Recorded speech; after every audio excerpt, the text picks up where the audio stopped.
All right. Good evening. Good evening. Good evening. Welcome back to The Real Precious. Thank you guys so much for being here. Definitely hit the like button as you come in. Hit that like button as you come in. Hit the like button as you come in. And if you have not subscribed already, what are you waiting for? Hit that subscribe button as well. And that bell notification, hit all. You'll know when we go live. You'll know when we go live. So you can to join the conversation if you would like, whether it be right here on stage or in the comments, because you know the comments is its own culture. The comments is its own culture. So definitely hit that like button, subscribe to the channel, hit the bell so you will get the notification that we are having some real conversation. All right, guys, how are you this evening, this Thursday evening, the night of the draft? Y'all must love me. What's good? What's good with it, everybody? I'm good. And hope all of y'all are well today. You know what I'm saying? Yes, sir. Every day above ground is a good day. Shoot, I'm trying to tell y'all. Okay. Yeah. For the draft, man, I had a little bet going, the over and under how many snow bunnies would be in the first round. You know? Damn. So, I mean, it was, How many have you counted so far? well, actually, I missed the beginning of the draft. Oh, it's only one, but she's not a full snow bunny. That was with my man from. She's a half and half. She's a squirrel. Yeah, the chick from Travis Hunter's girl. But you know what? I hadn't. Most of the brothers I saw didn't have no girlfriend around. One guy had a baby and stuff. I thought she was Hispanic or something. Two years tops. 2 seasons tops. 2 seasons tops. Definitely don't want to find themselves in what we about to talk about tonight with not having a woman. I don't know if it's going to work in their favor or not. Sean, how are you this evening, sir? Doing well. Sitting here waiting for. By the way, we like the hat.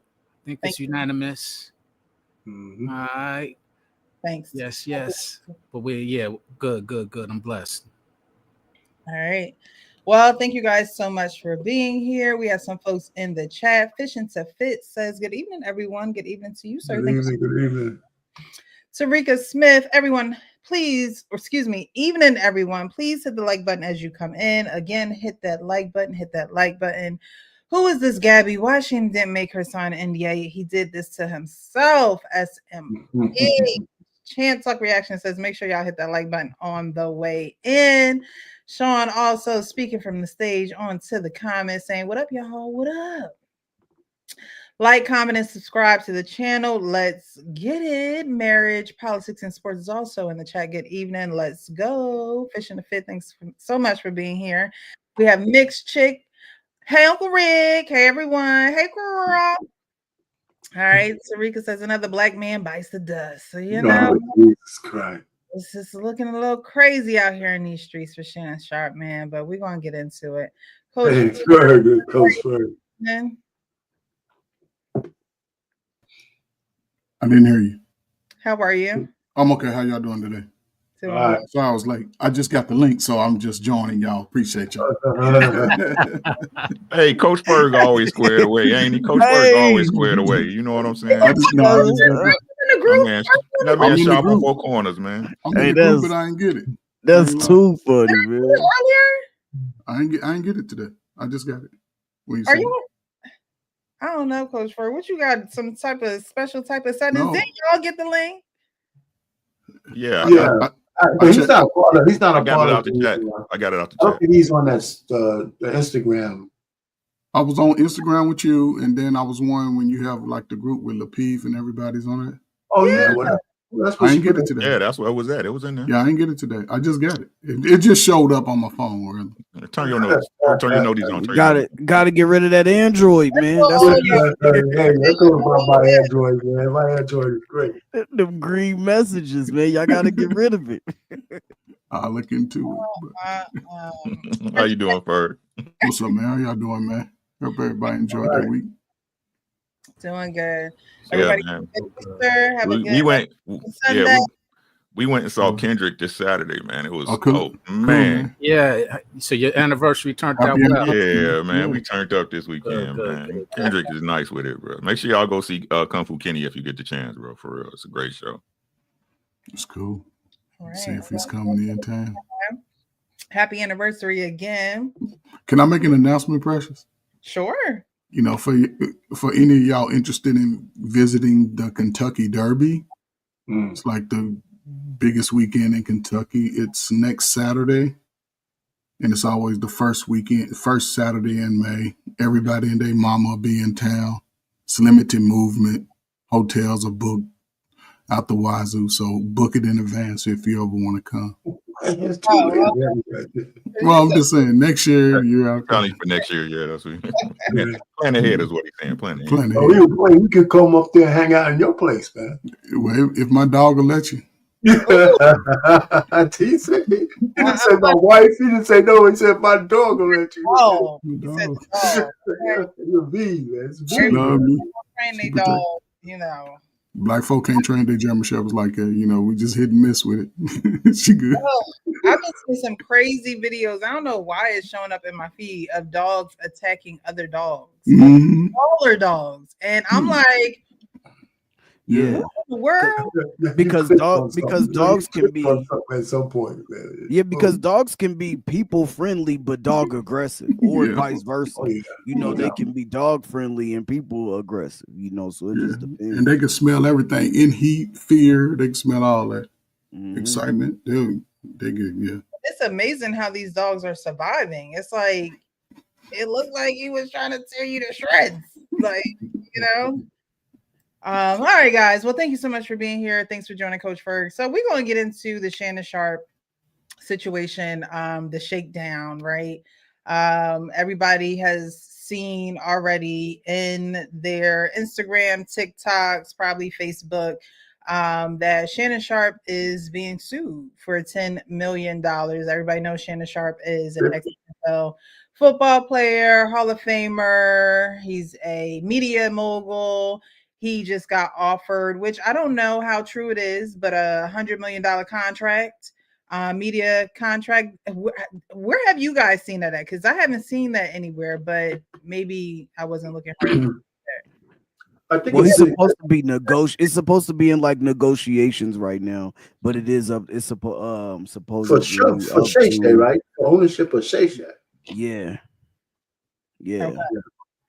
So, you know, he's heavy in the media. We talk, you know, we have clips with Shannon Sharpe on him, you know, often. And so we do know that, you know, we know who he is and everybody knows who he is. Well, I woke up one day just scrolling and I'm like, whoa, what is happening? I see videos from him, audio from him. I hear about Gabby, who is an OnlyFans model, and that's the, you know, alleged Jane Doe in this situation.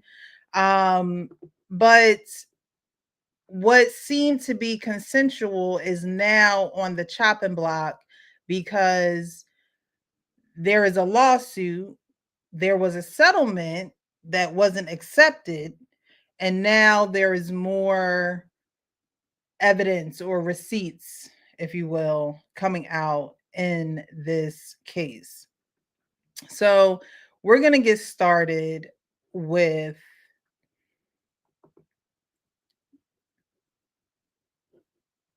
maybe I need to like, I don't know what it is about StreamYard. There we go.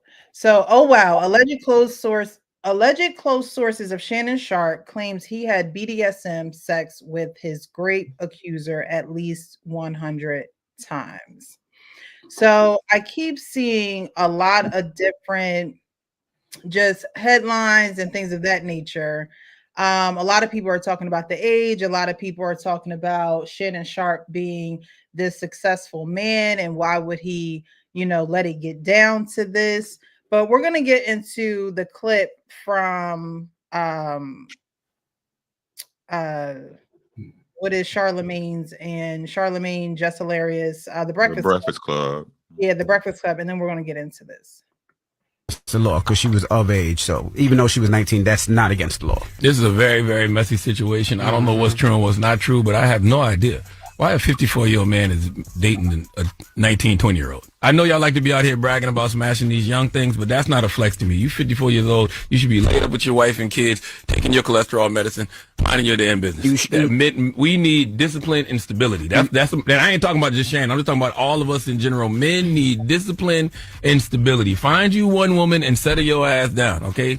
I agree with you, but it's not against the law. He can as long as the person's over a certain age, it is not against the law. So legalities, that's not against the law. I'm with you. It don't feel right, but for himself, it's not against the law. I'm with you. I'm just saying a 54-year-old man is supposed to be laid up with his wife and kids somewhere. Hell, maybe even have a couple of grandkids. I don't want to be chasing no young girls. Because what are the conversations like? What are the conversations? If I'm 54 and you 20, that's what I thought about. Like, what do y'all even talk about? I don't agree with signs of a stroke. But all I'm gonna say is when you see all these white people do it, Leo DiCaprio, Seinfeld, Hugh Hefner, Joaquin Phoenix, John Mayer, when they date young girls.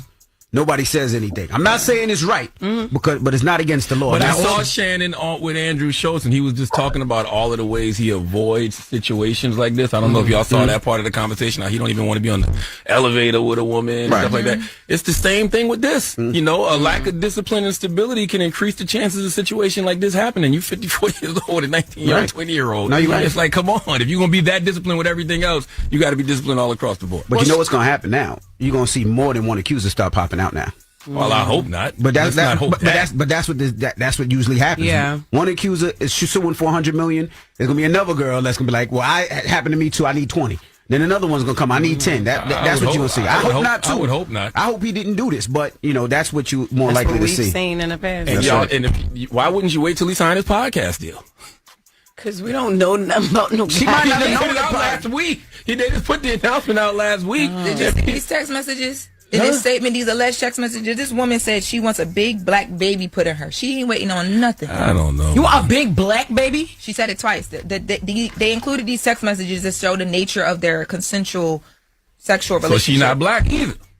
Nope, she white. So once again, Dr. Umar when you need her. Y'all gonna learn. I'ma just say, I am totally against it. Oh my God! Even in sinners, y'all ain't. That's what you know. What they were role playing and everything according to the statement, but he says it was all consensual. So this video, I don't know, it could look kind of crazy, but young girls, not black. Once again, we need discipline and stability because when you don't have no discipline and stability, it increases the chances of situations like this happening. Is the woman white? Do we know if the woman is white or she's Latino or what? We don't I haven't know confirmed that, but I can. All right. So, in that video with the Breakfast Club, they talked about, excuse me, I'm sorry. Hello, JT. How are you? Thank you so much for joining.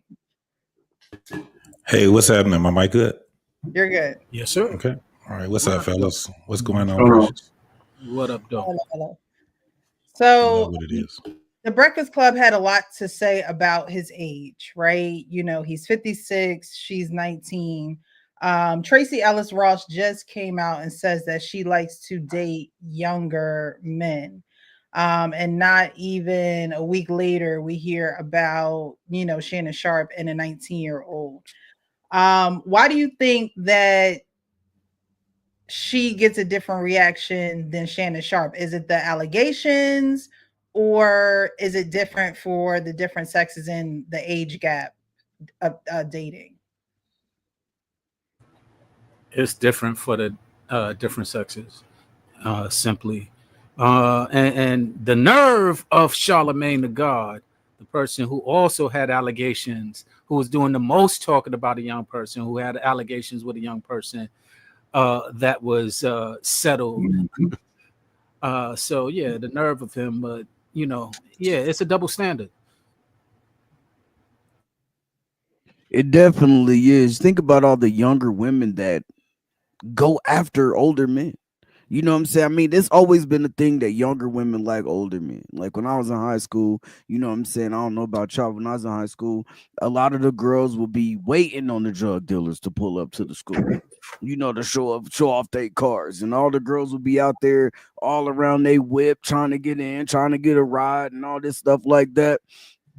Just is what it is. And when women say or boast about having a sugar daddy or anything like that, you don't really hear people coming out saying, oh, well, you know what I'm saying? What do you mean you getting a sugar daddy? Girl, get that money. Girl, get that. Girl, get this. Girl, get that. What you be getting from your sugar daddy? Oh, shit, I need a sugar daddy. You know what I'm saying? That's normally what that type of conversation be. When it's a man, then it's predatory. And it's clear that he was paying for it. You know what I'm saying? He's paying for the experience. And like he said, like I think Bubba said, he said, she said that it happened on this one day and then called him like 4 months later to come back again and on her own invite. Like, yeah, like, come on, like I need you to come back over and do these things to me again. You know what I'm saying? Like, and so it just don't make no sense. But I'm not saying it's right. People gonna do what they do. You like what you like, and you paying for it. So I mean, if you paying for it, and y'all both getting the experience out of it that y'all are expecting, you know what I'm saying? Then I don't know, what can you say other than these allegations are crazy as hell. So she said that she was essayed October 2024 and then again in January 2025. So obviously she made a decision to, continue to be involved with Shannon Sharpe. And like you said, Frank, there's money involved. So it was a consensual relationship between them. But again, money was involved, which means you do X, Y, and Z, and I give you this money. Okay, so I'm sorry. What? Hey, when since could hoes take you to court? When did this happen? Me too. That's when it happened. Yeah, me too. Like, that's when it started. Do we ever explore that? Like, why? When did this become in? Me too.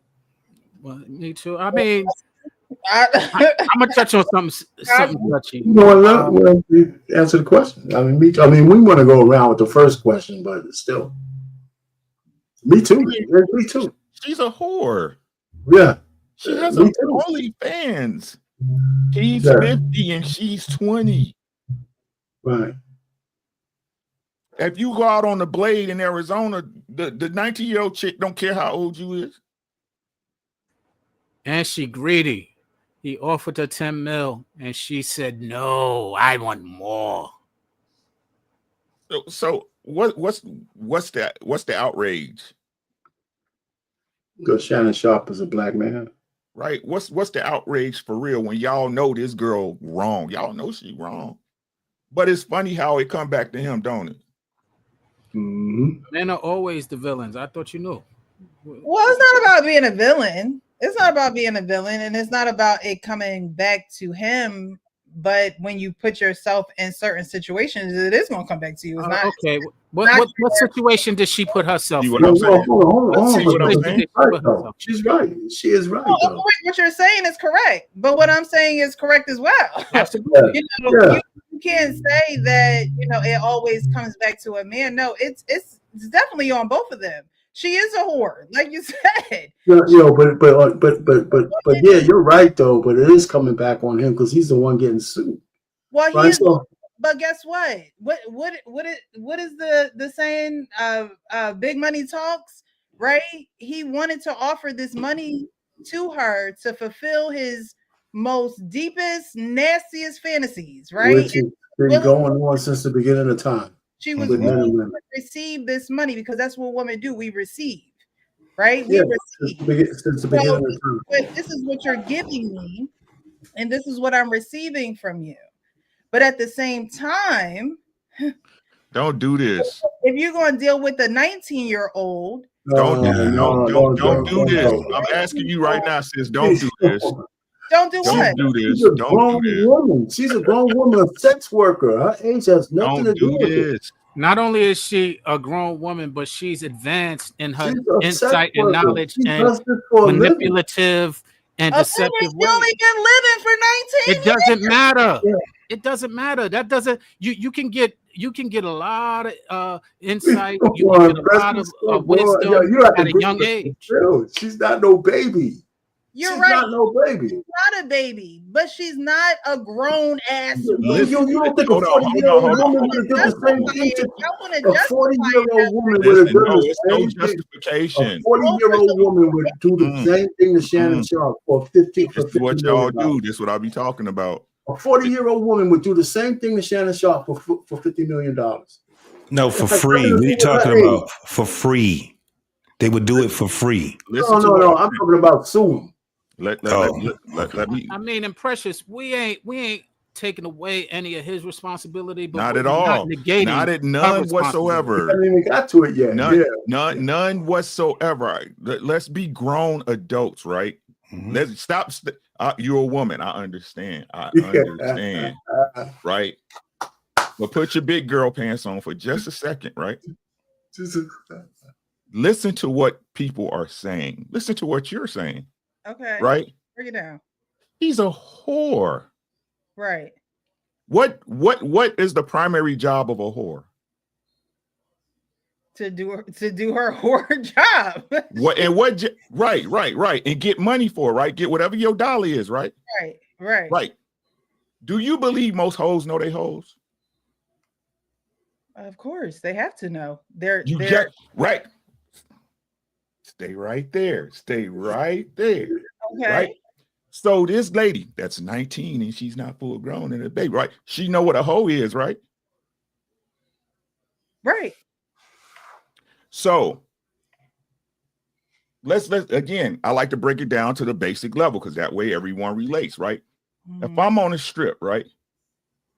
I'm going to pick up a hoe. I'm going to look for a hoe, right? And I'll pull up on her and she say, "Hey, baby, you want a date? Sure. How much? 40 in the front, 60 in the back." Mm-hmm. I'll take 60 tonight, sweetheart. Jump on in. I drive off. We do our business. I give her $60. Mm-hmm. Then she called the police on me and say he's looking for prostitutes.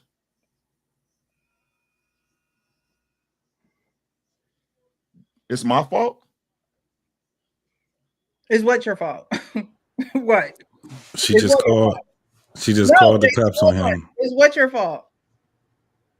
Is what your fault? But Rick, can I say this? She called the cops and said he raped me. Right. So is what your fault? Is what your fault? Is that my fault? Of grape. Is that my fault? That he's getting accused for grape when there was a transaction that was clearly presented and accepted. A transaction with a whore, like you said, Rick, right? With a whore who is a woman who can turn this around at any moment. Right. Why would you put yourself in that situation? Why? We already said we understand that. Sean, let's finish having this conversation. Sean, stop. Let's finish having this conversation. Say what you said again.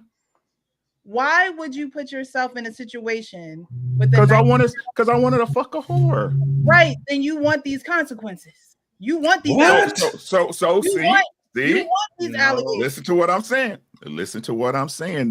This is the problem overall, right? We can take this situation and overlay it over all of this black and white relationship stuff, right? Do your job. But you want No, so do you expect her to wait a minute. Listen to what I'm saying. Like a wife would? No, that's not the question. I want you to respect your job. But what exactly is her ma'am.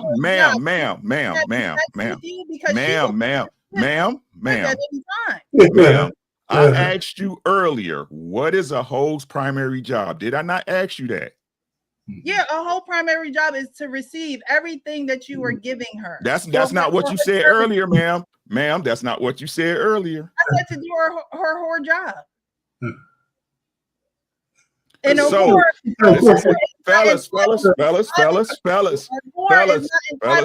pure with you. Fellas, listen to what I'm saying. Listen to what good girls do with you. No, it's common sense. You want a whore? No. Listen. Is that what y'all expected? No, this is what y'all say when I go over this time and time again, and we come back to this. And this ain't no diss to you, right? To no lady, right? What y'all saying is the only way to not be burnt by y'all is to not deal with you. Hello. That's what I'm saying. Why were but your premise means we can't deal with any woman. Right. Your premise is that we're in danger of dealing with any woman. Let's break it down like this, right? You're driven by your sexual desires. Okay. Let's break it down like this. Since we break it down to the simple level, right? Your desires are prompted by your thing between your legs, right? Y'all know this. You know this, right?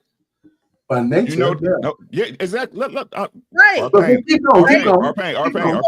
Let's walk it down. Let her walk it down. That's your driving behavior. But you know that, right? Let her keep going. Go ahead.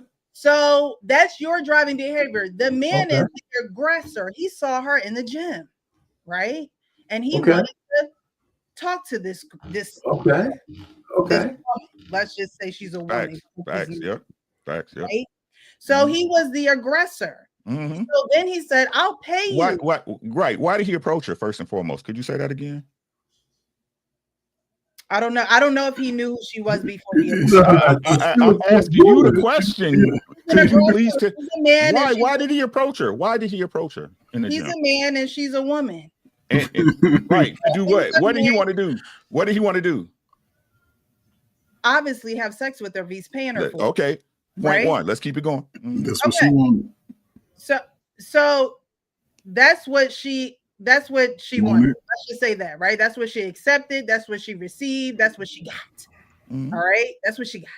Mm-hmm. All right. So your desire is driven off of that. And so then when it turns out not in your favor or making you look a certain way, then it's, well, that's who we are. That's how we're driven. That's how we're built. Right. So you're working off of a surface level desire, knowing that, hey, if I'm not married, it is what it is. When I deal with these single women, it is what it is. When I'm not out here saying I want to be married to someone and just be with that person, and I want to be with young women and have sex with them and pay them, it is what it is. But that is what it is what gets you in the situations that you're in now. Precious, you say one thing. When you said one thing, Precious, that bothers me. It doesn't matter if she's a young woman. As long as she's a woman, a 50-year-old woman could have Shannon Sharpe in the same position right now. So it doesn't matter if she was a young woman. He was attracted to her. They got 50-year-old hoes out there. So we can't just keep going back to the fact that she's young. No, any woman could put a man in the pickle. Any woman could put a man in the pickle just by what she says. And here's let's leave the young thing out of that. Yeah, I mean, and here's what's bothersome. Yeah, here's what's bothersome. Somebody commented that women are what did she say? Women are out here praying. Females are out here hunting nowadays. And that's the problem, because they're hunting with no consequences to their actions. They're setting people up with no consequences, and we expect to take all the consequences of everything. And that's what's wrong with it. What I'm disgusted with in society. We're sitting here taking all of the consequences for anything that's done, whether you're set up, whether you're whatever the case may be, and women are sitting there justifying and condoning these behaviors. And then y'all sit up here. Then y'all sit up here. Then y'all, the good girls, sit up here and defend whole behavior. I'm not defending whole behavior. I'm not defending whole behavior. Listen to what? No. Listen. Whole behavior. Let me tell you the message we get right. Hold on. Let me tell you shouldn't be in that situation. What statue is that? Let me tell you the message we get right. We tell you the message right.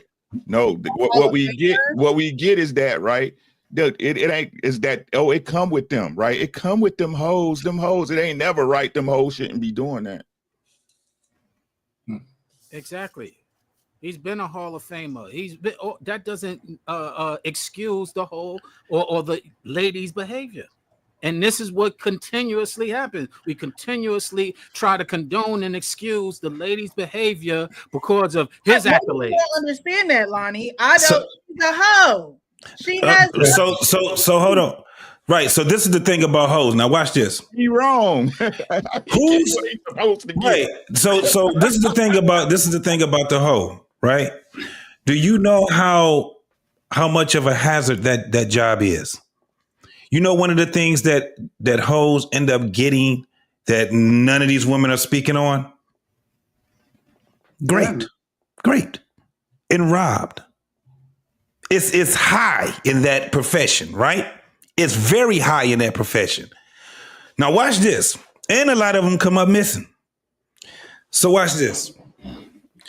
The thing about prostituting is this. Men don't pay women to come and be this whole thing of his desire, sexual desire, and all this type of shit. That ain't what the money is for. The money is not for that, because he can get anybody for free to do that. The money is for her to leave peacefully. Get the hell on after we do what we do. It's to leave. But that's the difference. And what happens is that even like if we talking to what's his damn name? He done pissed me off. I done forgot his damn name. Shannon Sharpe. No, Shannon Sharpe. He fucking the game up. He trying to make a hoe his girlfriend, talking to her on the phone, sitting there having texting and shit. He out here doing girlfriend shit with a hoe. That's what make him fucked up with us. Now, let's go right back to this whole thing where y'all just saying that he shouldn't be fucking around with a young girl. It ain't no different than him fucking around with a woman his age. It's the same danger he's in. You know why? Because a lot of these women ain't nothing but predators. All of them. Look at the old hoes that got the bath. Ain't nobody, I don't see no women sitting here having probably you, but no other women on the outside of you and probably a couple of other ones that's sitting back having podcasts on them damn predator ass women. Them 40-year-olds getting these dudes that's just coming out in life. Nobody saying shit about them.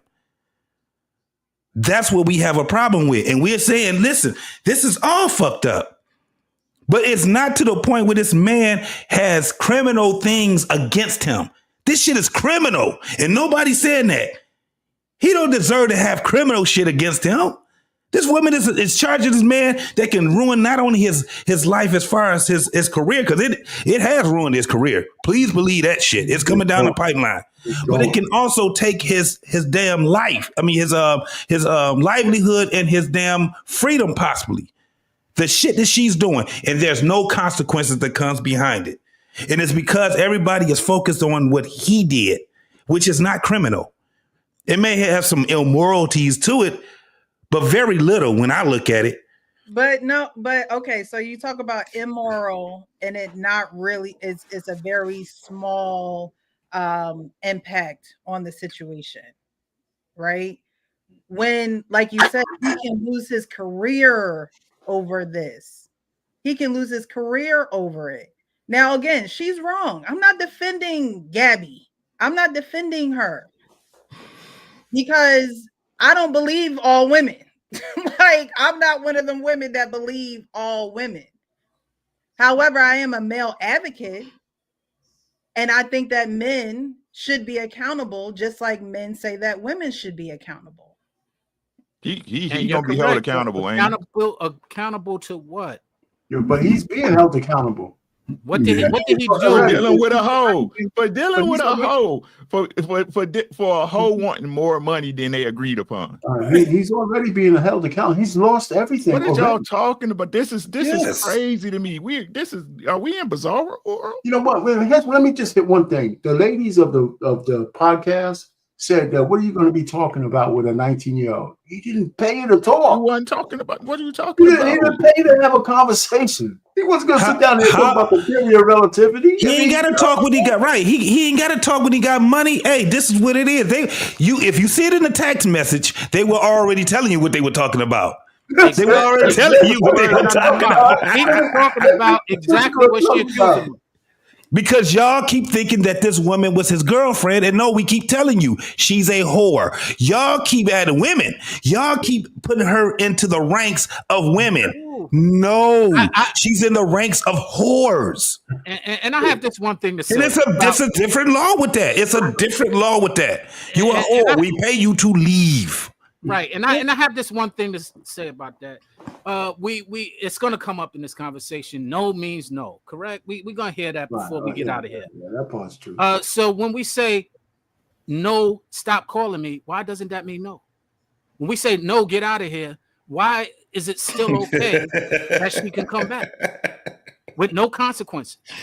He said no. He said, no, I don't want nothing to do with you. She's still calling. Why aren't there any, why no one looks at that?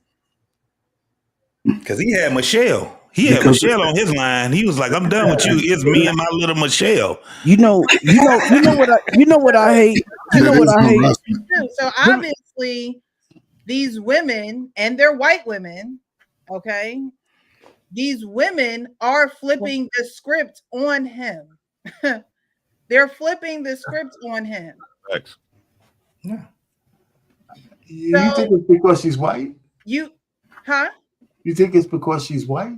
I think it's both white. I think it's. Let me ask some pressures to call. You really think this is all because she's a white woman? Yeah. No, what I'm saying is it adds fuel to the fire. Whether she was a black woman or a white woman, them being white women add fuel to the fire. I agree to that, but the problem isn't the race. The problem is they can do it without consequence. There is nothing that happens whether they win or lose. It's like shooting a gamble and you ain't got nothing to lose. In this kind of situation, nothing happens to black women either. Right. I'm just saying, how can you be a victim in a victimless crime? Yes.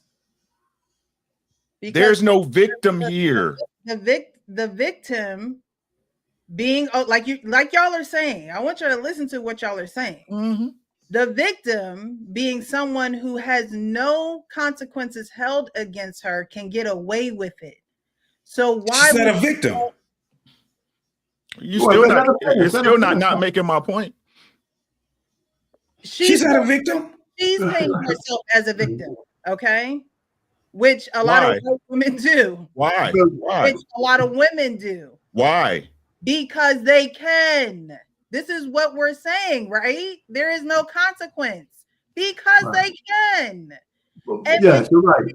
Your penis inside of a woman, because she can do it, some women will go right on ahead and do it. They will. Let me ask you, hey, Precious, let me ask you something. Can we level set a little bit? And this is just me talking. If you want us to say that we think Shannon Sharpe is an idiot, I agree with that. I think we all agree with that. Yeah, I agree with that. I think he's an idiot outside of the fact that he paid to fuck a bitch. Right. He's an idiot out, but like I said, the way it's being handled, the way he put himself. No. That's not what I'm saying. What I'm saying is, we all understand that Shannon Sharpe is a bit of a country bumpkin who can't. While he has some moments in front of the camera, right? You wouldn't trust him to change your dog water in real life. Okay, Let's be honest. He was a talented football player, and it's obvious that skill he was able to harness and use to get to a certain plateau and status in this world where everybody call him Unc Shay Shay. Okay, right? But why and how can we look at this as a bad situation against him in something that had two consensual people agreeing on what was going on, right? 1950, 30, 36, 54. And then we look at him when she's the one who's putting out all this bad business. She's the one who's making it something after it's not. And then what we get is that, you know, women just like that. Them hoes is like that. Some women are like that. That's just how women are. And then when we start talking about how men natures are, it's held against us. Man, this is what I I hate to say it. It's horrible. But this is the reality of women. This is the reality. Y'all know how y'all like to talk about the, you know, there is it's just a double standard and it just is what it is. This is the reality of women. I mean, this can happen for sure. It's happening now. They will flip on you. They will flip the script. Yeah. They will flip the script. And I mean, it's happening now, but I hate when people say the whole, what do we have in common? Like nowadays things are way different than they were back in the day. Like, yes, I'm not saying that this woman is gonna want to go play bingo with you or nothing like that. Everybody literally is doing the exact same shit. You got 50-year-old content creators, you got 19-year-old content creators. You got 50-year-old TikTok stars, 55-year-old, 60-year-old TikTok stars. You got 19-year-old TikTok stars. You know what I'm saying? You got people doing all kind of shit. Everybody got access to the same exact thing. It's not like you got to go outside and read the paper. You know, this guy sitting outside smoking a cigar all day or in his rocking chair no more. It's not the same. Everybody literally has a phone in their hand majority of the time, majority of the day, and it just is what it is. We're all on the same social medias. We're all doing the exact same shit, the same topics. Everybody seeing the same things on their timelines just about. So what do you got to talk about? Shit, I just seen what just happened on the Shade Room. Like, oh, you did? Oh, I did too. Like, you literally see this. Oh, do you see Spirit World? Oh, yeah, I just seen it. You literally see the exact same things every single day. And I went to college later. So I was a non-traditional student. And you know how many of those younger ladies was like trying to holler at me because they knew, like, literally. I was the first day of school, just saying, like, you know, when you got to introduce yourself to the class. Hey, man, my name is, you know, John Franklin. Man, I got a, you know, 15-year-old daughter, such and such, like, you know, she lives with me full time. You know, that's my baby girl that I thought, you know, oh, girl. 18, 19, 20, 21-year-old, 22-year-old. Oh, right after class, like, so you are a single father, huh? Like, all the exact same shit. Literally, bruh. I'm telling you, like, so it's just, it just wows me that in the day and age that we live in now, I can understand if it was 1967. Well, you know what I'm saying? Cell phones wasn't, you know, in like it like we didn't have the technology and all. Like, now it's just like, nowadays it's just different. So the whole, what do y'all have in common? We both got a fucking cell phone and we can see everything. We seeing the exact same shit on our timelines. That's what we got in common. We can talk about that. Somebody said they're looking for a daddy. But to be honest with you, most women are looking for a daddy. Whether we want to admit it or not, the truth is they're looking for a daddy. They're looking for somebody to take care of them like a daddy would. At any age. This is just crazy. This is crazy. Sound like she's looking for him to be a daddy to a baby that, you know, sugar daddy. That's just part of the play. She's. I believe everything that she's doing has been coerced. She was a plant. She probably showed up with them little booty shorts in her booty and bent over in front of him and gave him that little prance and little thing, and he bit on it because now the attorney that she chooses is notorious for going after people like that. You know, and it's just amazing. You got 2 years of this. You following him to another state, but then you claiming the man raping you. Makes no sense. Come on now, we ain't stupid. If somebody go grape you, but you following them, then I believe it all came to a head when that video of him supposed to be smashing somebody got leaked, and she realized she wasn't the one. Now she just we said that even hoes can get jealous. Even hoes can get jealous. Hell yeah, they get jealous because she understands it's a money play too. She understands. Well, anytime you say 25 a cheat, come on, man. Well, Uncle Rick, he did ask the question about do hoes know that they're hoes? I beg to differ. They don't. They think that they have a whole different way on how they look at whoredom. This is not what whores are.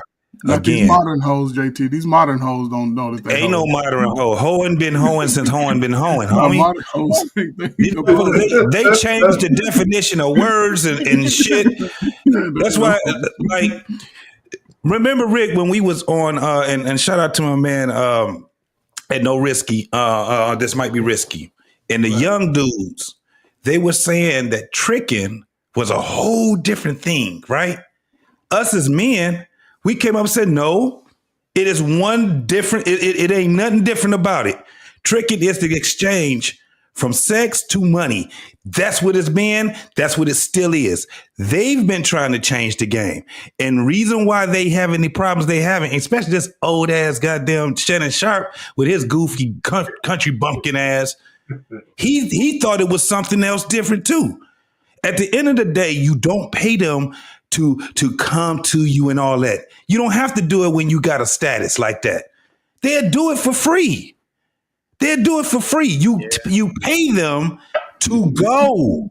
You paying for your piece. That's what you doing.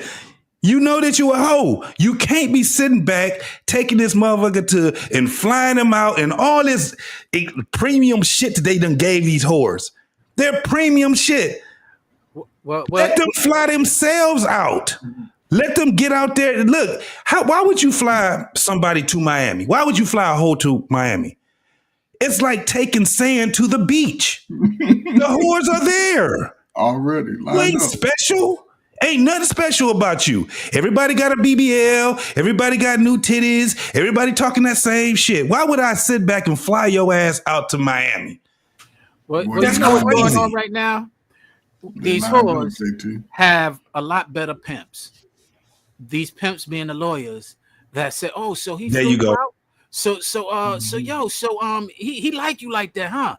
No, he like you like that because he flying you out, and he's slow, and the lawyer happens to be a city slicker messing with a country bumpkin. So so he's sending you texts all the time. He always that's your man. Damn, you just said something, Shy. You just said something. Now this is some crazy ass shit. Now y'all can say what y'all want to say about them old school pimps. Them niggas knew how to manage pussy. You can say whatever you want to. That's who was flying them out. All this independent, even the hoes got independent times now, right? A woman that was out there doing what she was doing knew that she couldn't do it by herself. She knew she couldn't do it. It was dangerous out there. So what did she do? She got a man to be able to do it for her. And as long as he had got her a mansion to live in, she can get she got new clothes all the time. She can go shopping. She can do whatever the hell she want. But what the old school pimps used to say, no, you can't get no money because when you get money, you're going to screw it up. You're going to fuck the whole business up. Whatever it is that you need, you come help me. It sounds crazy as hell, don't it? But that was the whole pimp game. And it saved the hoes.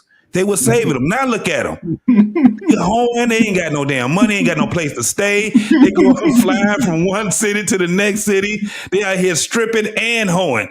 They doing too much. They working too fucking hard. And now they get some country bumpkin like Shannon Sharpe. And guess what he is? He's a fucking lick. I'm tired of doing this shit. And she ain't number 19, 20 years old, and she already tired of hoeing. You need a pimp. You need a goddamn pimp. Low key, I don't even disagree. I don't even disagree with you, but times is different, man. When you find out that when you fly a girl out now, it could possibly be sex trafficking. Like that's where the game really changed. You know what I'm saying? So I'm saying so like,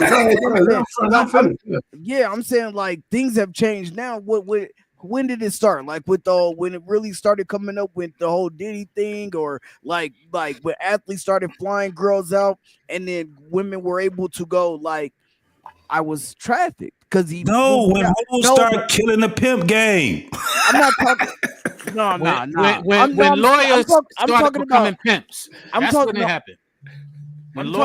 I'm just saying seriously, like about the when this whole thing started becoming public and popular is what I'm saying. I'm talking about that, like when women started saying like, oh yeah, he flew me out, this and this, and now lawyers started going to the whole sex trafficking thing, but it started to become a public thing, and so now a lot of these girls that have got flown out maybe didn't get the result that they wanted. You know what I'm saying? Things like that. Now they can literally just say, oh yeah, he flew me out, and a lawyer can say, well, we can hit him with a sex trafficking charge, basically, is what I'm saying. And what I'm saying though, Frank, and it may sound like I'm telling it, I'm joking. It's part of it is, but a lot of this is not.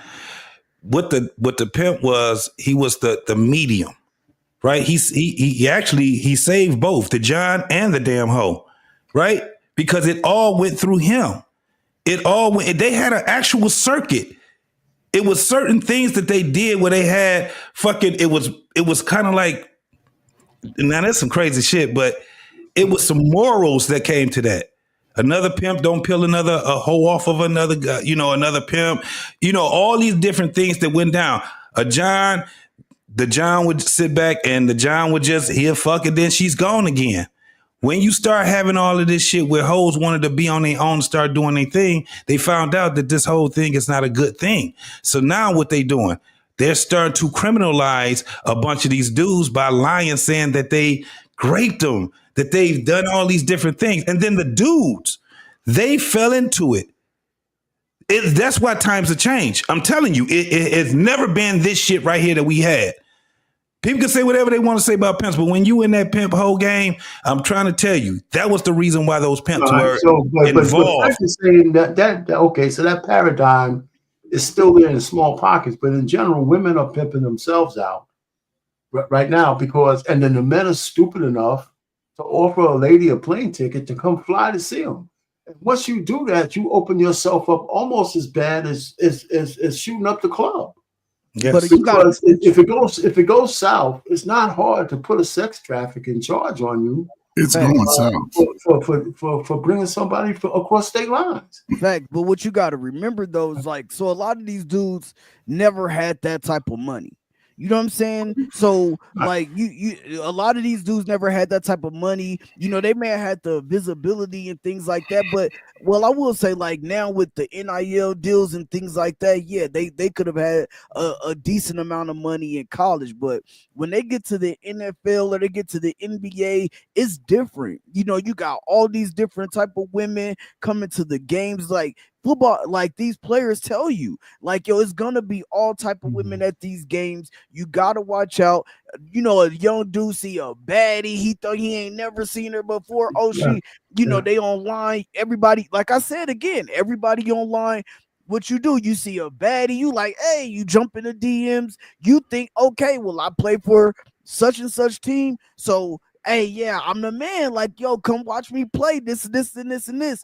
Pull up, next thing you know, it don't go the way she think that it should have went. You know what I'm saying? Whether it didn't go the way that she thought that it should have went, or it it went that way. And then it was like, okay, cool. Like, you know what? We good with it. We good with it. No, Next thing but, you know, it's like, yo, if can she I say wants something? to, she can literally say anything. Listen, hoes know, excuse me, who athletes are just like we do. They do their homework. They do their research.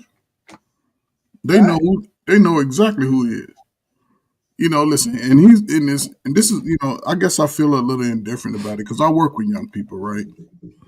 And it's amazing to me how women will get up here and say, "Oh, the frontal lobe ain't developed until If I hear frontal lobe one more goddamn time. But the crazy part about it, most of the children are born when women are teenagers, fucking other teenagers. So they need to stop saying that.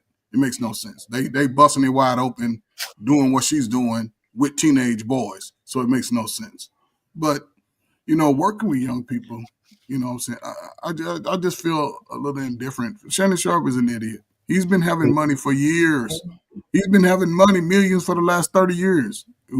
All of us together can't amount to one of his YouTube checks.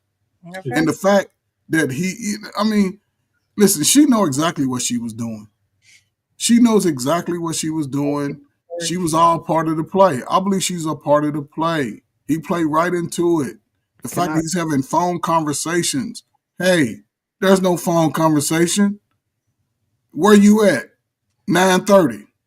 Simple as that. It's in where you at? 9:30. She's doing all the talking. She want baby gravy. Put a big that's all. Listen, Becky's out there. All the Becky's. Do y'all talk like that? Do y'all tell a brother y'all want his baby? Sister, do y'all tell brothers I want some baby? Well, I don't know, but do y'all tell a brother y'all want some baby? They don't want no baby. They just want the baby. But nobody says that. You know what I'm saying? That's how I know it's all a play. Then she started using the word, "Are you manipulating me?" Come on, man. Really? Come on, man. That's why it was better for him to be able to deal with a man. If he would have dealt with, think about this, y'all. Did you say deal with a man? Yeah, let me explain what I mean. Let me explain what I mean.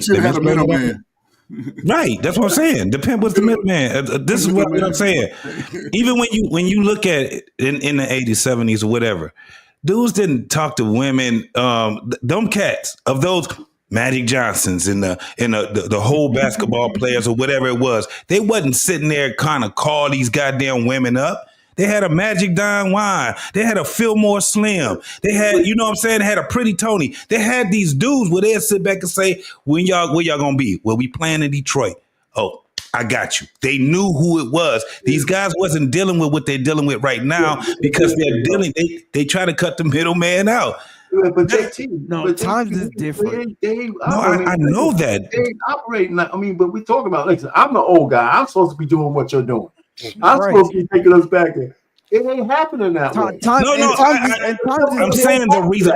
No, listen what I'm saying. I agree with what you guys are saying. Y'all telling me that times have changed. I'm telling you, yes, times have changed. And the problems that we have is because the times have changed to where they got now. It's crazy as hell for all these dudes right now. You would not have Shannon Sharpe in the predicament that he was in if he actually said, look, this is what hoe and trick shit is. This man is out here doing dumb shit. So I understand. I agree with you guys on that. I'm just saying this, and I just end it with this. When you change the game and you don't understand the game that you done got yourself into, you turn into a Shannon Sharpe. That's what happens. All I'm saying is, like, now, yes, it went from pimps, and they still have pimps out here, right? But the difference is you have just way more avenues of approach. That's all that I'm saying. And I agree with you. Is it in the best interest of men or not?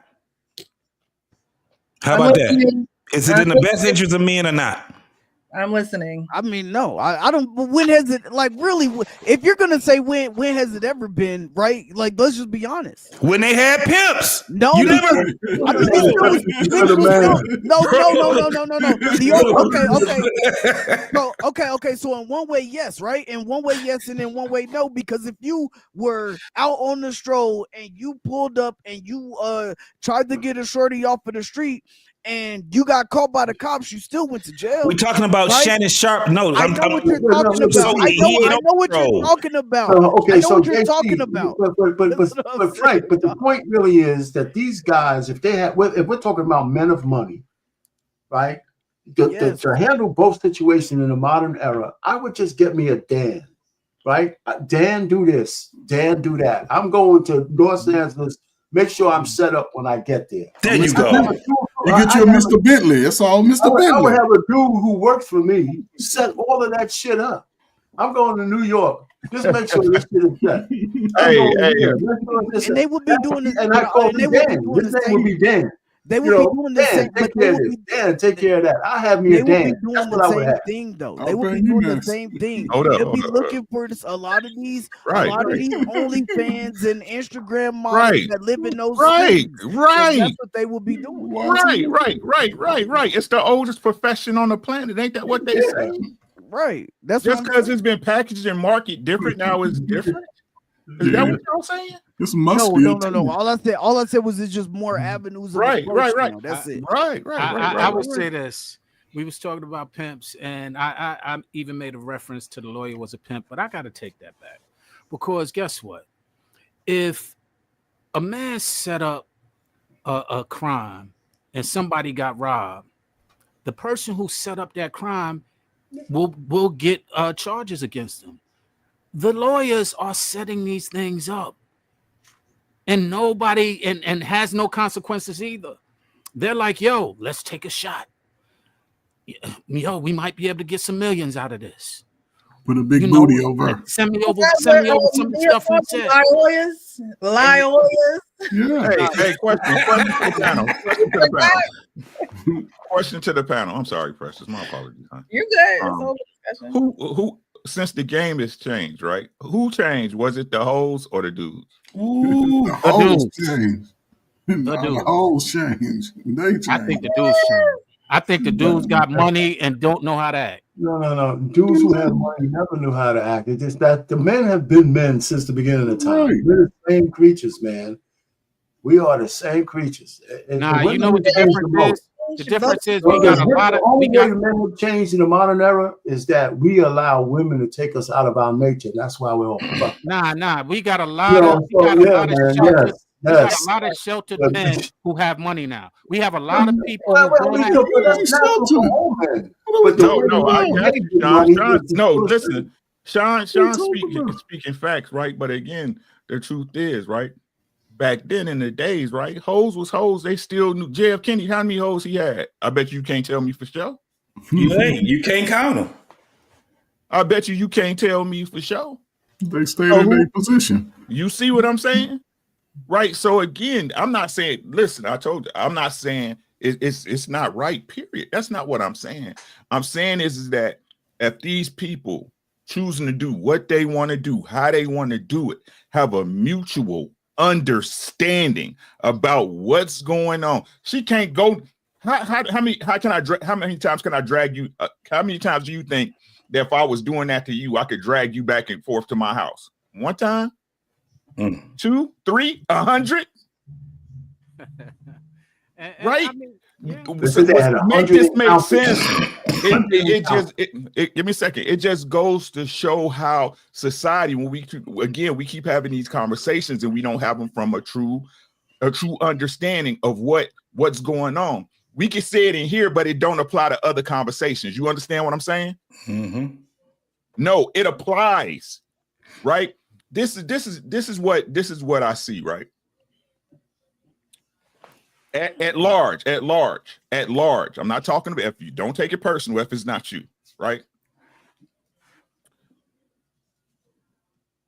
Women say this, right? It's y'all nature. Y'all need to learn to control y'all nature, right? That's the first thing, right? But then in the same breath, well, men went to war because of women, facts, right?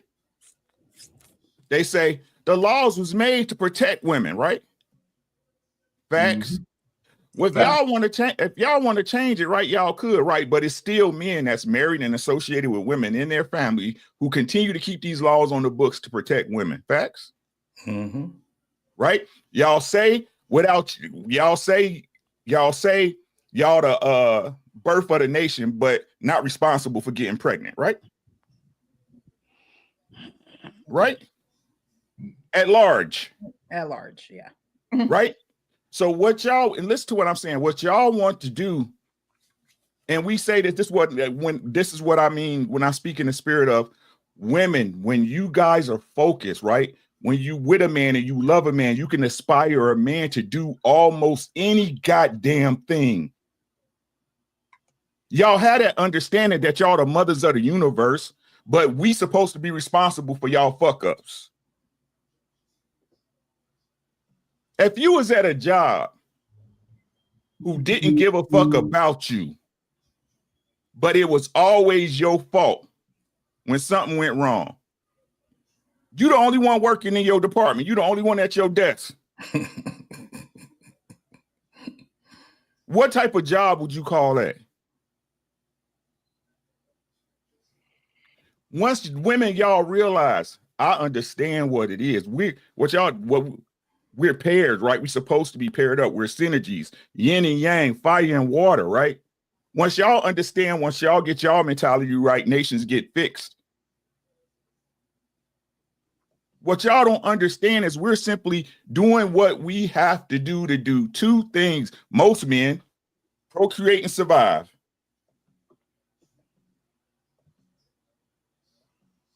Procreate and survive.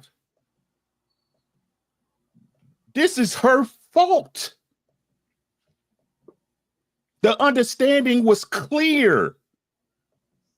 But because Shannon, and it's expected when I tell y'all what I tell y'all, rich niggas love hoes. Ain't that what I tell y'all? Did you hear what I said? Rich niggas love hoes because they can pay them bitches. Gone, bitch. They love them. You see, Zion Wilson, who his baby by? The a whore. And Edwards. Whore. Another one. Right? Another. But listen, let me tie this with a bow for y'all real quick. Did you hear what I said? Aren't the majority of women, don't they fashion their relationships and what they think a relationship is off of how they operate? Let me get me a big figure nigga and get pregnant, right? Let me die, get this check out, right? Or is it just me, or I'm just pulling out my ass? Well, put it this way.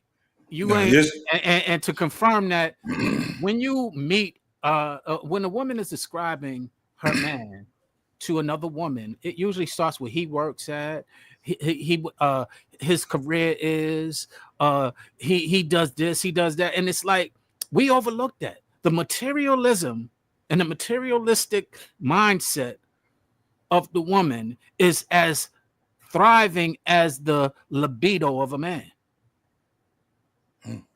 That's the truth to that. Hey, there's another thing also. When a woman actually meets the guy that she wants, she starts to realize, no matter how high she is, that a lot of times she don't qualify for that guy because she has a vision of him being who he is, but acting like a woman. Right? They want him to not be in his nature so they could be satisfied with him. They want, like Tracy Ellis Ross, instead of saying, I want a man on my terms who's a high flyer, it's an impossibility. I'm not going to conquer the world just so I could have some chick tell me what to do in a relationship. You know, so she doesn't want to be under a man's cover, but instead the man is toxic, as opposed to saying that she's allergic to a real man. So she can't say, so I want him young, so I can go ahead and just pay for the dude. She's tricking with these young dudes. Yeah. Right? Because they'll stay, they might be handsome, they're staying around, but she's paying for everything.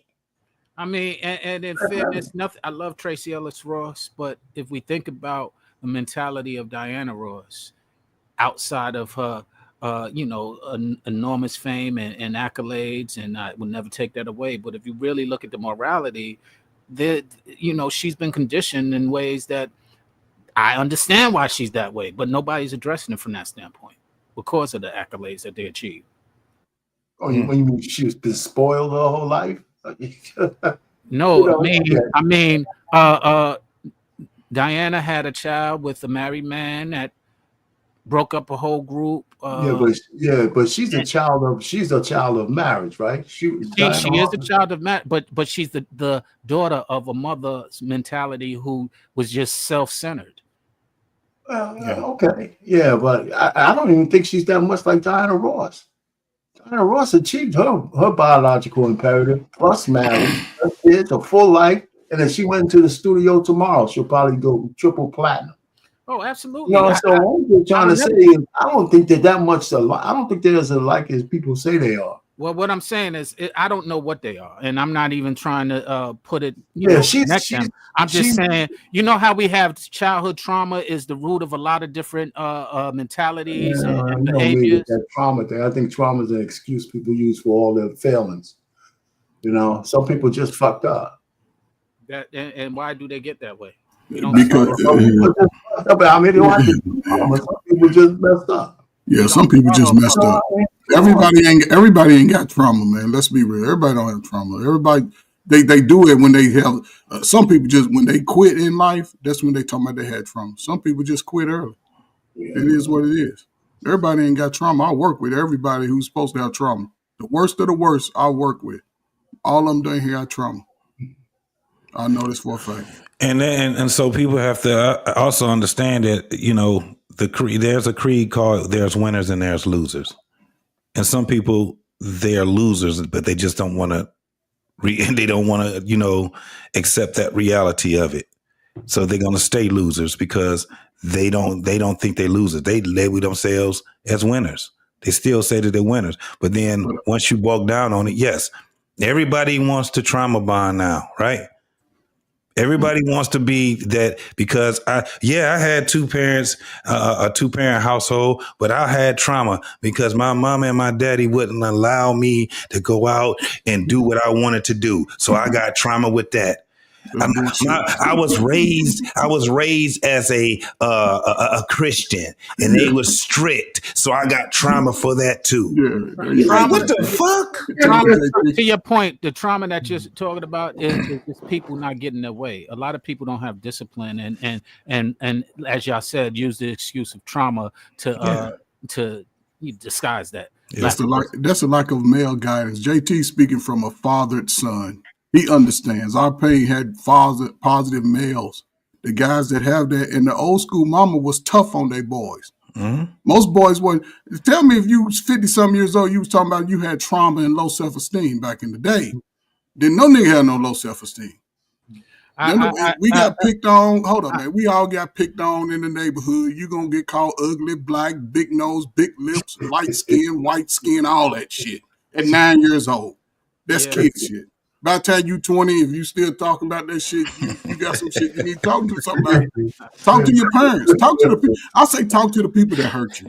Don't go no third. Just go back to that high school dude who said, man, in high school, man, you punked me and I was weak. You know, just go talk to him, man. Yeah. Absolutely. Bring back bullying, man. Bring back bullying. Yeah, bring back bullying because they made my life better. Don't do that. Don't do that. Don't do that. You'll get stabbed. Hey, look, hey, Uncle Rick, I saved a lot of so-called bullies. They ended their career as a bully when they came across me. They went back to being a regular ass person. Damn shame is what I'm saying. That's what I'm saying, man. This is, like I said, we in bizarro world, bro. Yeah, man. And to go back to the point, Tracy Ellis Ross can do what Shannon Sharpe done with no issues and no complaints. And it's just the fact that men aren't out there scheming on women to take their dough. But Sean, let me ask you this.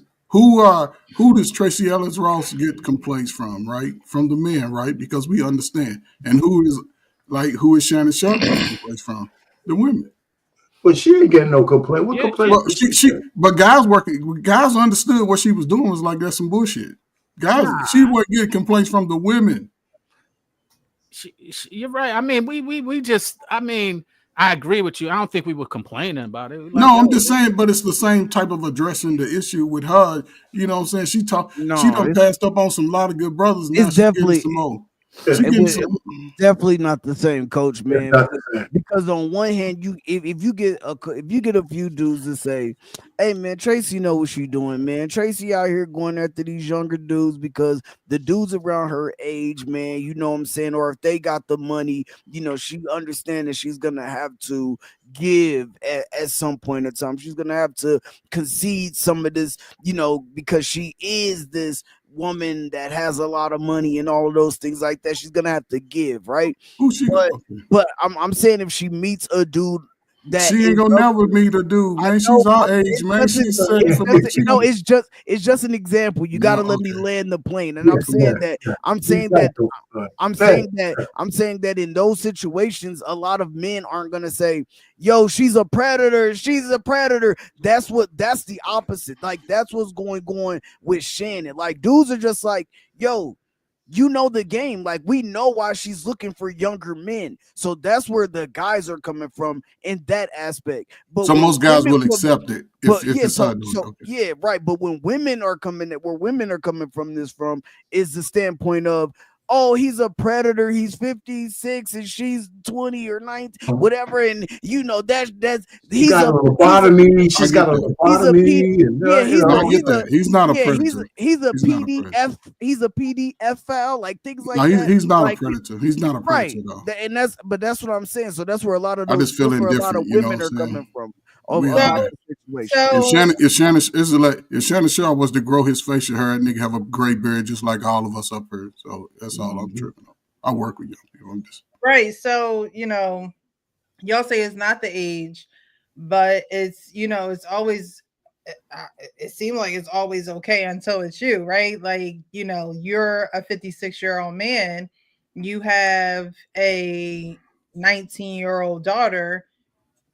Would you want a 56-year-old man to come? That's not a good argument, though, Precious, because my daughter is not a whore. So that's the bottom line is the lady is a whore. She's a sex worker. Okay, so she doesn't get this privilege of being some young damsel in distress. That's what I'm saying. Y'all compare her to y'all. Your daughters are not whores. Y'all compare her to y'all. Y'all compare a woman like her to your life. Yeah, y'all be standing too close to the hoes. Move away from the hoes. Y'all move away from the hoes. It's not a good argument to say, would you know? Of course. And you know what? If a 19-year-old person murdered somebody, I'd say, man, I got a 19-year-old son. I wouldn't want him to murder anybody.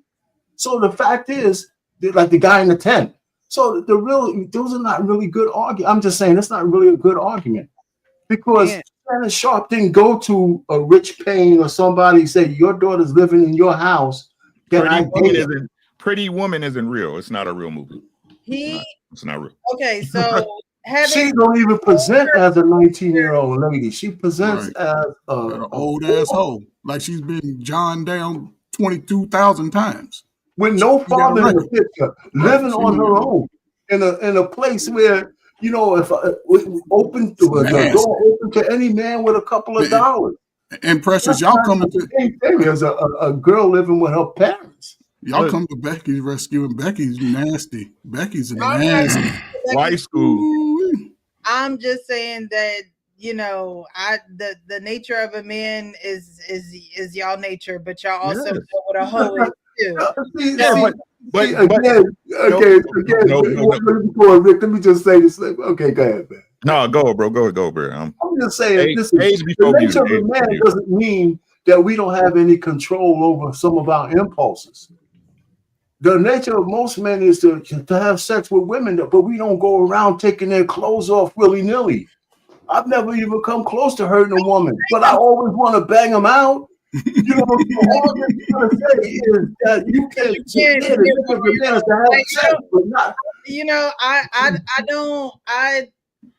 I don't know. I just don't understand the Wait, we can't discriminate. We don't lose our ability to discriminate right from wrong. What is the question? She's a whore.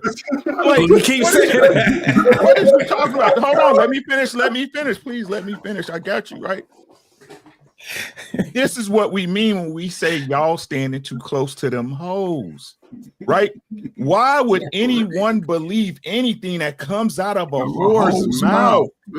She's a whore. The only thing I'm convinced of is the prices. That's it. She's a whore.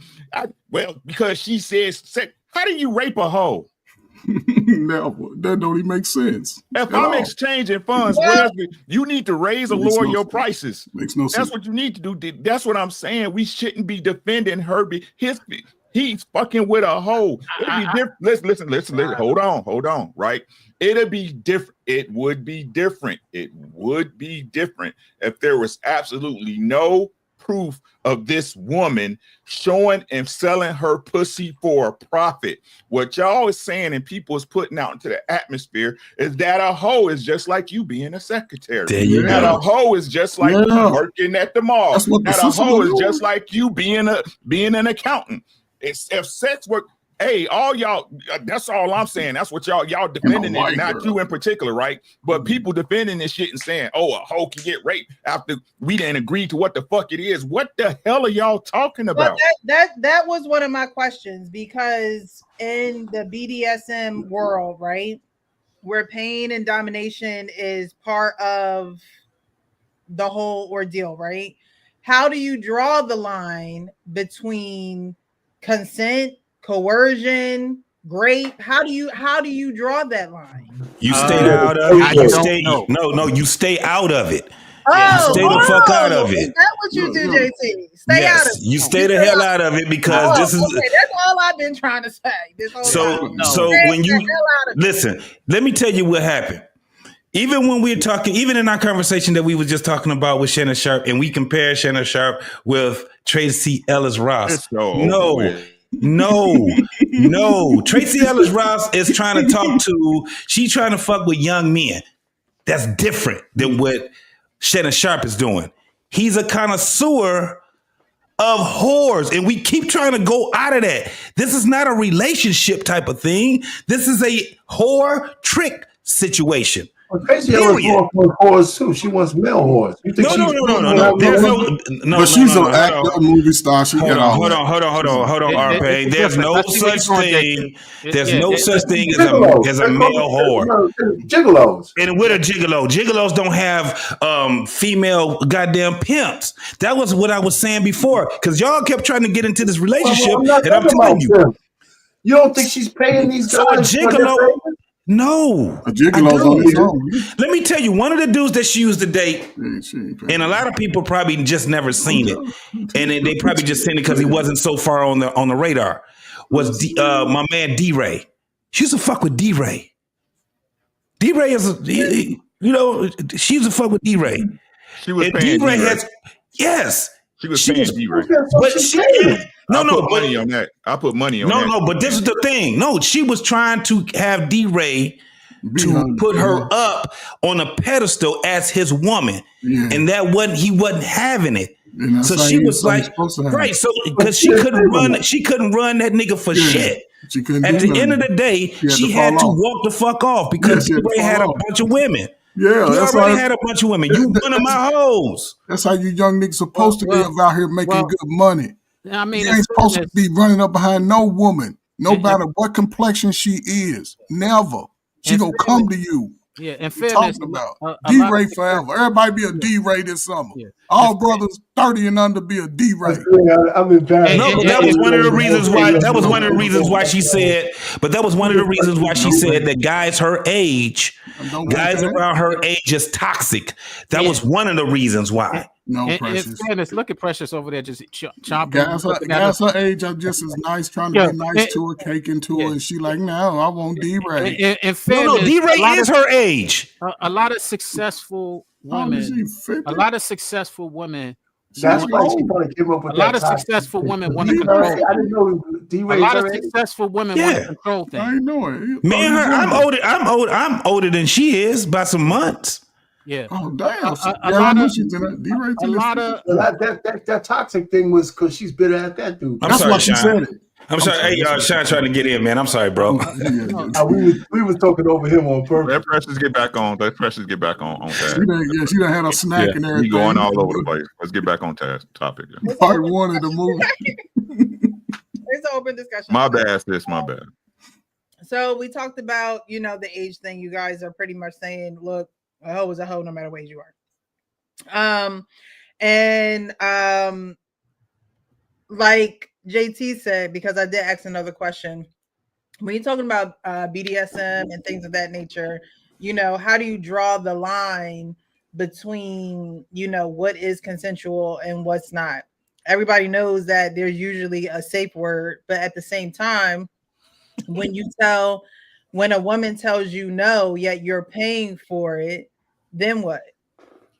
I guess the safe word is I'll sue from now on. Litigation. That's a real good safe word. When you ask that question, I'm sorry, Sean, go ahead. When you ask that question, my answer to that was I don't know. I ain't been in the BDSM, and there's a reason for that because I didn't want these problems. I haven't been in it, and because I didn't want these problems. It's confusing to me if somebody, you know, and I've run into this where it was proposed to me, and I'm like, nah, I'm not good with that. I ain't comfortable with that because it can go left. So you got to ask somebody who's into that. To really get an honest answer. Put it on video that shit. Seen some of the text messages, she clearly was into it. Right, right there. I mean, if you listen to that conversation they had, in my opinion, the tone changed when he said, "I'm gonna choke you." She was trying. That was a setup. Change. And she was like stuttering, and then she said, "But I don't want you." In a whole different tone. But I noticed that to where now he was like, "Oh yes, you do," because now it triggered their past conversations. It triggered what they've been doing. That's what they've been. Oh, go ahead, Frank.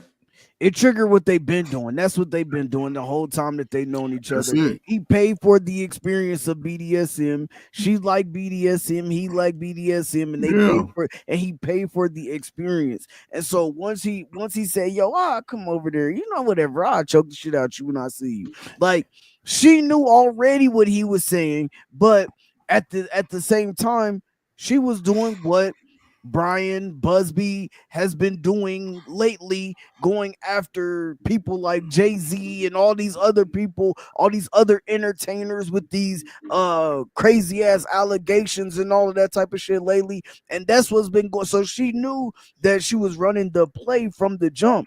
So her demeanor did change in that moment because she knew that she was recording that man, and she knew she was. Wait, do anybody know if that was a because she's 19, so I'm pretty sure. But let me ask you guys: do you guys know for sure if that recording was from the what do they call it? FaceTime. Oh, I don't know. It'll make a big difference. I believe the attorney was there. Because I'm saying, but it makes a big difference from audio to video, because when you see that there was a pause and stuff like that, they could have been looking at each other a certain way. Even when he was just like, "If you say that one more time, I'm gonna come over there and choke you," right? Was she smiling? Was he smiling? Was it you can see it in video more than the audio shit. So and normally because of the age she is, I would say that they were FaceTiming. I would love for someone to even so if we could see the video. He said the original recording was like 8-9 minutes long. Yeah, he said it was like, but I think he was talking about the sex tape when he said that. The sex tape was the 10-minute long sex tape. Yeah, that's what he ain't got none of that on recording, man. This is what brothers, man. Use this as a learning tool, man. All you brothers out there, record everything. Record everything, man. That's the thing, especially when you're dealing with hoes. It recorded. I mean, I was about to say it's the same thing. With anyone, same thing to save the baseball, that baseball player, man. Almost with almost any woman. You know, I mean, I don't see how a man could these days, if you got any means whatsoever, I don't see how a man could trust anybody. That's the scary part about the climate right now. We talk about it all the time. The only way to win is to leave them alone. And that's it's the same. Hey, yo, it's the same thing. It's the same thing. Yo, the men these days need to robot. Look, this is me agreeing. This is me agreeing. I'm asking the question. I'm asking the question. You just don't let the lowest part of you be the lowest part of you. No. The lowest part is a but precious. Oh no, y'all. What y'all don't understand. I have up here. I'm sorry. What y'all don't understand.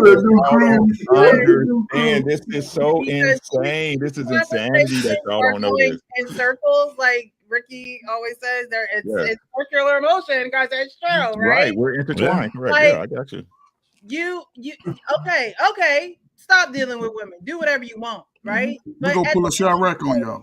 You don't allow the lowest part of you, like I said, to become the lowest part of you. The lowest part of you is why the lowest part of us is why we deal with y'all in the first place. No. Yes. Yes. That's number one on the list. Yes. That's okay, because you don't want to deal with men. No, it has nothing to do with men. We deal with each other all the time. Yeah, but not sexually. Come on, let's get real. No, but what he just said, but what he just said though, Precious, this is the reason why the lowest vibrations of us exist, because it's useful, right? So that's right. For the sisters. With whores? Yes. No. Dudes would deal that. Trust me. Listen. Explain a little bit more to where you going with this, Precious. What I'm saying is, when you allow that to be your driving force, and you just want to just hump on anything walking, or you just allow your sexual desire to get you so far outside of your accomplishments, your legacy, whatever the case may be. That's a different conversation. You find yourself in situations where you have to be accountable for allowing your sexual desire to get you in those positions. And so you say, oh, well, we'll just stop dealing with them. Okay, stop dealing with us. But at the end of the day, there's something in you that does need to change in order for you to have a different mindset. It's so black and white. Because a different mindset for what, though? A different mindset for what? To do what? Just because Gabby Shannon Sharpe over doesn't mean that every female will do that to you. However, what percentage would you say that is? What percentage of woman? Would you listen? Yeah. What I'm saying, let's take the what's going on out of it, right? Let's take what happened out of it, right? You seen Gabby, right? Mm-hmm. Yeah, I seen. Right? Yes. You seen her Instagram shots, right? Mm-hmm. Just the one that I put up on the go to her Instagram if she ain't blocked it, right? I wasn't trying to research her like that. Right. But what I'm what I'm asking is this: would y'all say the way she set up? Be honest. Let's be honest. Would y'all say she falls into the minority of women that's being presented just online, or the majority?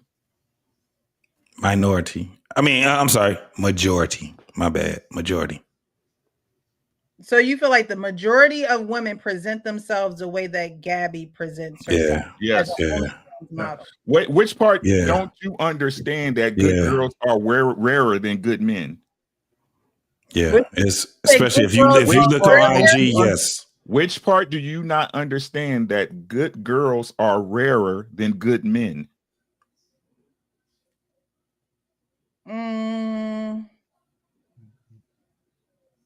I believe if it's hard to find a good man, it's hard to find a good woman. Yeah. I'm serious. If it's hard to find a good man, it's hard to find a good woman. It's not hard to find a good man. Good men get looked over all the time. Yeah. Good men get looked over all the time. The simple fact all the time because of people like Gabby. The simple you just fact. said you're not going to deal with women. You gotta remember the fact that that women cannot accept this reality simply continues to make our point. Yeah. And y'all think about what he just think about the question that he just asked. Hold on, Precious. Think about the question. It's hard to find a good woman. No, listen. Think about the question that he asked. I think a good man is easier to find than It's very easier to find a good man than it is a good woman. A good woman is very, very rare to find, and you can see it out of all the. Yes.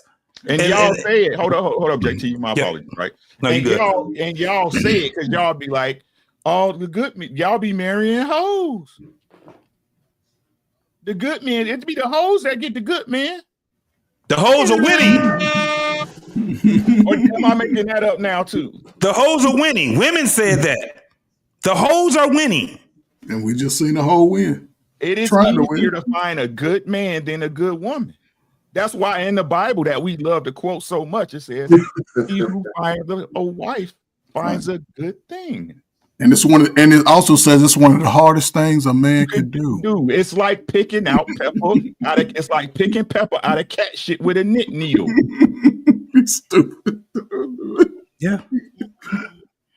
Yeah, that's what it is. Why do good girls get scooped? The only reason you would probably have a man right now if you wanted to, wouldn't you? You sure? Alexis? Come on, man. Yeah. Y'all ain't choosing us. Y'all want us like that. All I'm asking y'all this year in 2025. No, I just saw Pop the Balloon. A guy came up there. He had all the credentials in the world. And every single woman popped. He was tall. He was handsome. He was like money, everything. They all popped because he didn't have enough shit with him. And one of them told him that she liked him a little bit more, like with an edge, so a little bit more hood. You know what I'm saying? And the other one says, my attraction. You know, I like that little euphemism, right? Because we always know that a woman knows she wants to bed you as soon as she sees you. And I like the little euphemism. I just wasn't feeling the spark when I saw you. I just didn't, you just didn't turn me on. And if it really was, saying what you said, I can't see you plowing me down, But they can't say that on the Big Pop Balloon show. I mean, this guy, I said, all of these women turned this dude down. And it wasn't like they were all 10s or anything. He looked like a really good dude that I would say. Hey, R-Pain, all the shit that they say that they ask for, God fearing when they come. I want them God fearing. I want them tall, and I want them to have a good job, and I want them to have some motivation and some ambition. And this guy got all this, and he actually walked on water across the thing, and that still wasn't good enough. I said, shit, man. All right, and I'm not going to even use the Pop the Balloon show because it's a fake euphemism, in my opinion. All right? Okay. I'm talking about in real fucking life. Not y'all. It's never anybody on this panel. Lord forbid I sit on a panel with somebody that think this way. Jesus Christ, help me. I don't know if I control. I don't know if I can control and contain myself. Right. Every girl know a good dude they fumbled. That's why your standard's so high now. That's why you just ain't gonna fuck with no weak ass nigga, no dude that's this and that, because sometime in your point, and I'm not gonna even say it was one guy, because this is what I believe. What women do is they take the best of each man they was with and they try to make a Frankenstein, right? Of what they will and won't accept in the next man. Yeah. That's why no Willie Lump could just come to you like now when y'all said what I was young. I was young, stupid. Right? Hello? Willie Lump can't smash though. All day. I ain't lied to y'all yet. I keep trying to tell y'all I'm giving y'all the game. Y'all just don't like me. I'm giving y'all the game. It's what it is. All is fair in love and war. If you play fair, I'll play fair. Hey, I'm gonna use. Hey, look. Frank, before you go, Alexis, Howdy, y'all. thank you so much for being here, love. How are you? All right. Good to be up here with y'all. Good to have What's you up, here. Lex? All right, Frank, go ahead, and then we'll go to Alexis. Oh no, the only reason I was gonna say the only reason why I was gonna say that the pop the balloon was just a good example that our pain pulled out is because it shows what the dating market is like now. Like, you know what I'm saying? A lot of brothers on here are married. Y'all, so like y'all know, but y'all know how women are and what it is, but we're talking about the current dating market, right? And that's just how it is. Like the date with it may have been the same back when y'all got married. I don't know, because I don't know how long everybody been married and all that, but I'm just saying it showcases what the dating market is like now. How our pain used the example of all the things that women say that they want in a man. And this guy came out and he was everything that women will literally run down this list and say that they want. But women will say that they want all these things. They want. He said, "I go to church. I wake up and read my Bible. I do this. I do that. I got this. Kids. I got this job. I got no children. You know what I'm saying? I got all these things that all the women on there said that they want. All the women that do this every day on these podcasts say that they want, and all of that. And guess what? None of them held on to their balloon because they felt like, oh, he wasn't hood enough. He didn't have enough edge. Like these are the same things that we're talking about now, how women will say that a good man is hard to find, but then as soon as one come out, they will find something wrong with him. His shirt. Find some, yo, remember the dude with his ankles? Good job. Good job. Oh, well, I don't like the pants that you're wearing today. You know what I'm saying? Okay, well, it's just like that. Like, it's just like that. It was a dude that was on there that damn near quoted that I believe that children are the future. Teach them well and let them lead the way. Right. And they still didn't like his ass. Right. He said he would. Yeah, I know what you do. That said he worked. He worked with children, do children books and all that. Okay, let's get past that. Pop the balloon. That is Pop the Balloon, right? That's the Pop the Balloon show. And while it is real time, real people, things of that nature. Someone stage. Yeah. You also have to go off of your own personal dating experiences too, because social media, Frank, like you said, and I didn't necessarily agree with what you said. You said that we have social media and that's what we have in common. I don't have social media in common with anyone. Yes, we can look at these videos, but these are not my ideologies. These are not my beliefs. This is not how I'm running my life. I'm not like, we could talk about these things on this podcast because it brings up the conversation of what is going on in real life. But a lot of times these posts, even just like this Shannon Sharpe thing, this is something for us to talk about. Right. However, a lot of this stuff, a lot of these agendas get pushed for fear. And a lot of people fall in the trap of fearing what they are seeing on social media because it's all they are seeing. And like I said before, social media doesn't turn off. It's on 24/7. And so people become fearful of that because now they're not going out meeting real people in real life, and they're on social media and they're like, oh my God, if the women are like this, I don't want to be with them. I don't want to be around them. And then you lose your edge or your confidence as a man. And now you are prolonging or adding time on to you meeting a woman, or you just stopped and gave up altogether because you believe this is what's out there when you're not stepping foot on soil to see what's really going on. No, I think you got what I'm saying mixed up. I think you got, because I'm not saying that. I'm not talking about ideologies. I'm not talking about the things that you may align with or not. What I'm talking about is the things that we do every day are online, is what I'm saying. And so if something come across the shade room, guess what I can do with a 50-year-old woman? The same thing that I can do with the 25-year-old woman. We can talk. I'm just saying that we can talk about it. It's not the fact that I agree with the ideology of whoever is spitting whatever.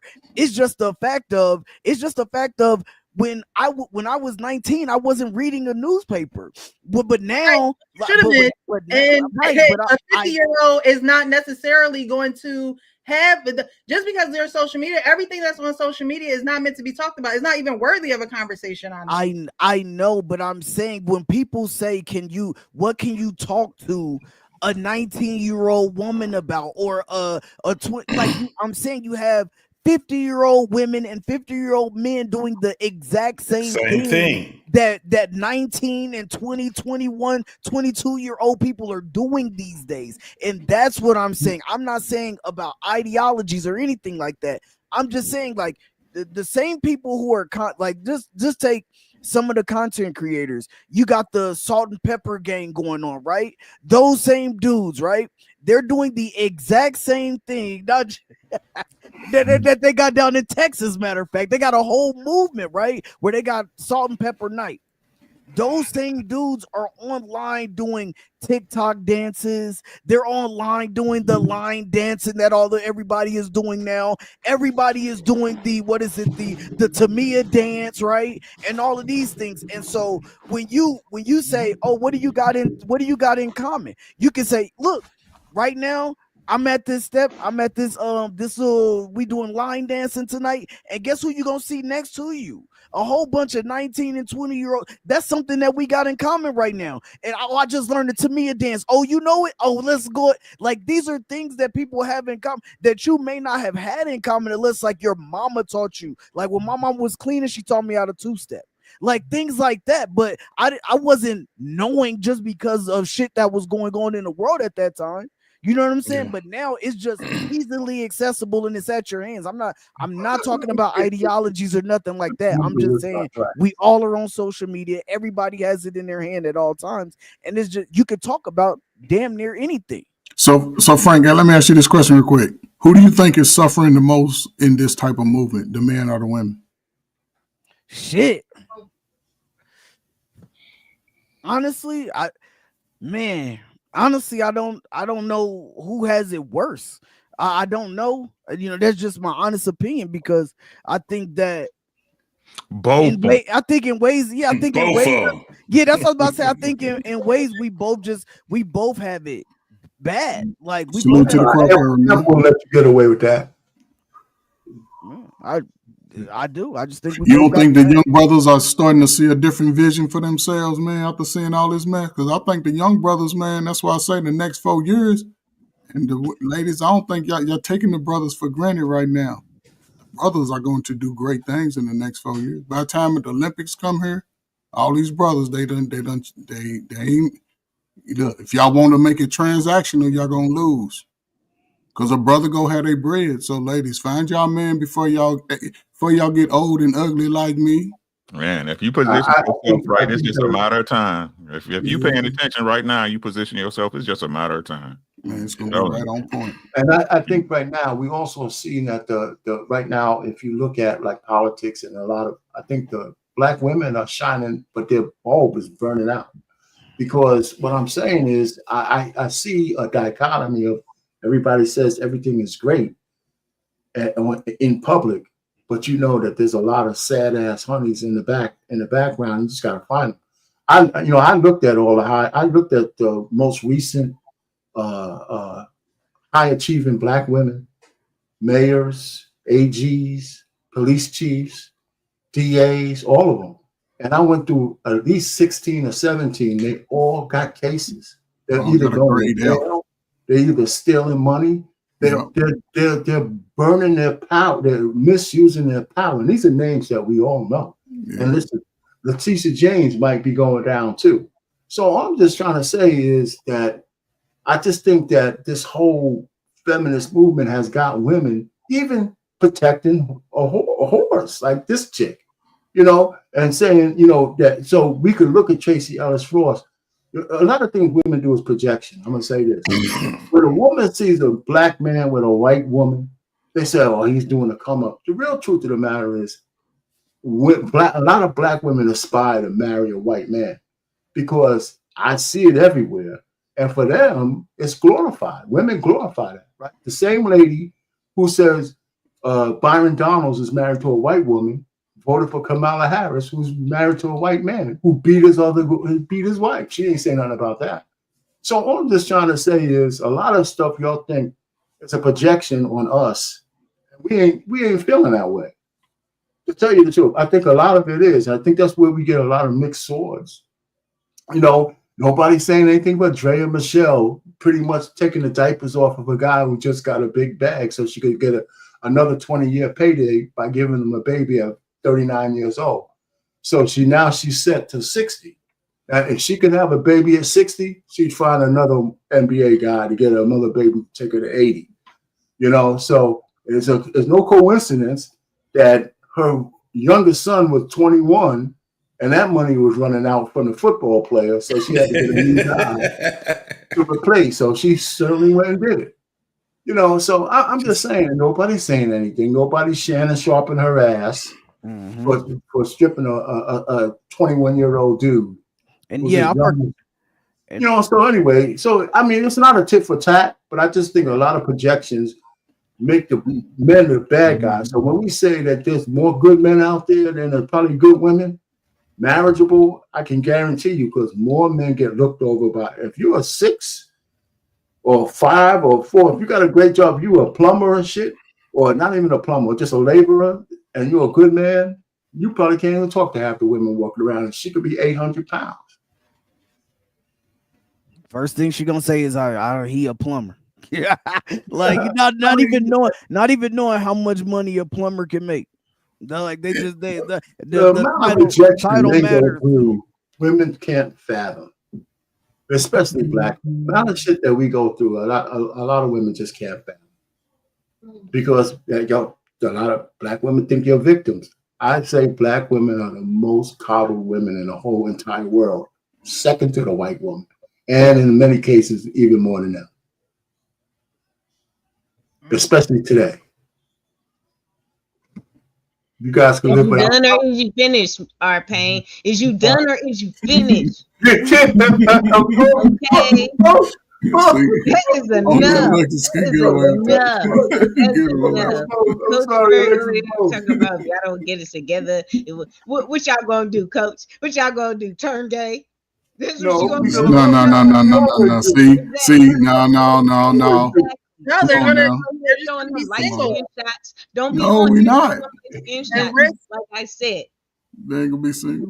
You like us. They gonna give y'all $40. We just gonna have to figure it out. That's all. That's it. Well, y'all gotta figure it out. We gonna figure it out. We gonna figure it out. No, we're speaking French right now. You know what I'm saying? Even with the tariffs and stuff, we're speaking French right now. But here's the thing, brothers are getting it together though. There's no thing, Coach. I'm just saying, hey, there's no thing. Y'all can overlook the message. Hey, right now we're talking about Becky from Bandcamp. But no, they're not. Over here. But they're not on trial. Why you got to bring up the black women? No, listen. But here's the thing. And you want to bring us up? Here's the thing. Here's the thing. The point we're trying to make, though, and Rick has said this several times.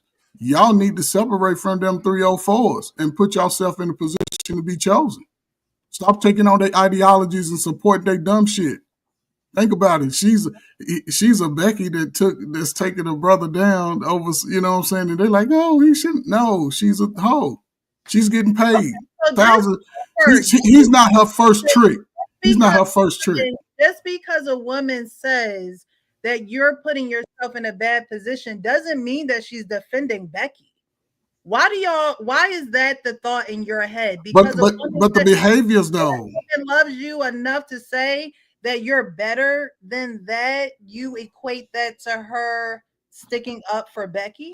That's not the argument though. Right. That's not what you say. That's not what you say. That's not what you say. That's not what you say. Coach Ferg a question. Yeah, I said I heard what he said, and yes. I'm asking him. I'm sorry. Because a woman says you're better than that, you don't have to be caught up in Becky's lies, deceit, because it ain't nothing but the devil, and the devil lies, steals, and destroys, right? And that's all she did to Shannon Sharpe. And because a woman is saying you're better than that, we don't want to see you caught up in no type of scandal because you don't have to be. Why does and I don't want to say why, does that equate to that woman sticking up for Becky? Say that again.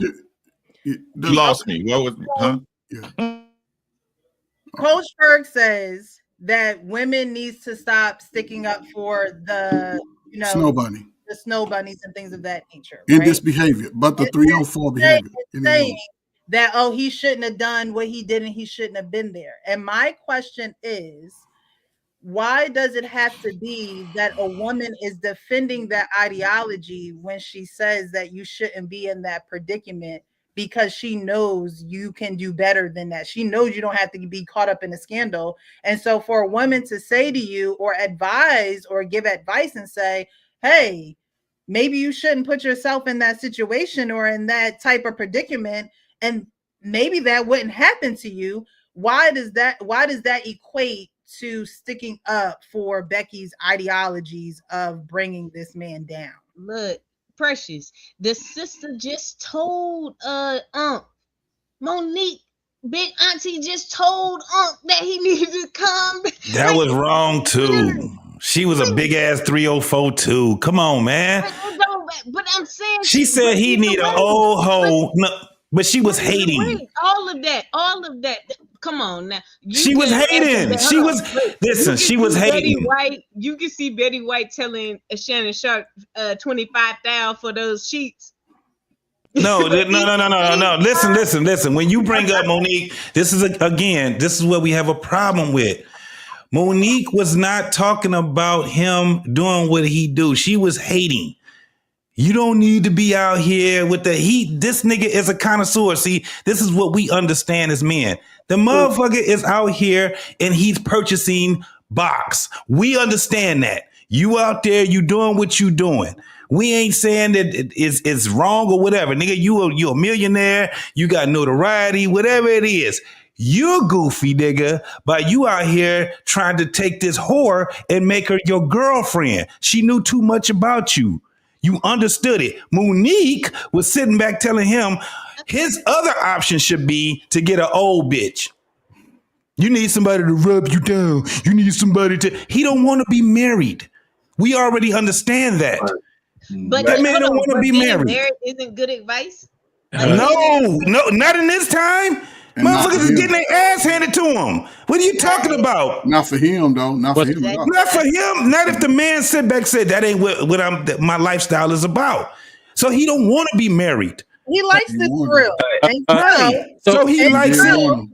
And so there should be no questions why he's under heat. There should be no questions of why she's doing this, because at the end of the day, if you don't want to be in a secure relationship, then you want to be out here doing whatever you want to do. And when the heat comes down on you, don't cry wolf and say, oh, well, this man didn't put all the other black men to Precious.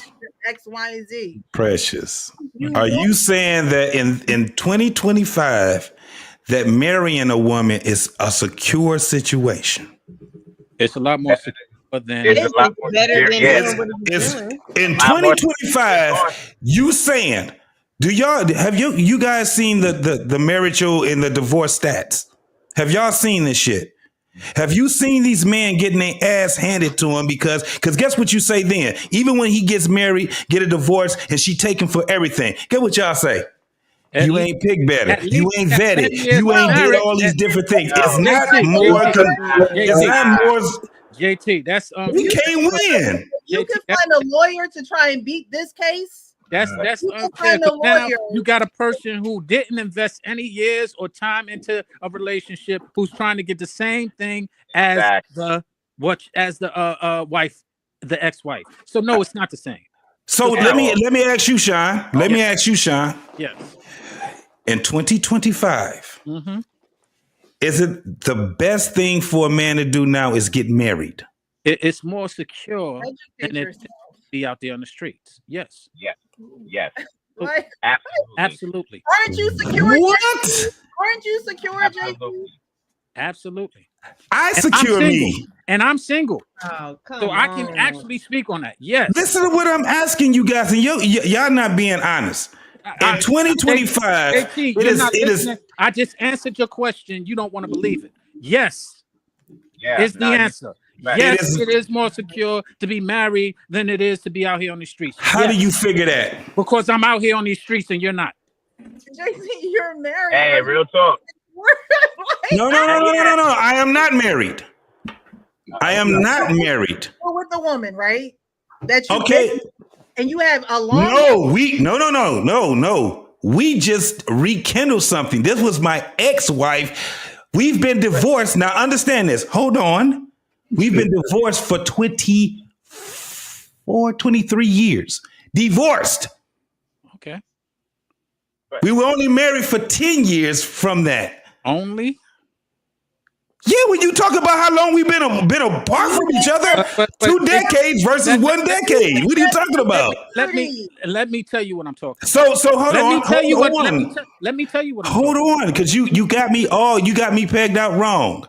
Okay. You're saying that because I've been married and whatever it is that's going on with me, even if I got married in 1994. They don't make women like that no more. And y'all lying. You went back to her, right? They don't make men like that either, though, yeah. And what? No. It ain't like we got back together and we got married. But We're you're working. together. Hold on. We're working. Like that. Right. We're working things out in hopes to being back together that way. Because guess what? She has her house and I have my house. I'm a whole different nigga than I was when I was 19, 20 years old. Okay. A whole different guy. So I'm not looking at my personal thing. I'm asking in 2025, where you got people that I'm in my 50s. So it's a whole different ball game with me. I done played the field. I be out here, whatever. I've been dating. If you know my past, then you will understand why I say what I'm saying.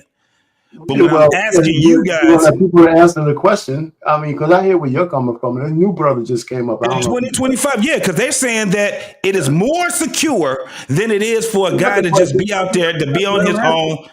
I answered that clearly, and my brother probably is gonna go ahead, Ian. The Bible says not good for a man to be alone. Like, come on. Go ahead, man. What you got? Well, first of all, hi everybody. What's happening, bro? What's popping? But I completely, and not trying to go against the grain like that, but I completely disagree. Only for this reason is because what Shannon Sharpe is going through, as far as the woman doing all this, trying to extort and all this other stuff. Even if you're married and you get a divorce, I assume, brother, that's what you mean by it's not as stable, because marriages end so fast and that you have to give the woman half and this, that, and the third. But even with that is still, I wouldn't say a lesser evil than you're going through what you're going through with Shannon Sharpe. And anybody who's dating and they're doing the same thing Shannon Sharpe's doing, they run the risk of going through the same thing. Now, maybe not as far as the extortion, but as far as the lies, as far as the people knowing about their business, that could happen. When you have a wife, it's less likely to happen. Not saying it can't happen. Of course it can, but it's definitely less likely. It's nowhere even close. And I'm pretty sure every brother on here has had a whole bunch of women in their past. You had crazy women, you had women that hold you down, you had women you did dirty, you had women that did you dirty. And every brother will probably still tell you that if you had somebody who at least seemed like they had your back for the most part, is way better than a chick who's 30 years younger than you that you just do freak offs with, and now you in trouble. So I just don't agree with that at all, that being married is less stable than you running out these streets and messing with these young girls when you're 50 years old, or even way older than them. And I'm not knocking you but I'm not knocking men for liking younger women. By all means, if you like it, that's what your preference is. But you have to know the consequences with a young mind of what you're doing when you're doing stuff like that, especially if you're a public figure. I've been rocking with you until you said that an older woman could fuck you over just as well. I mean, I gotta keep saying that for a man at that age, is she more like her, maybe? But man, you gotta create your own safe space with a woman. And I do agree, I'm married, so I think I can't talk about marriage because nobody believes me what I think about about marriage. Yeah, because you got married in 1807, though. Well, you can say that. Yeah, that's true. Hey, but you can say that. But the covenant's still the same, let man. me finish. I'll be real quick. I see women the same. I think the only thing that's different with women is the tools that they're using and the environment that they're in. I agree with that. Find a woman who likes you and you like her. Everything else is a negotiation. I'm finding that people ain't willing to negotiate. So they're not the same then, Payne. That's my whole point. No, that's not it was a negotiation with me too. They selfish. No. That's not.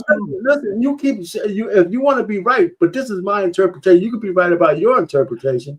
I'm saying that people in 2025 aren't getting married because neither one. The compromise women want men to make is something that is unfair because y'all want us to be outside of our nature. We want you guys to come back within more of your nature. And that's what y'all unwilling to do because every goddamn woman I talk to or I hear talk, they want traditional men, but they don't want to be traditional women. You disagree with me then. Hey, but you disagree with me then. We don't have a basis of I don't know what his excuse is. But R-Pain, just for the record, I'm sorry, bro, but let me just say, for the record, you just agree with me. You just agree with me. So at the end of the day, they are different. Even though their biology. I agree with you on this part. The biology proclivities that they have would be the same, but their ideology is because that's what you're dealing with. Their ideology, and at the end of the day, so at the end of the day, you're right, JT. It's the lifestyle. I'm saying that we can't say that there aren't reachable women today because of 2025. There are. And the fact that if you keep going around saying that there's no women that can be reached, then you're going to be right. But no, it goes back to it. But it goes back to it goes back to the. Wait a minute. It doesn't go back to anything. If I'm looking for a woman today, here's two things men don't do. They don't eliminate women because they're sexually attracted to them. As soon as a woman raises a red flag, you're supposed to move on. But guys don't do that. They don't do y'all that. just it goes back to the question. You gotta keep looking until you find a woman who's moving towards you. So it goes and again, it goes back to what Uncle Rick asked us on the panel, and y'all all agreed. He said, "Is it that there's more better men out here than there are more better women out here?" Right? I agree to that. Okay, so you can't sit back and say what I'm saying is so far off then. When I'm telling you in 2025. Okay, so it's not you. I'm going to go with my man Bowden. So my whole point where he disagreed with, it doesn't even go to what you just said then. Because at the end of the day, it is not secure for a man to go out there and just marry a woman now because of what he thinks she is. Listen, but this is what I will say. They were saying it. What my man got to say? But what I was going to say is this, though. You're saying it like you meet like for a month or 2 months, and maybe sometimes some people do, and then you get married, right? No. More than likely, you should at least, in my opinion, give it a year, 2 years, something to where at least you something. Whereas if you have a sexual relation with a woman like what we're talking about, and then all of a sudden when things kind of go awry, she starts blabbering and doing all this, that security was never there. They were just there for the sexual, fantasies, all that stuff. Okay. Let me throw this out there too. And the ladies could attest to me. I hope I don't get my man card taken away. But I disagree when y'all say there's more better men than there are better women. That's a goddamn card. So, brother, let me ask you this. Brother. Let me ask you this. Do you consider yourself a good brother? Yes, sir. Do you get chosen, or do you have to choose? Oh no, can I be honest with you? Let me vibe a little bit. I'm gonna be real with y'all, and I know I have a young face. I had a choice of a whole bunch of women, because of the young face and all that. And what I will tell you is the reason why I'm married, and I've actually been married to my high school sweetheart, college sweetheart, is that How long you been married? So I've been with my women for like 17 years, but I'm not gonna lie, I got married very late. I got married. I'm 5 years now, and the reason why that is because I let her know that I am, and I hate putting my business out like that, but I am gonna be a man that kind of, make sure that I do manly things so that I don't have those type of bro, hold on, man. Hold on. So I need to understand something. Okay, so you say you've been with your wife now, right? For how long? How many years? So I've been with my woman. Just give me the total years, brother. Total years. No, I know. I'm gonna let, because this is complicated. I've been with my woman, as far as me and her have been vibing, for 20 years. I've been married to her for 5. Now I know. Okay, that's unique. How the hell is yeah. Okay, so hold up. So are you in your 40s or 50s? 40s. Okay, so I would say mid to late 40s, right? Okay, so you've been out of the market technically for the last 20 years, right? Okay, so let me ask. No, he hasn't. No, what I'm saying is he was still. What I'm saying, he's saying he was in a relationship. There you go. But you know what I'm saying? But then if I asked him the real question, were you always committed to that relationship, or did you take your good looks and slide over to Carmel Jones's? He's begging about, man. Okay. The smile tells it all. Hold on. Let me slide in here real quick. Pause. Right. Hold on, bro. Good to meet you, Mr. Bolden. I never met you. Good to meet you, man. My question is this, right? Y'all been together for how long? 20 years. Why you ain't never let her go? Because she proved, to be honest with you, because she what? She proved keep it a beat. Right. No, I am. Listen up. Hold up. Listen. Stop. Let's keep it right there. Hey, I'm gonna keep telling y'all my shit is circular because it's true, right? Okay. You there because she convinced you to be there. Facts. Yes, sir. I'm sick of y'all. Why we keep doing this? What? No, bro, you keep doing this? You good, man? He just letting everybody else know that what he's saying is always been what it is. That's all. Thank you, bro. He just used an example. Listen to what I'm saying. Thank you, bro. Listen to what I'm saying. I want to hear him. No, listen to what I'm saying, Boulder. This is what I'm saying, right? We talking about the dynamics of this thing. Everybody keep looking at the outside of this shit. Everybody knows, bro. What I'm saying is this, right? The only reason you get married is because she was a good enough woman for you to marry, right? Yes, sir. It took you how many years to figure that out? It doesn't matter, right? But she convinced you to be married, right? So, yes, sir. Why did you talk to her in the first place, if you don't mind me asking? Well, I've known her since high school. Just cute, you know what I mean? Like we were. You wanted to do what? You wanted to do what at first? No, you know what's funny? I didn't want to smash. I mean, I know there's women on here. No, listen, and I want you to hear me so y'all don't think I'm just trying to, just say shit. I was smashing everything alive not everything alive. Let me stop that. But I was doing my thing for a very long time, right? Even when I met her, I'll tell you a funny story, is that I actually was talking to her best friend. We kind of fell out. And since she was on the track team, me and her just started kind of talking. Right? Y'all was friends first, right? Y'all was friends first, right? Yeah. Okay. Yes. But you still wanted to hit it though, right? I mean, I want to hit every chick at that time, though. Come on, don't do that, bro. Don't do that. We men, bro. Listen, hold on. Me and you were vibing. Let's set the baseline, bro. We're men, bro. We're men, right? Yes, so y'all was cool, but you still wanted to hit, right? I mean, come on, man. Just I'm gonna keep it a bean. I'm gonna keep it funky with y'all. Yes, but honestly, that was not on my mind when I was talking to her because I was smashing other chicks at that time that we were friends. I wasn't even tripping on her like that. And I'm dead serious. I'm not. If I was, I'd be like, yeah, I wanted her so bad and she didn't want it. I'll tell y'all. It's all good. But I was having so much fun. That's not what I'm asking you, bro. Right. Okay. Go ahead. That's not what I'm asking you. You wanted to hit. Once your attention, once your attention turned to her, it was on and cracking, man. Stop it.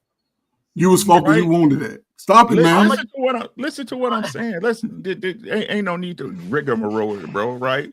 She was cool and she got moved up to the roster, right? Yeah, I didn't even hit when I first was talking to her. That's crazy, bro. I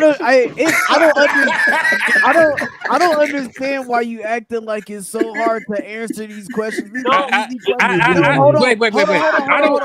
Let me jump in real quick. Hold on.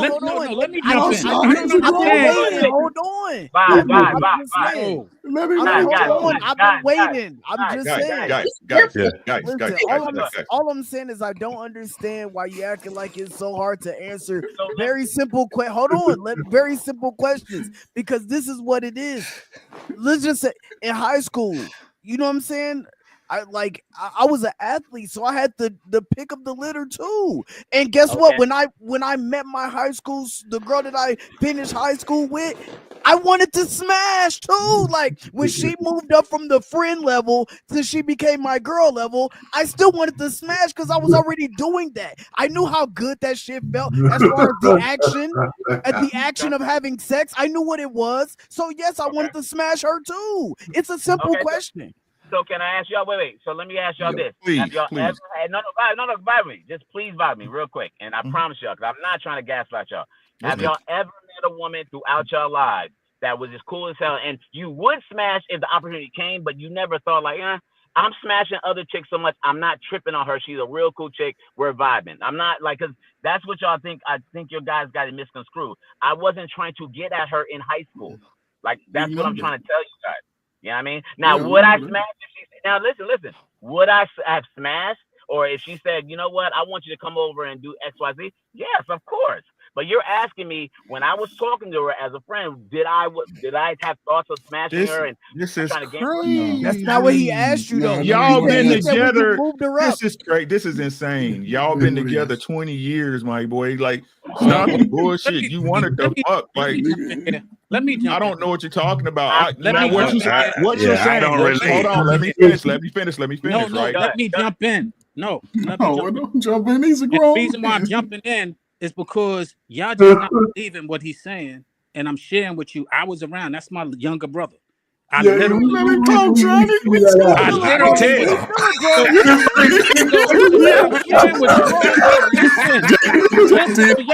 He playing Big Brother. He's being very if y'all listen to what he said in high school he didn't get with her. In college is when he got with her. Yeah, we understand that. And so what y'all can't understand is that if somebody is around you, you gotta want to hit. No, that's not what he. Guys, guess what? Sean, hold up, Sean. He said chicken butt. Hey, yo, you gotta get rid of him, sis. Yeah, you gotta get him up. He can't come back, man. That's the second time he's been up there. Sean, he said when he moved her up to the spot to where he started to talk to her, did he want to then hit? He said no. Yes, he did after. Bro, he did not say high school. No matter when, bro. He did not say high school. He said when you moved her up. He said, hold on. He said when you moved her up and you started talking to her like that. Say that you didn't want to hit. You said I was hitting so much, everything else, but you chose her to move. You chose to move this woman up. So that means you definitely wanted to smash. Okay, now vibe. What I told you guys is I knew her since high school. Yeah, we know that. And in college is when I moved her up. Now, if you're asking me in college, Semantics don't. Hey, no, it ain't semantics. If I listen, when we were in college, yes, I wanted to smash. Right. So thank you. But that's what we already understood that. Right. But we understood that. But I'm trying to. No, bro. I'm trying to move the conversation. Right. I'm trying to move the conversation. Right. So again, right. What happened? Because y'all in a relationship, shit happens. This the world. Life be life, and right. For whatever you did or she did or y'all didn't do for 20 plus years. How long y'all was together before y'all got married? Like around 20 plus years. Right. So no matter what, you wouldn't let this woman out your life, right? No. Right. Again, you wanted to hit. You had a roster. She was cool. She became my girl, right? But she convinced you to stay, right? She convinced you to say, hey, I'm worth wifing, even if it was 15, 16 years down the line, right? Yes, sir. Right? It's you wanted to hit, and she kept you, right? Mm-hmm. Yes, sir. Yes, sir. You wanted to hit, and she kept you, right? And what I'm talking about is this thing that we call marriage that people don't understand, right? Again, what women try to put off again is this. What Precious said, because I'm gonna pick on her because it's her show, right? This innate nature, our lower nature that men have, when that 9 times out of 10, right? Because I'll excuse most cases, and I agree with you, because me and my wife, we was friends first. Okay. We was homies. We was cool. That was my ace. I was hitting her homies. Hey, so you feel me? Go ahead, keep going. Right, we all understand that. This why I'm trying. That's why I'm just trying to get you to get where it's at, right? Okay. Right. When I started looking at her a certain way, I was like, I'm trying to hit, right? Okay. Yes, sir. She still had to convince me to make her a wife, make her my wife, right? She was a wife already. That's why you kept her around you. Yes, I agree. Right? Good girls get scooped, right? You scooped her 20 years ago, facts? I see where you're going with this. Okay, I see where you're going with this. Right? This is what I'm saying. It is not my job to make you a better wife. It's my job to do my job as a husband. You understand what I'm saying? It's my job to do what It's my job to do what I'm supposed to be. That the shit that people actually able to put on paper now. Shout out to Kevin Samuels in the manosphere, protection, provision, all that. Facts. All that's in Noah's son's work. Facts, right? But don't try to convince me as a man that I was supposed to convince you how to be a wife to me. Okay. Never. I definitely see where you're coming from with that. It's you see what I'm saying? If you're naturally a good woman, a man is going to find you no matter what happens. Now my question to you, Mr. Bolden, let's bring it back, because my shit is circular, because it's true. Bring it back. Did you hear what I said? How many women would you say exist like that out there in the world today? Minority or majority? Yeah. Oh, look at you. That's it. That's it. I think I agree with you. Come on. Minority. I would say at this at 2025, I would say it's a minority. Stop playing with me. I don't lie to y'all. And it's not to you, Bolden. It's the people in the chat. No. You know what? Can I be honest with you? I honestly agree with you wholeheartedly, but I will say this, and I'll ask the panel this too. Can the same be can be said about a man?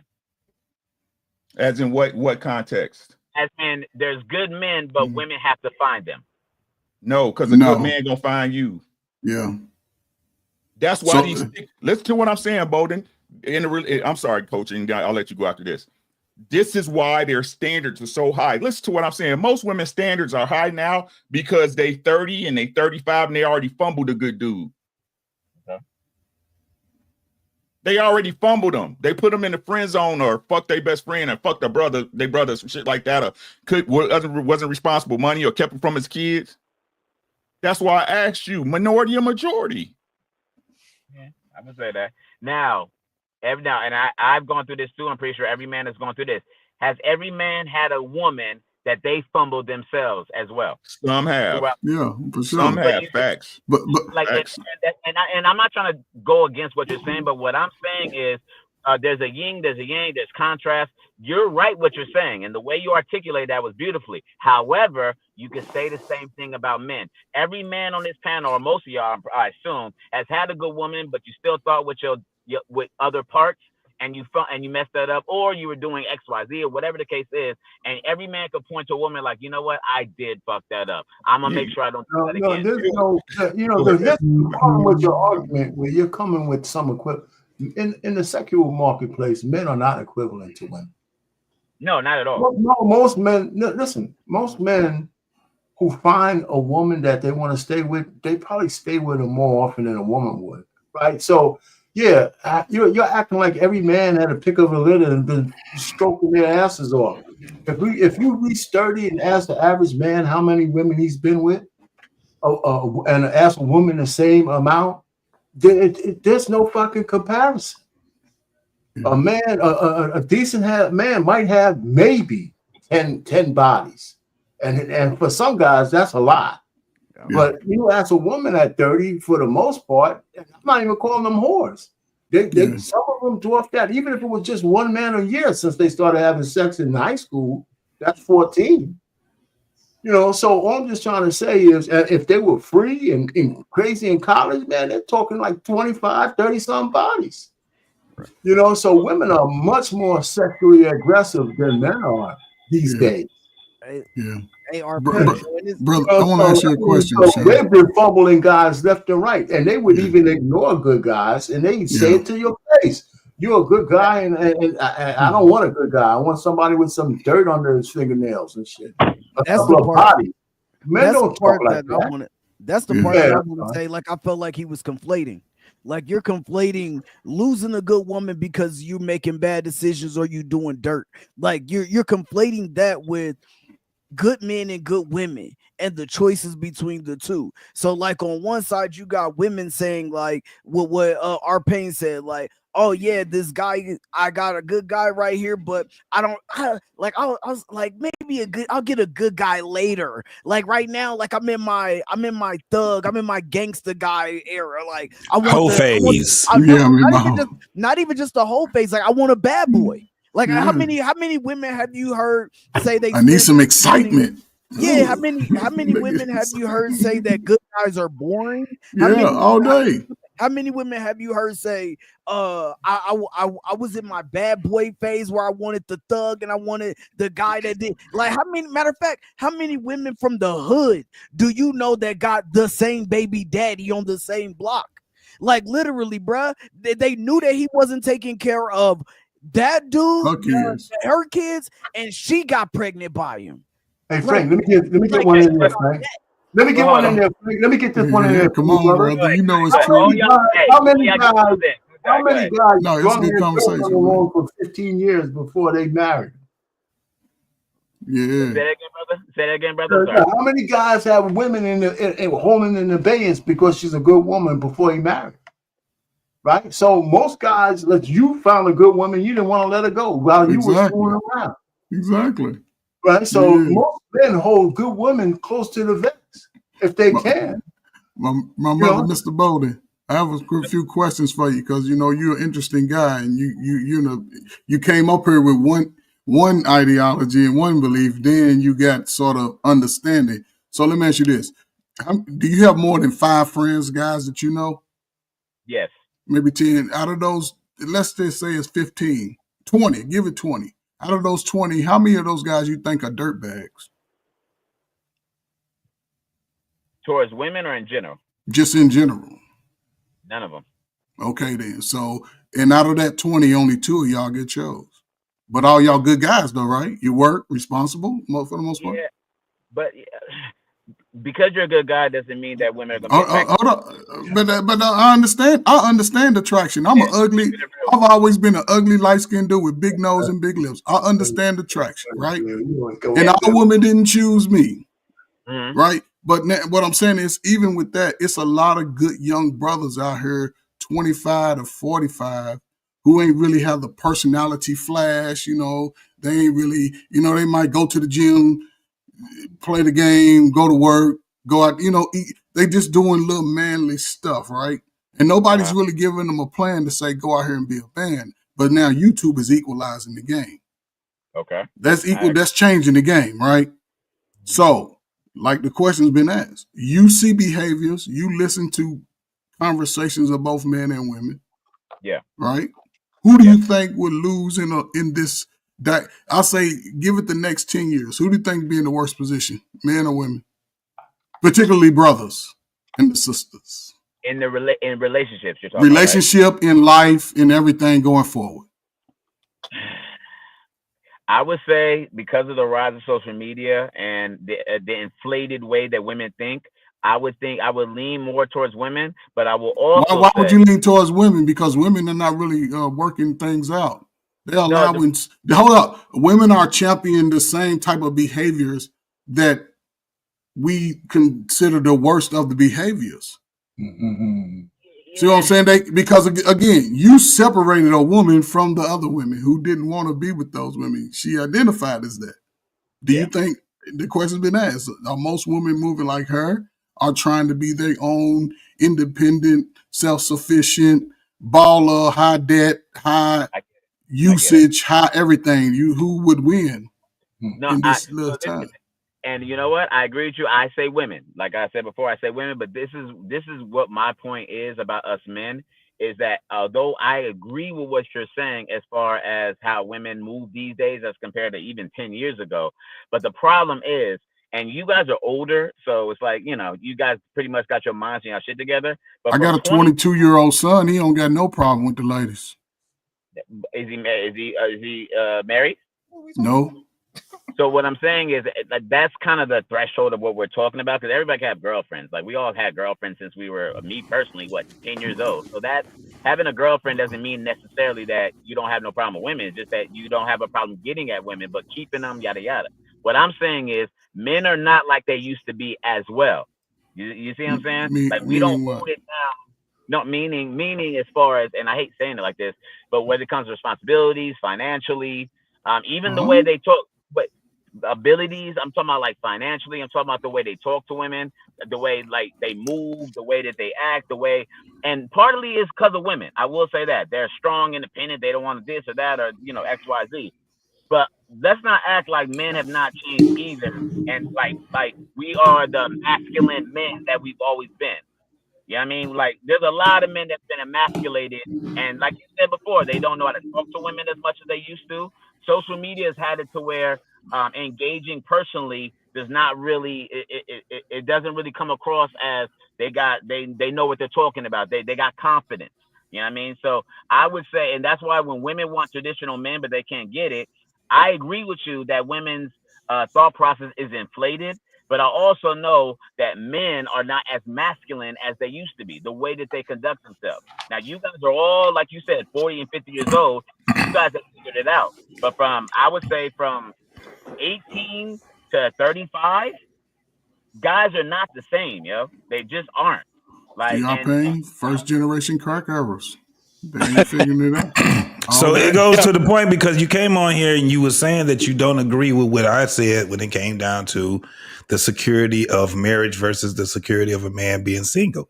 How is it that, okay, I understand that you don't, but so how do you figure, based off of what you just said, that there's more security in getting married then, if men are not the same and women are not thinking the same, and it's not for the better, it's for the worse?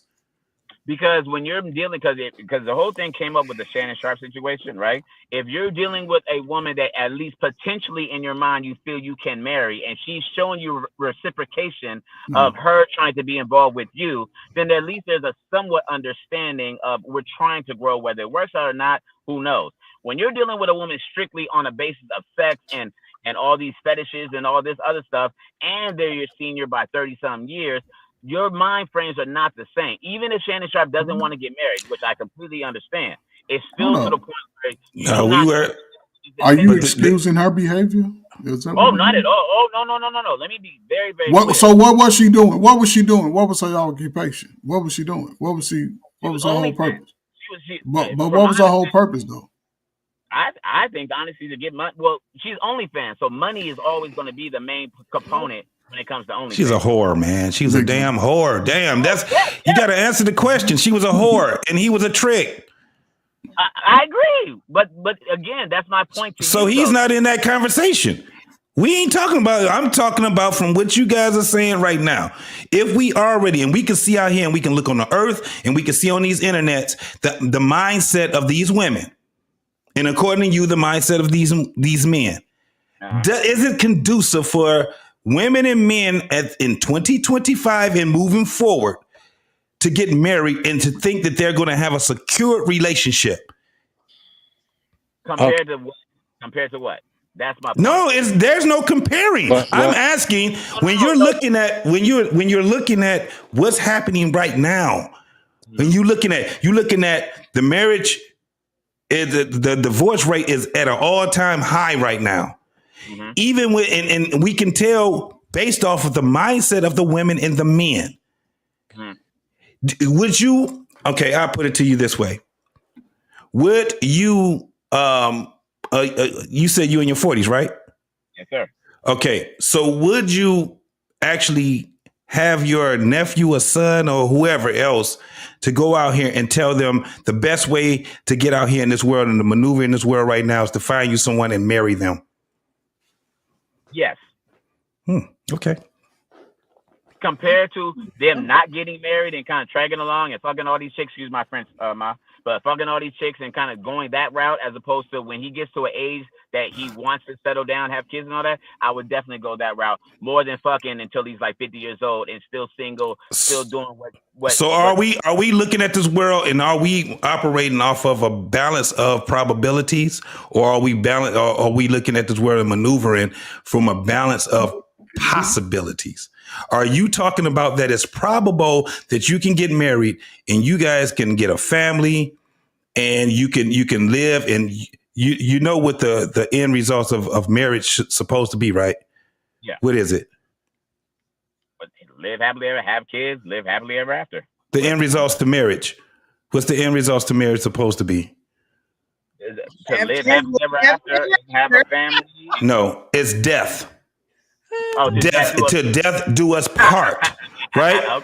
So what is the probabilities of getting married in 2025 and moving forward? What is the probabilities of getting married now? Is it death or is it divorce? Well, damn, if you're gonna just give me those two, I mean, shit. What's the other ones? What's another one? Well, this is my thing. You mentioned, should you A, get married, or B, basically not get married and still live the life of a bachelor? That's what I took from that. And I'm telling you, if I had to tell my son to either live life as a bachelor his whole entire life, or try to find a woman that you could wife up and have kids at a certain age, I'm going to go with telling my son, look, when you're around 30 something, right? Or not even that, before that, but you know, if you're going to be around a certain age and you need to try to at least attempt to try to see if you can find a wife. And when I say find a wife, I mean, going to the dating scene. I mean, it is a shit show. I'm not going to sit up here and lie to you. You're not going to get it right the first time. But like I always tell you, all these men on this panel have been on multiple dates and that shit has failed. But it did not stop them from finding their wives.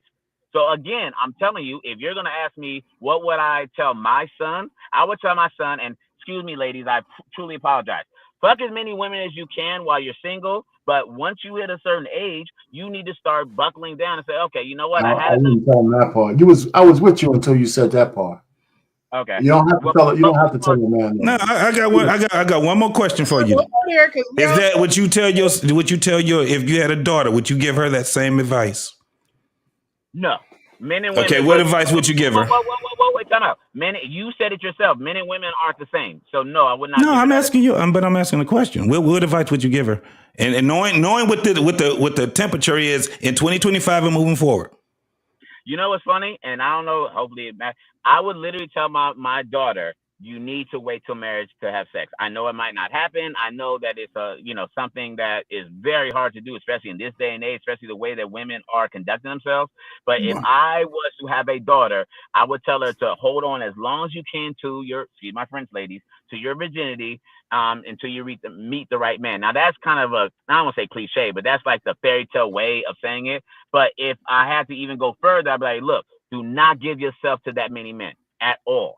Like, if you do fall in love and you have a boyfriend, I would love for you to wait till marriage, but I know how shit is. I get it. I'm not going to sit up here and just be like, you had sex before marriage, it's over. No. But I would definitely tell my daughter that you need to be in a very serious relationship after high school. I truly think, as much as when girls do have sex in high school, you should wait till after high school, although I know it happens. But I think that I would tell my daughter that do not give your body to just anybody, and make sure that you have like at least a year in before you give them your body. Now, is that something that can happen? Who knows? Because like you said, this day and age, it's crazy. So, brother, let me ask you. Let me cut in there. The thing you said, I don't disagree with what you just said. The only thing you didn't add was when you tell somebody not to have sex, you gotta tell them why. Okay, I say why. You gotta have a good explanation, and you gotta talk about consequence. And that's I don't disagree with what you said about the girl, because my daughters didn't have no boyfriends until they went to college, but and after but with the sons, I would never tell my sons to stroke as many women. Now, what I know now, I would never say that. All I would do is acknowledge that he's going to be banging a couple of honeys out, and I'll tell him how to protect himself at all times. You know, but I would never tell him to get up. Let me just say one thing before you go.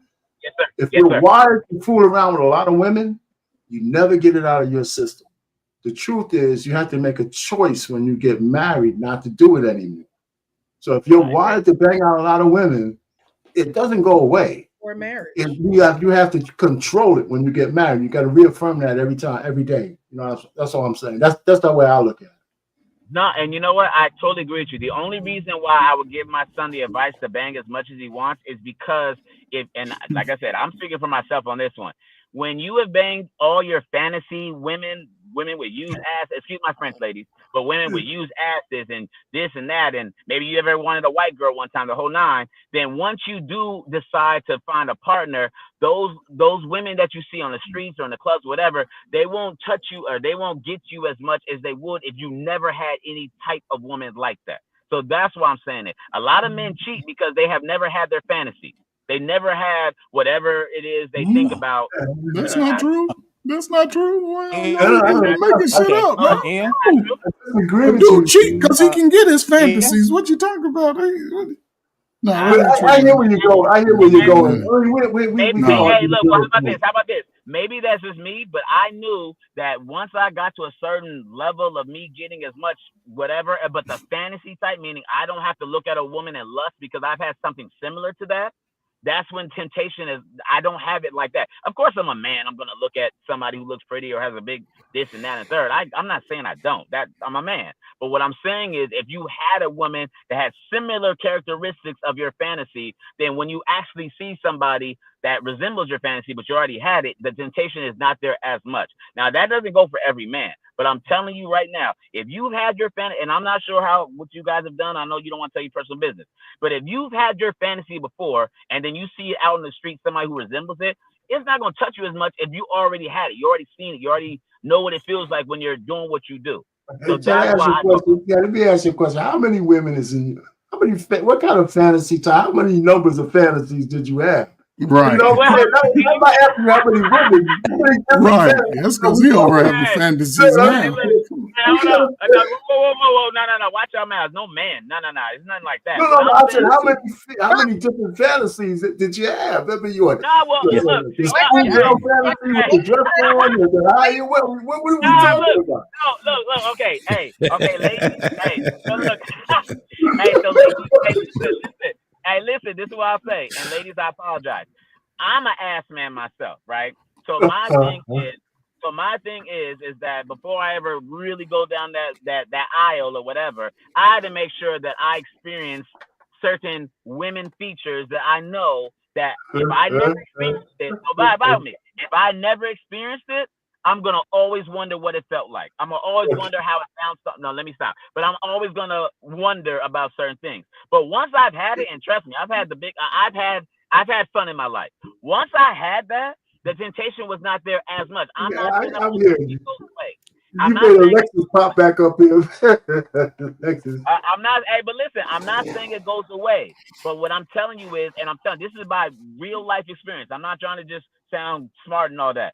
I'm telling you, if you've had your fantasy before, as far as the type that you want, whether it's a white, and now me personally, I'm not a white girl kind of dude, but let's just say it was, and I had it, then if I ever see a pretty white woman, I will never be like, man, I wonder how, you know what I mean? Like, it just, I've already had that. I'm with you. Listen, question. But you still had it, right? What, temptation or fantasy? What were you talking about? No, you said if you had it once, right? You had it. You've had it though, right? Yeah. So he shouldn't do what you did. Wait, I'm confused on the question. I'm sorry. I'm asking, no, right? I don't know what you're asking. I'm sorry. Say that again. I think he's talking about your son. So are you saying that it's healthier for a man to have a lot of sex before he gets married? Yes. Okay. So for you to, yeah. So hey, go ahead, Alexis. What you gonna say? Nah, I was thinking maybe he was about to, come in with the oldest and be like, ooh, and understand like what you said. I was waiting on him. Like, so No, he's still not getting it. How you look? Okay, just like I don't understand how you could get up here talking about the relationship of being married is so more secure and being in the streets when it took you 15 years. Just like you can't say, just like you can't say, hey, don't, go out there and have sex. Like your ideologies are like, do as I say, not as I did. No, I think y'all misconstrued what I'm saying. He asked me a question. He said, should you get married, or should you just kind of do your thing and stay in the streets? What I said was 15 years before getting married, which but you I only still been married got for 5. no. But time out. But the whole no, I didn't switch on my ideology at all. He asked me what I am married right now, right? So if I wasn't married, I could kind of see where y'all coming from. I am married.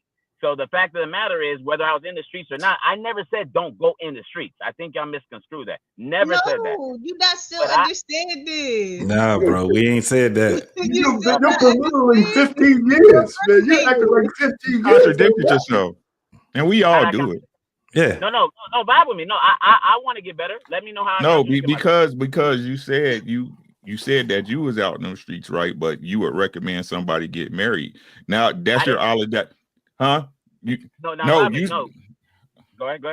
No, you were saying that it's more secure that way, right?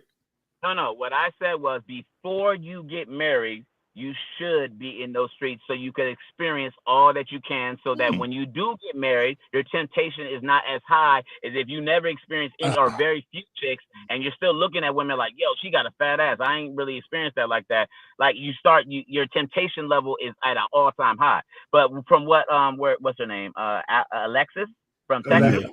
Yeah, like I said, she said that my ideology is all over the place, and it's not, because I'm married. If I wasn't married and I was saying all this, then I could get what you're saying. But literally, I told you. You've only been married for 5 years. You've only been married for 5 years.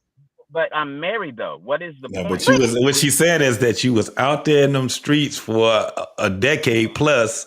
Yeah. And now you're saying that it's more secure to be married.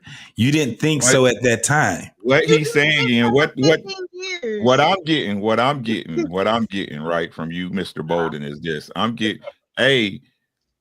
Get you a girl, you know what I'm saying, that's gonna rock with you while you out here in these streets, you know what I'm saying? And then when you done with these streets, you go marry that girl. That's what you're saying? Yes. And I will say this. But wait. But this is what I will say. But bye. Hey, listen, bye real quick. This is Sean's brother for sure. I told you I could tell. Hey, but look, hey. Let me clarify one thing, though. Hey, guys, let me clarify one thing, though. I don't think that the way that I did it, I'm not going to say that's the recommended way to do it. Meaning, I don't think that somebody should have somebody on the side and just keep on doing, and then when he's done, go to her. That just happened to be my situation. What I'm saying is whether just the man... happened to be? No.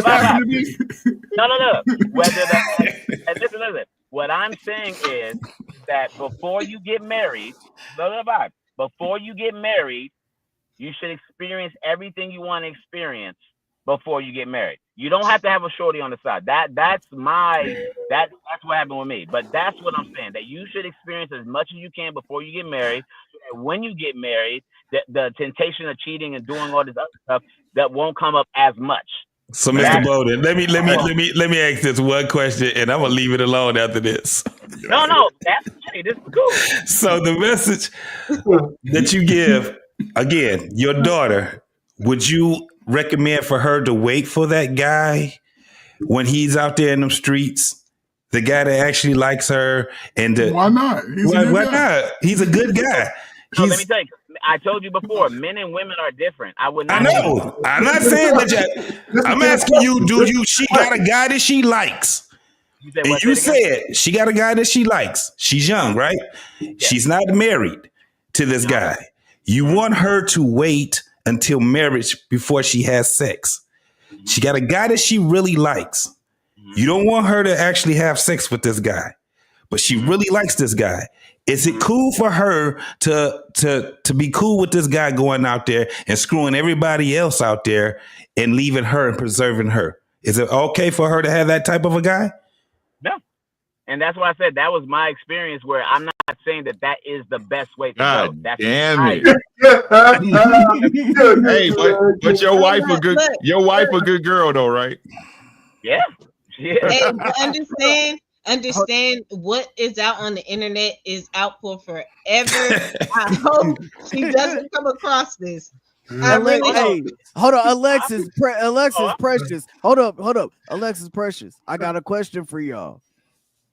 Y'all meet a dude like this, what y'all on? I'm not sticking around. Alexis, just saying, man. Alexis, be out there, but don't string me out.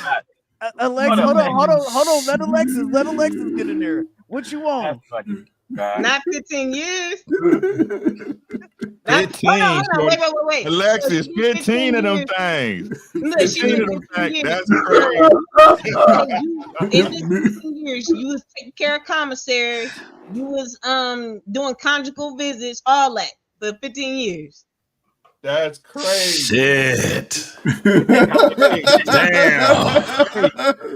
Wow. Listen to what I'm saying. Should have put him in Rikers.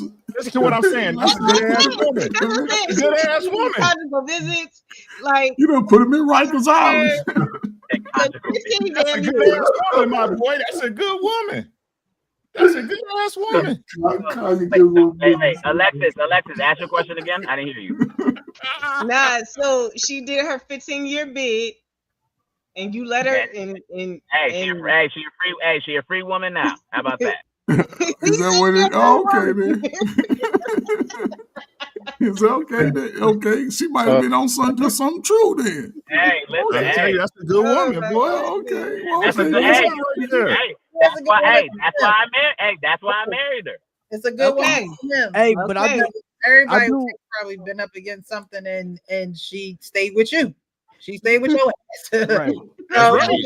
good woman for him. That's right. That's like, right. Is a good Goddamn right. You goddamn right. Exactly. In facts. And I want to tell you that just because y'all don't dictate what a good woman is to us, we do. Right. Mm-hmm. I agree with that I agree with. And one thing I do know though, bold in times too, y'all some wild brothers. Number one, like I don't know.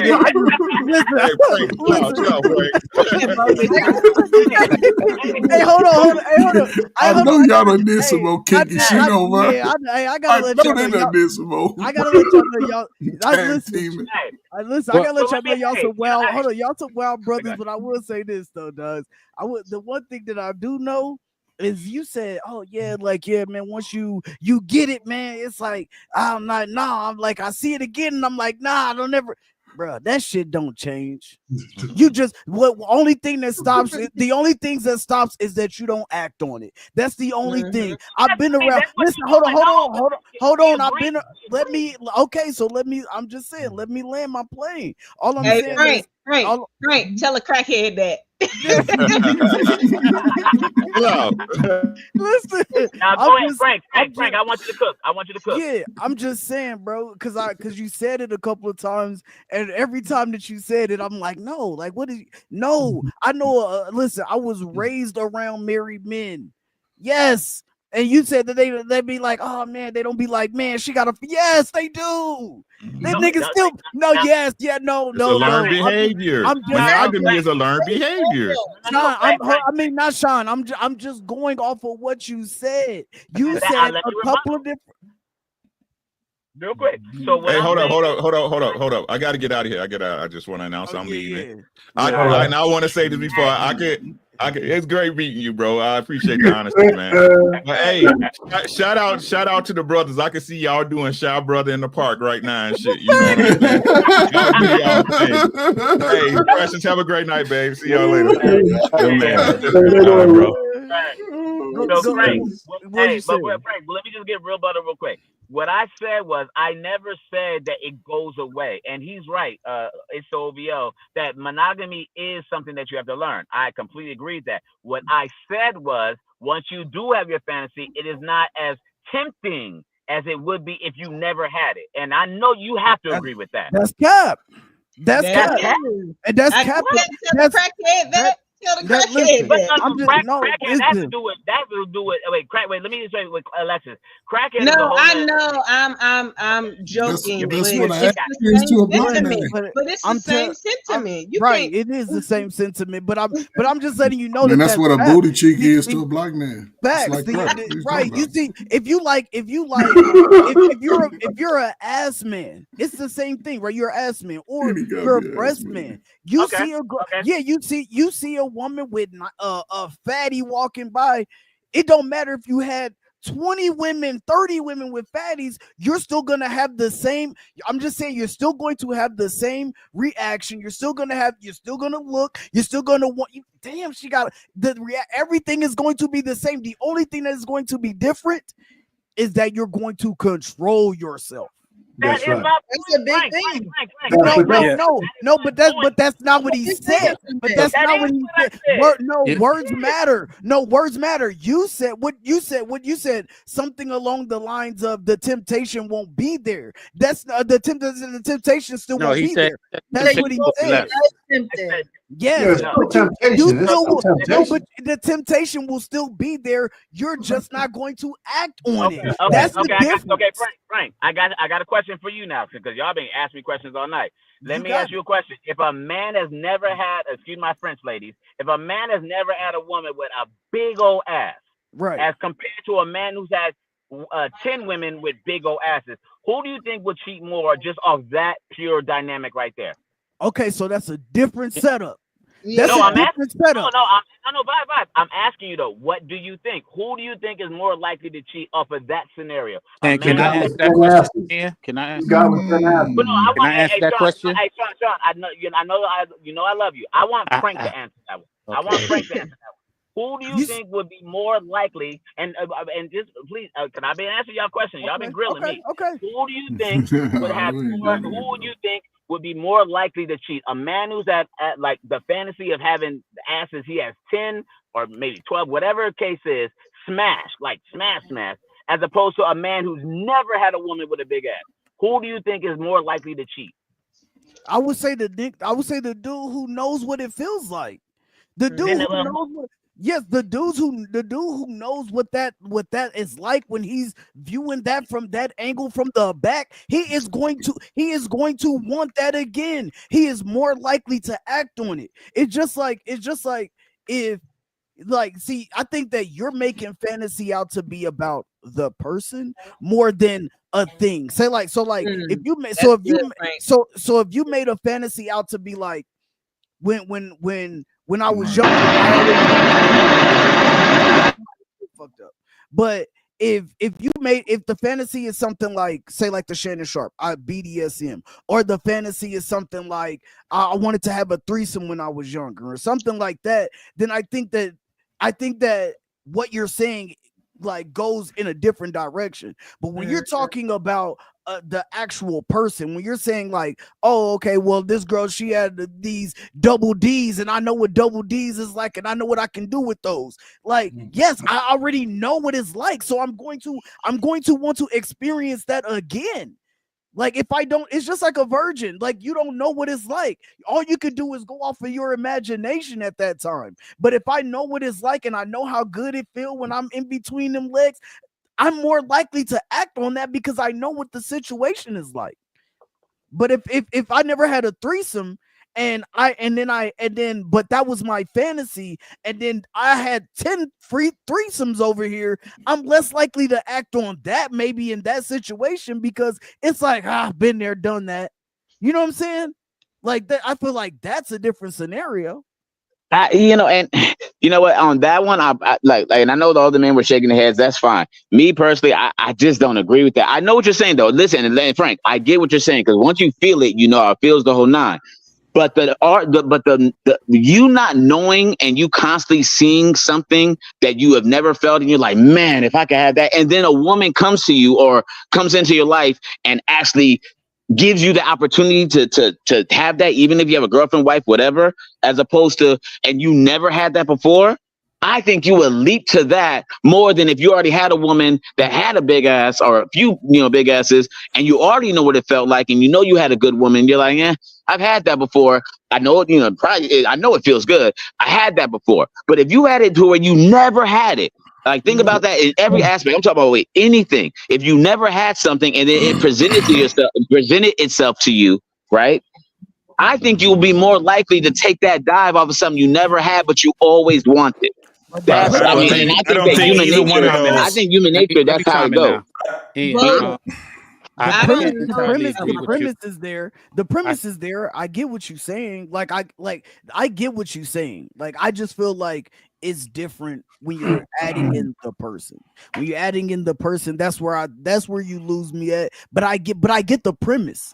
Yeah, it's almost the same. But I think it's more likely to, because I've been like, I was raised around married men, bro. Like, so I get it, and I just know that if regardless of the situation, both are going to want it at the end of the day. I agree with that. Both are going to be tempted by it. Now, that's the only reason why I said, like, if you know what it's like, yes, I get you're less likely to be like, all right, whatever. I get what you're saying in that, but all I'm saying in the situation is the temptation when you started with that. I'm just saying that the temptation will still definitely be there. And you know what, Frank? And although I do feel that's somewhat semantics, I get what you're saying. You're trying to say that I shouldn't have said temptation. I'll give you that, because every man's going to be tempted with something. If they're attracted to a woman or a woman's features, every man is going to think like, man, I wish I could have that or whatever. But you kind of agree with what I'm saying, and I'm glad you kind of at least see what I'm talking about. Where if you already experience, this is with anything, y'all. This is not just with women. If you experience something already, especially you experience multiple times. All right, you're not going to leap to something. You're not going to leap to that as much as you'll leap to something you never experienced, but you always wanted. And that's why I say that if you do handle those urges, or at least partial urges of dating or being with women that you've always wanted, then once you have your wife or even girlfriend, whatever, I'm not saying temptation won't be there, but it won't be like, man, I ain't never had that. I need to feel that one day. Like, every man has a bucket list of what they want to do. Every man, all y'all on here have one, right? I'm not saying, I don't know if y'all experienced what y'all want on your bucket list or not. But if you check off something off your bucket list and then that something comes around again, you're not going to be all pressed to do it again if you already done it. And that's what I'm saying. And every man has that, whether it be with women, whether it be with life goals or life choices, with vacations, whatever the case is, everybody has a bucket list. If you check off those things off your bucket list, then when that thing comes back around, you're not going to push up on it like, yo, I want to. Now, you may want to do it again. And that's where I messed up with the temptation part. But you're still not going to be as on it as if you never had it before. And that was only my point. Says the man who said he's good looking and it took him 15 years to say he didn't want it anymore. Stop playing with me. Hey, didn't want what? Didn't want what no more? Say that one more time. I didn't get that. Alexis on your ass, Paul. Oh no, I wanted to be on it. Hey, listen, I wanted. I like this understanding. Say it again. Let me get some credits, because I don't know if you heard me earlier. I gave you the amen, because I think you walked that down so well, as far as he's looking at it as the person, and he's looking at the person as himself. He's not looking at it as the world and a collective. He's thinking it of him and what he went through, and how he, after 15 years, thought like, oh yeah, I'm good on that. He basically was out there eating all the meat. Now he vegetarian. Well, I ain't eating meat. Hey, let's not say eat meat. Hold on. That's a joke. That's a joke. Wait a minute. No. She got you. I'm joking. No, I get no. I know. You know what I'm saying? But no, peace and love. I get what you're saying. The thing is, though. But you know what? And also, I'm joking, and I'm not like trying to be facetious on here, nothing like that, nothing at all. I understand, but I just, Frank walked it down. I also want you to understand that because of the numbers that you gave, we didn't ask. You told us the breakdown.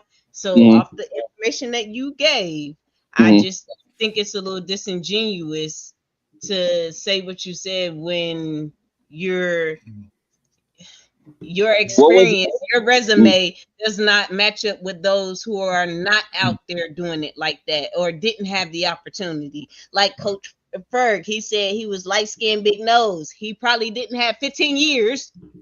Well, not and Alexis, you know what? You're actually, hey, you know what? I'm gonna be honest with you. I don't even disagree with, hey, Alexis. Look, hey, Coach, you know you my boy, but I'm just saying. But do you understand how that's like? Well, so Alexis, this is what I will say. Alexis, this is what I will say. I'm not even gonna say you're right or wrong or nothing like that. What I will say is when you are speaking to people and you're trying to get your point across, the best way to do it is go by your own personal experiences and go from there, right? So that's why I mentioned everything I mentioned. And not only that though, but I've also had, hey, bye. I've also, oh look, he got the picture back. That's hilarious.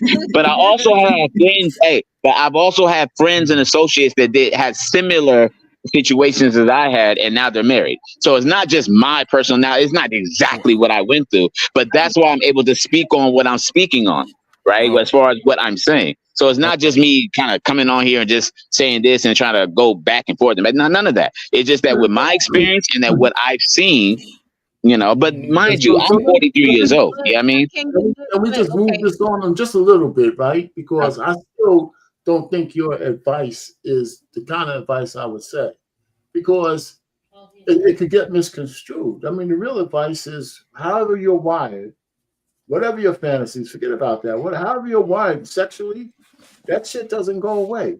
In the end, if you get married, you have to make a choice for monogamy. That's it. I agree with that. You know, everything else is crazy.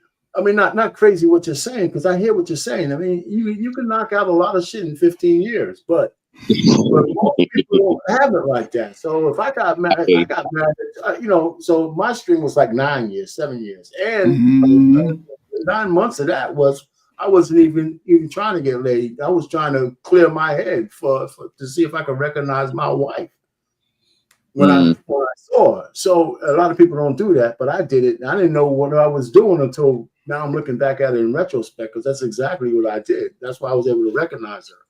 So the issue is that you have to make a conscious choice, no matter what your fantasies are, once you get married, to not cheat on your wife. Because you never get all your fantasies out of the way. I mean, I could dream up a whole lot of shit that I didn't do. I'm still mad at a frat brother for messing up my ultimate male fantasy, me and 2 women. I'm still mad at him. It's been 2 years.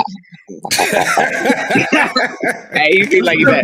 Hey, that shit don't go away. Don't go away. But Mr. Payne, but Mr. Payne, this is what I will ask you, right? Everything that I've said, you said that you have to make a choice to be monogamy, right? Yeah. Okay. I'm saying that I feel that choice will be much easier if you limit. That's where I'm coming from. I get what you're saying, though. You have to have a choice regardless. Go ahead. No, I'm telling you, you're saying it's easier. It might be easier for you based on your, but the answer really is you got to make a choice, whether it's easy or not. But today it's easier for you. But when you was in that moment, it was not easy. Today, on the other side of wisdom, you can say, "Oh yeah, it's easy." But listen, and when I run in my 15 years, I wasn't having y'all problems. I wasn't having y'all problems. Hey, Coach Ferg.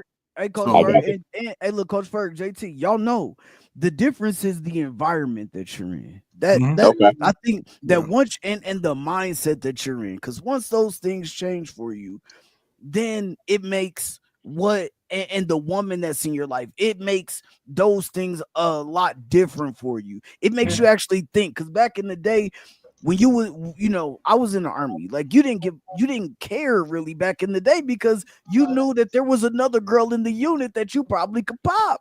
It wasn't like you was worried too much about, oh man, like, I'm not worried about the consequences right now because you're young, you're doing your thing, you're just having a good time. And the word that you've been using this whole night is vibing. So that's all you was doing was vibing. But once you say you found that woman and your mindset changed, you're not around those same dudes. Because when I was in the Army, a lot of the dudes that was married, what you're saying is totally opposite. Like they were the main ones that were hounds. They were the main ones that, hey Frank, look, hey, look over there, dog. Like I'm like, shit, we in the airport. Hold up, oh damn. My boy, hey, 3:00. Shit, like what's like whiplash? You know what I'm saying? Like, yeah, like the whole time, and it was the married dudes. Why? Because they knew that when they were home, they were home. When we were on the road, though, they were on the road, and when they were on the road, they were some hounds. Yeah. I'm telling you, and that's why for a long time I didn't believe, like I didn't think that I needed to be married because of seeing it. I'm like, damn, like I'm seeing what all these married dudes is doing, but I'm doing this as a single man. Why do I need to be married when I'm looking, I'm doing the same thing, some of the same things that they're doing, but I'm not cheating on my fucking wife. Like, you know what I'm saying? And so like, I'm like, at the same time, so it was like, why should I get married, right? But then my mindset changed. Like being around dudes that I really seen that were really holding it down for their households, that were really doing right by their wives and these things. And I even seen some of my partners change, like because they got out of the environment where we was traveling all the time, and then they was like, man, you know what, this shit ain't right, and they started to change their mindsets. So I just feel like I get what you're saying, and that's why I said I can get the premise, but I just feel like that when you make it about the person rather than a thing or the situation, a type of swingers or BDSM or threesomes or whatever, then like when you say fantasy, big butt and a smile, all that shit, like that shit goes out the window, because I seen some of the most craziest shit from married men when I was around a whole bunch of married men. Now let me ask you this, Frank, and I totally get all that too. What do you think made because you said you had some friends that changed, right? They were out there doing this, but then they changed. What do you think made them change? Bruh, environment. What was the environment change? What was the environment change? That's what I'm saying. A lot of them moved on from the army. A lot of them moved on from our unit. Matter of fact, too, because our unit, you're treated like a superstar, right? That like it's a very small unit. Not a lot of people can get into that unit, and so you're treated like a superstar from members of the community, members of the army, members of the other armed forces, because their armed forces ain't shit like ours when it comes to boxing and things like that. And so wherever we go, it's straight up superstars. So we get straight professional athlete treatment everywhere we go. And so it's like, okay, well now when I go here, okay, there's a girl over here. When I go here, and then like when we got out of that unit, we got out of that mind, it's like, oh man, you know what? It's just like when you a star athlete in high school and you go to college and you a nobody. You know what I'm saying? Because you stop playing sports. And you're like, I just want to be a regular person.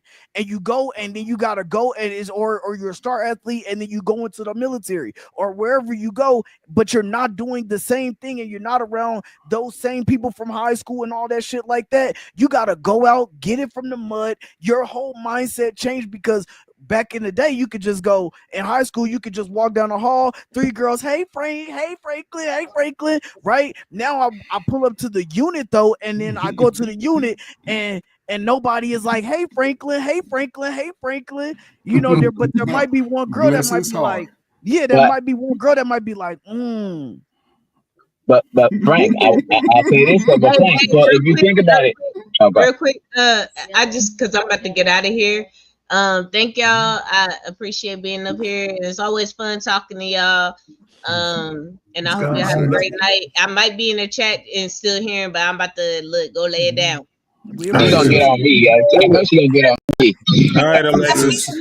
But that's love. That's family. We all get. Oh yeah, I'm having fun. Hey, I'm having fun right now. Don't trip. Way to get on him, Alexis. Appreciate you for having me. Have a good night.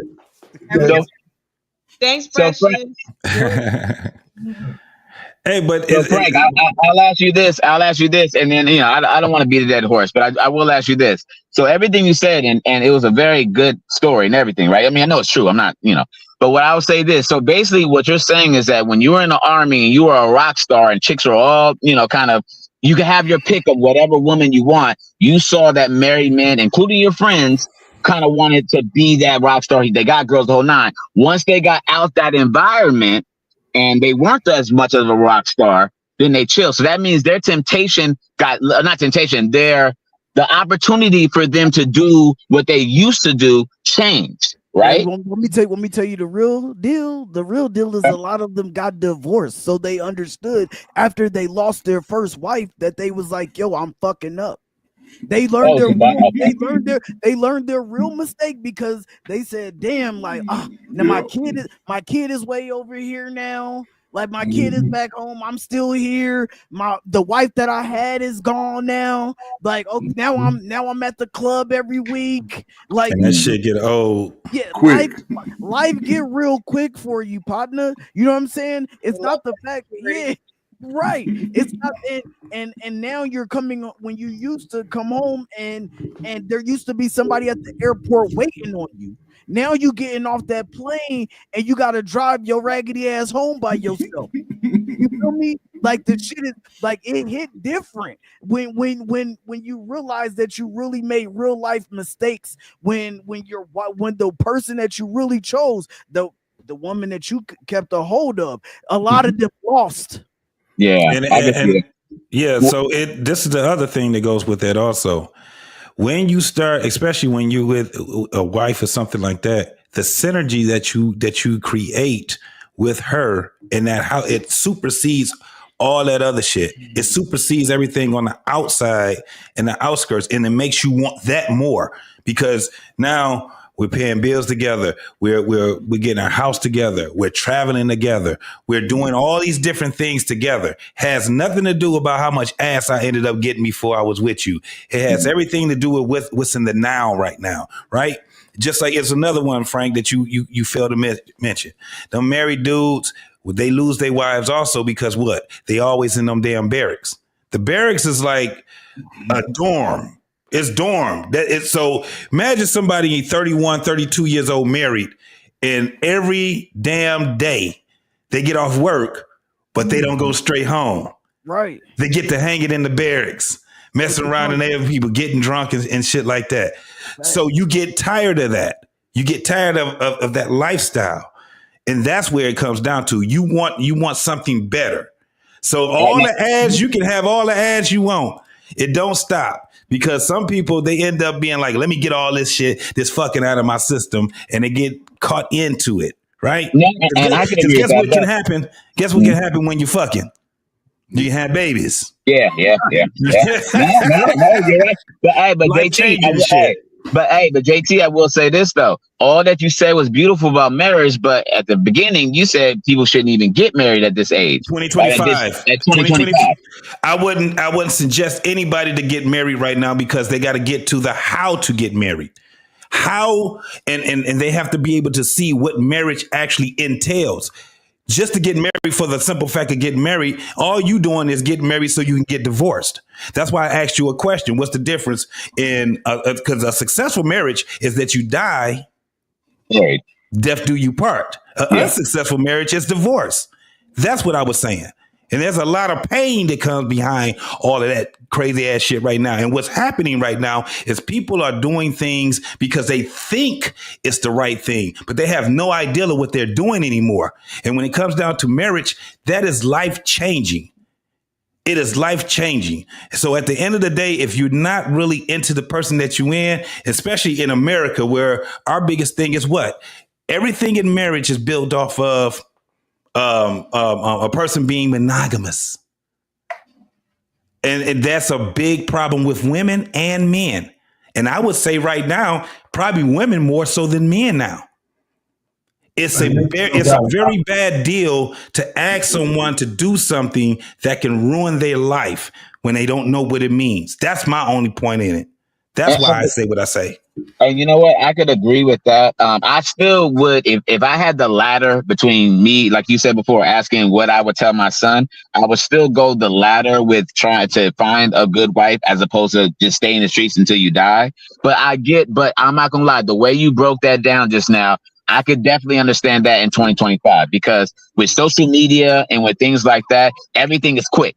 everything is quick. Responses are quick. These women are getting like men don't get DMs like women do, right? So they're gonna act a certain way when it comes down to men because they think that they can have any man they want because their DMs are so full when they don't understand that most of those men just want to, you know what I mean, do what they want to do without the commitment or nothing like that. So I completely agree with you on that aspect that a lot of people who are getting married these days don't know all of what marriage entails. And in turn, it just turns into a big old divorce. But I would still choose to talk to my son and let him know you should find a wife more than you should. And he's young.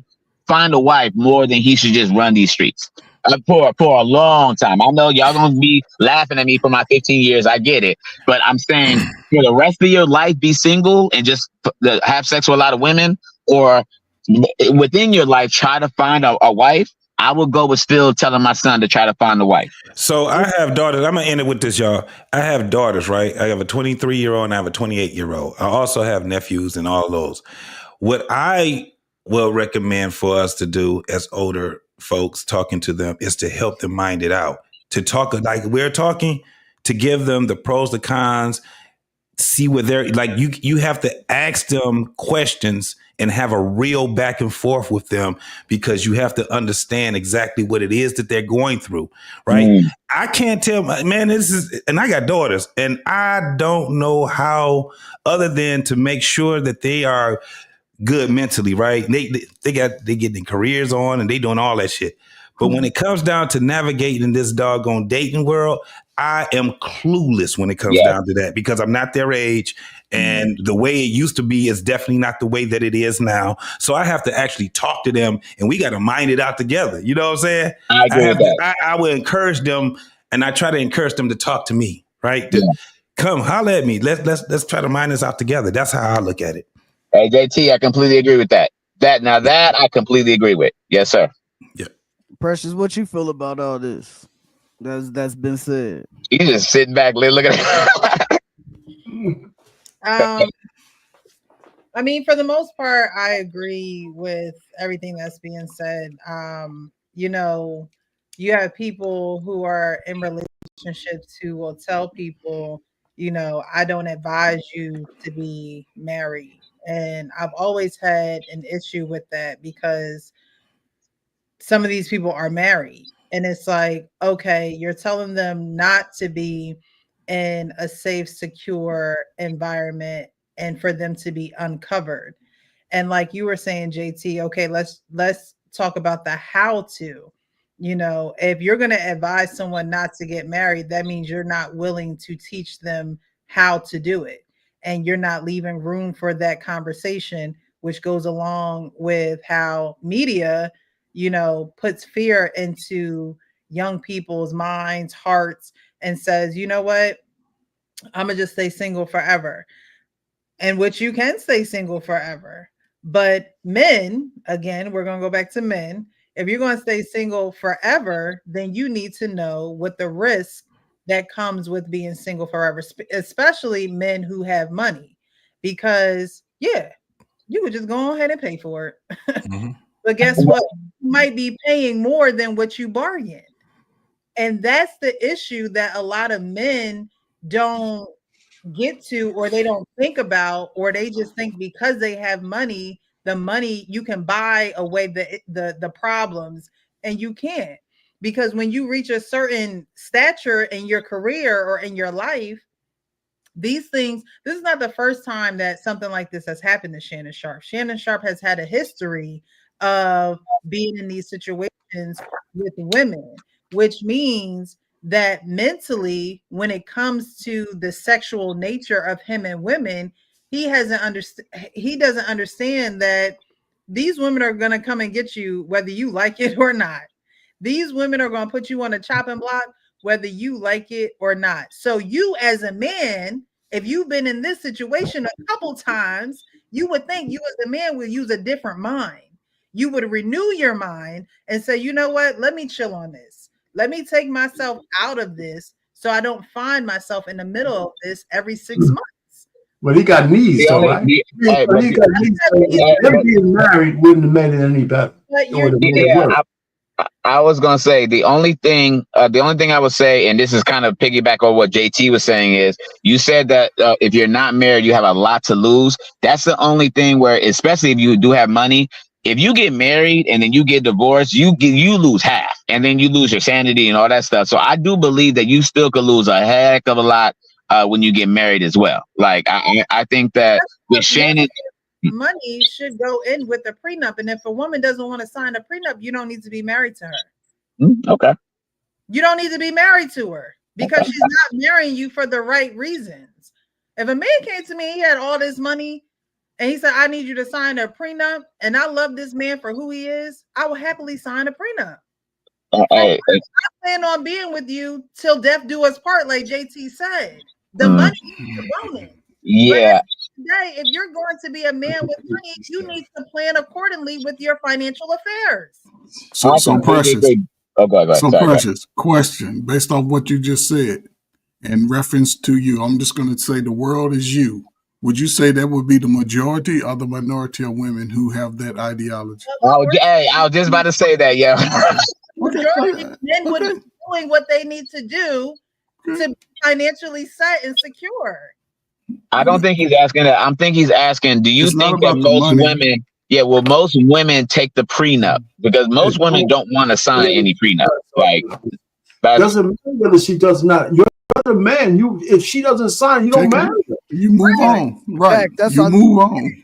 Facts. That's what I was about to say, RP. If you want to sign it, then you keep it moving. Obviously, she's not there for the right reasons. That's what she said. Putting your prenup in place for the right reasons, and that's for you. When you go and marry a woman, she's joining your program. Hey, I love it. Listen, you're preaching to the choir. Did you say that one more time? I didn't hear what you said. What'd you say, Precious? When you marry a woman, she is agreeing to join your program. Okay, I thought that's what I heard. I just appreciate you repeating. I was gonna say too, you gotta also think that those dudes with money, like when it comes to the prenup situation, it can't be under duress. So it's like it's stipulations that come with a prenup. Right. So like you have to do it like 6 months out, 7 months out from the wedding, all of those type of things like that. I'm doing that shit when we dating. Right. I'm saying I'm just saying that they have stipulations. So if you do it like 2 months before you get married or some shit like that, then that's when prenups can kind of get thrown out in court because they're gonna say that your lawyer made this person sign it under duress. But if you do it like months out, like when you're supposed to, knowing what it is, then you good to go. Frank. Within the 90 days and she's giving up the cakes, can I ask her to sign it while she's over 10 and 2? Is that under the same stipulations? That's under duress. You know, a lot of people say some wild shit.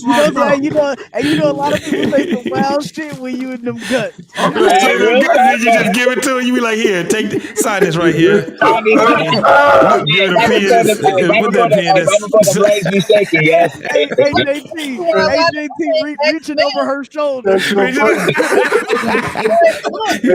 you go, right here. This, and I'm gonna get you to sign this right here. Y'all to do certain things because you're under duress.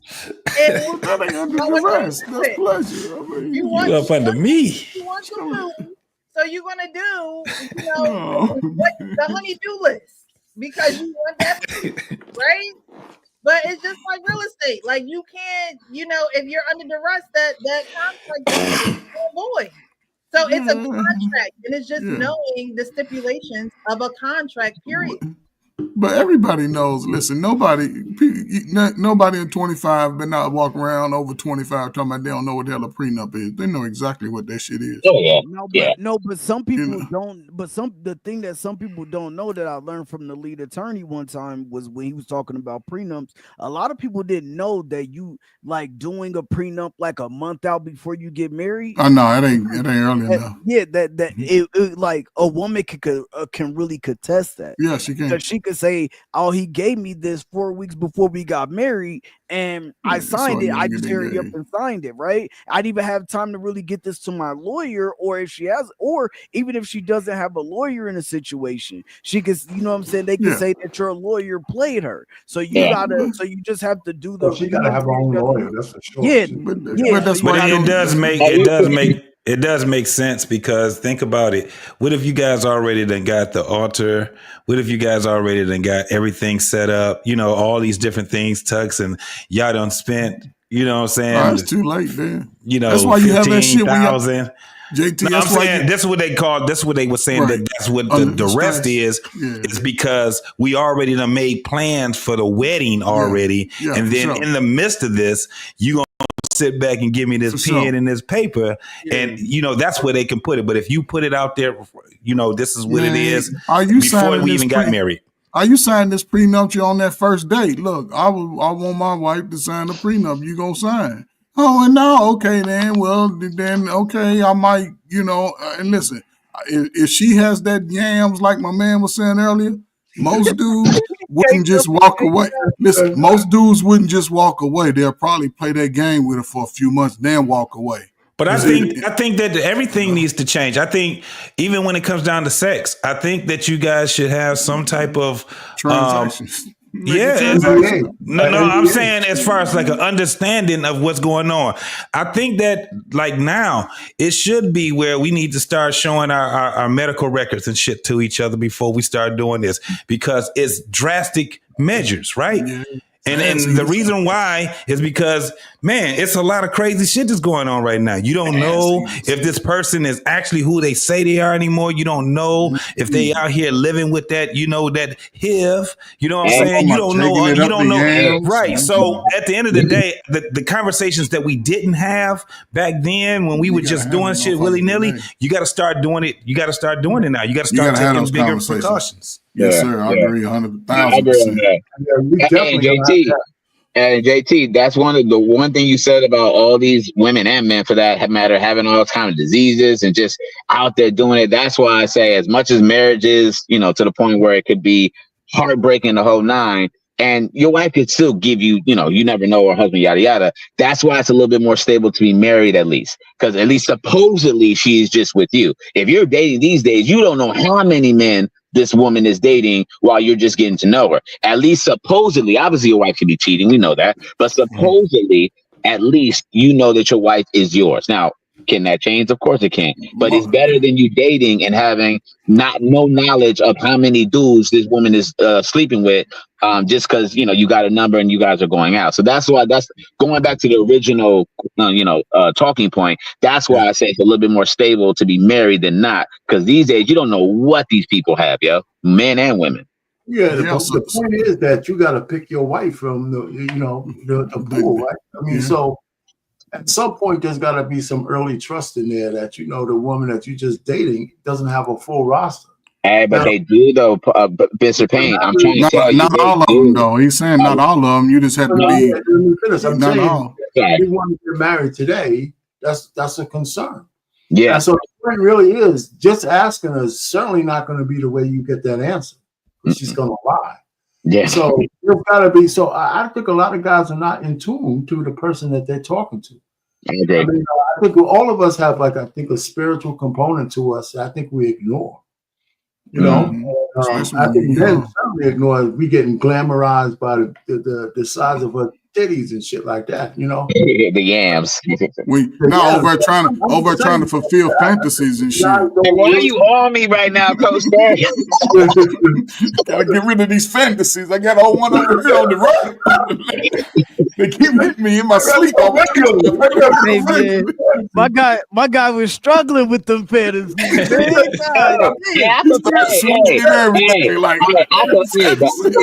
I fulfilled mine, so I'm straight, yo. Yeah, I see. Look at you. Now you done been out there running up the streets now. Boy, what Alexis say for 15 years?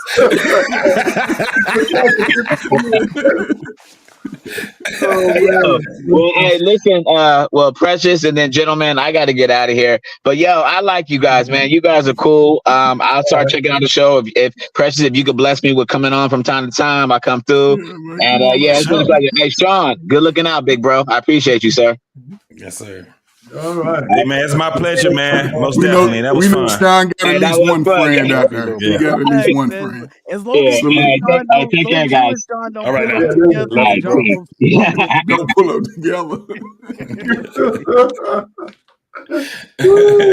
And he was hot. He was honest, open, and transparent. That's good. I like it. Because he might be getting a divorce.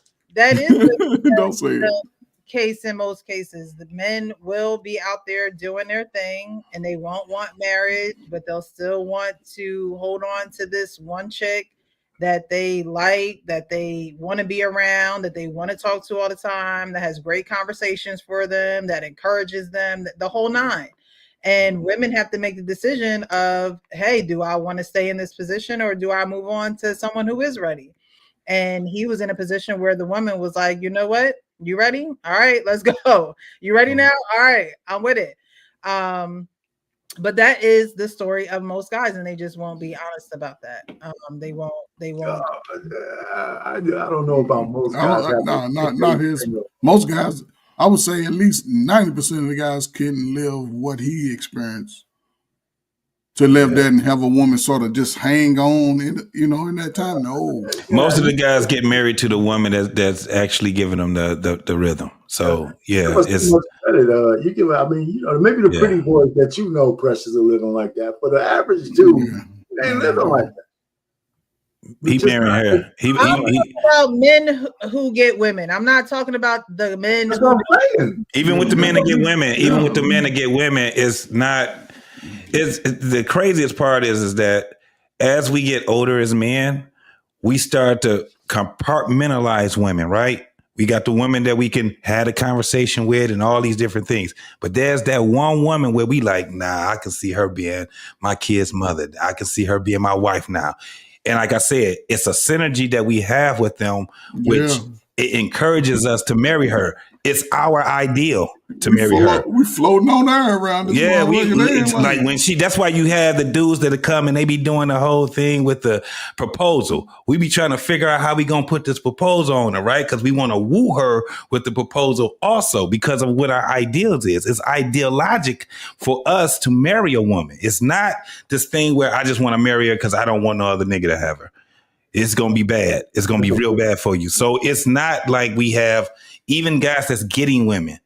It's not like because we got a whole bunch of women that those women, I can marry all of them. No, we be looking at some of these women like she cool for this, but I won't marry her ass. And we still treat them all pretty much the same. We like them and all that shit, but it's that one where we like, yeah, I'm about to take her ass off the market. I'm about to take her off the market. All I'm saying is sometimes that takes time. It does. That's all I'm saying. All I'm saying is that is not the initial instinct of a man who gets women. You're getting that ass, and you want that ass, and you're gonna keep getting it. That's always on the table.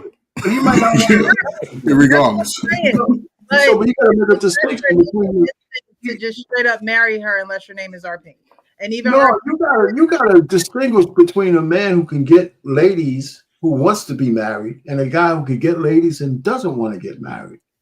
The men who are these men that want to be married could be handsome and get a lot of ladies too. They change when they want to get married. Yeah. And, all I'm saying is time is a factor. Time is a factor. Well, but what's the factor for who? The woman?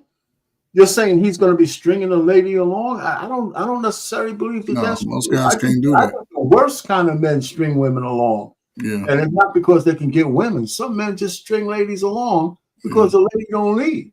And they're the worst kind of guys out there. Yeah. So I'm just kind of sticking up for the guys who are select men. They ain't all bad. There's men who can get women but still do right by the woman they want. Yeah, that's it. Yeah, that's me. You're right. You're right. but there are other men too. No, I agree with that. But I think whether the guy's high value or low value or low vibrational, I think stringing a woman along is one of the worst things a man could do to a woman. Yeah.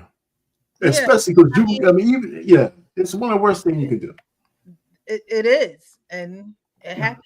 The one thing I can say, I know it happens. But that's only a small number of guys can do that. Most guys can't do that. I don't care how much cheeks he getting. Most guys can't just string a woman along for years. Now it may be a year or 2, 3 or 4. You know what I'm saying? But this guy was in a very unique position, and I appreciate the fact that he followed. You know what I'm saying?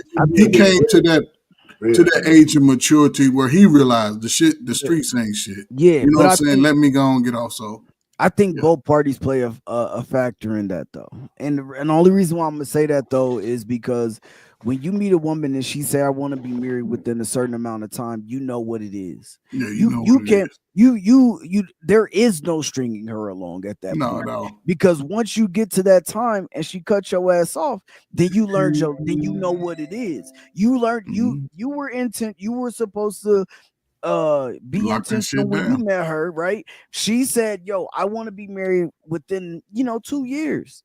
Yeah. And we just did a show like that, didn't we, last week before? Right, and something along those lines. And you did 2 years and 1 month, and she booked your ass. And now, you know what I'm saying? And so, if a woman tell you from the jump, look, I want to be a wife. I want, these are the things that I want. Then those women, those women don't get strung along for 7, 8, 9, 10 years without a ring, because they let you know upfront what they want, and if they stand on it, then you know what it is, and you just lost a good woman. You might be able to if it's shortly after, and you like, yo, no, babe, like, hold up, like, you might be able to get her back and get her the ring because she wanted to marry you in the first place. But if you lost her by that point, then that's an L. You just have to take that L. And you can't blame nobody else but yourself. There's no doubt about it. I mean, there's an anatomy to it. When I got engaged, we didn't get married till maybe almost close to a year after. But we spent that whole year planning the wedding, pretty much. Because the planning and all of that stuff. So the ring was the symbol, but from that point to the time we got married, almost our whole lives was focused around getting married. Yeah, because you don't want to have that conversation about why it's 5 years and you still, what's going on? Because now you got to answer. And what kind of answer you gonna give her? You know what I'm saying? I'm just waiting. Nigga, we got kids together. We've been living with each other for 5 years. What are you waiting for? Right? I'm still trying to get it together, baby. Yeah, I'm still trying to get it together. Like, for what? Right? We doing all this shit. We've been living together for 4.5 years. Yeah. What are we doing? Involved, and you have kids with her. I put that in a whole different category because she still met her biological imperative. Yeah, I'm talking about the guys who string those women along and them eggs are starting to get fried, and that's the worst. I mean, because if you have children, whether you dip out, she at least punched that ticket. So, she might have wanted marriage and all that, but the kids are there. So she ain't getting desperate at 40 or 45. She got the kids. Okay, shit, I don't have the man, but I got some offspring. Mm-hmm. I really think that makes it. We don't talk about that enough. I think a woman. You said earlier about trauma, right? When that relationship ends, a lot of people who experience that, whether it's the man or the woman, they go through a lifelong period of trauma and they don't trust no other man or woman. I don't think men behave that way. Men are the worst. Men are the worst when it comes down to it, because especially, so this is what happens. So especially if it was a bad breakup, I'm talking about like some shit that lasted for years, it's going to take him. He's not going to really be trusting. He's not going to trust a woman, especially when he's getting his life back together and shit like that. Well, you It's say going to she be raped very. him over the coals, though. I mean, if it was a split, If she cheated on him with his friends, no, it don't have to be. It don't have to be cheating. Or it got to just be something where it just ruined their synergy together. It ruined the household, right? Because people they're not cordial with each other when they going through that shit. Right. And it's right. So it does. I'm talking about as far as like when we saying like the men are the worst when it comes down to that. They don't really trust women no more. Listen to what they're talking about now. Most of these guys that be on here talking about bitches ain't shit. A lot of this shit comes from unhealed trauma.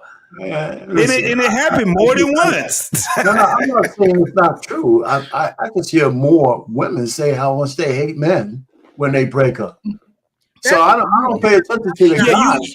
You can hear more women saying it, but I believe it depends on what the man lost. If he has, women are loud about it, men will string you along. That's the difference. Women are loud about it, men will string you along. Like that's the difference. That's why when you say men are the worst men are the men who will string you along, those are the ones that been hurt the hardest, the deepest. No doubt. No doubt. They're not just doing that shit because they just they're this good guy. Heard somebody say that. No, they've been through some shit and they like, man, I ain't trying to go through that shit again. Yeah, and it's like, I'm not saying guys don't get bitter. I guess it depends on how old they are when it happens. I have my own solution to when a woman leaves you. But our pain, we see it evident. Like younger guys today don't handle that rejection as well as you did and I did years ago. They and their feelings. You hear they talk about their feelings a lot more. A lot of them I hear you. But I'm just saying though. But these guys are attractive guys. You know, I'm a man, so young brothers are attractive. They're working hard. You know, I wish brothers would get a little bit more in shape, go to the gym more, get a little more workout, then they really be the man. But a lot of them are doing what they need to do, and they still getting rejected by the 304, by the girl that's 240 pounds more than him, by the girl who has a high debt, slow ass kids, houses a wreck. You know, they still getting the same type of treatment. And to what we were saying, and I'm glad Rick said it again today, Precious, the women of your stature, your position and mindset, y'all have to start separating from those women so the man can find y'all. When you say start separating, what makes you meaning like we just got to most women just have to be real with the women that present themselves in the fashion that they do. And when women do behaviors like this little funny how, you know what I'm saying, my man is getting caught up by a young snow bunny, one of the youngest legal snow bunnies, but he was telling the sisters y'all was gold diggers. And here we are, he's getting caught up with the BS. When y'all see behavior like that, y'all can't even champion that. She's a 304. That was her life. She's made to make transactions. She was making transactions. That's what she was getting paid for. But to me, that's obvious. That it's obvious she's a 304. It's obvious she's a hoe. I don't understand why the men don't just separate them. Like, why should a woman have to tell other women who clearly see that this girl is an OnlyFans model, that she's an OnlyFans model?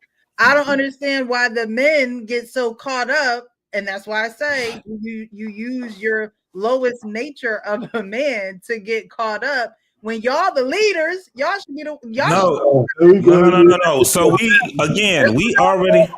we already like we'll delineate, like we said. That's why I was saying that we can't talk about Shannon Sharpe in relationship shit.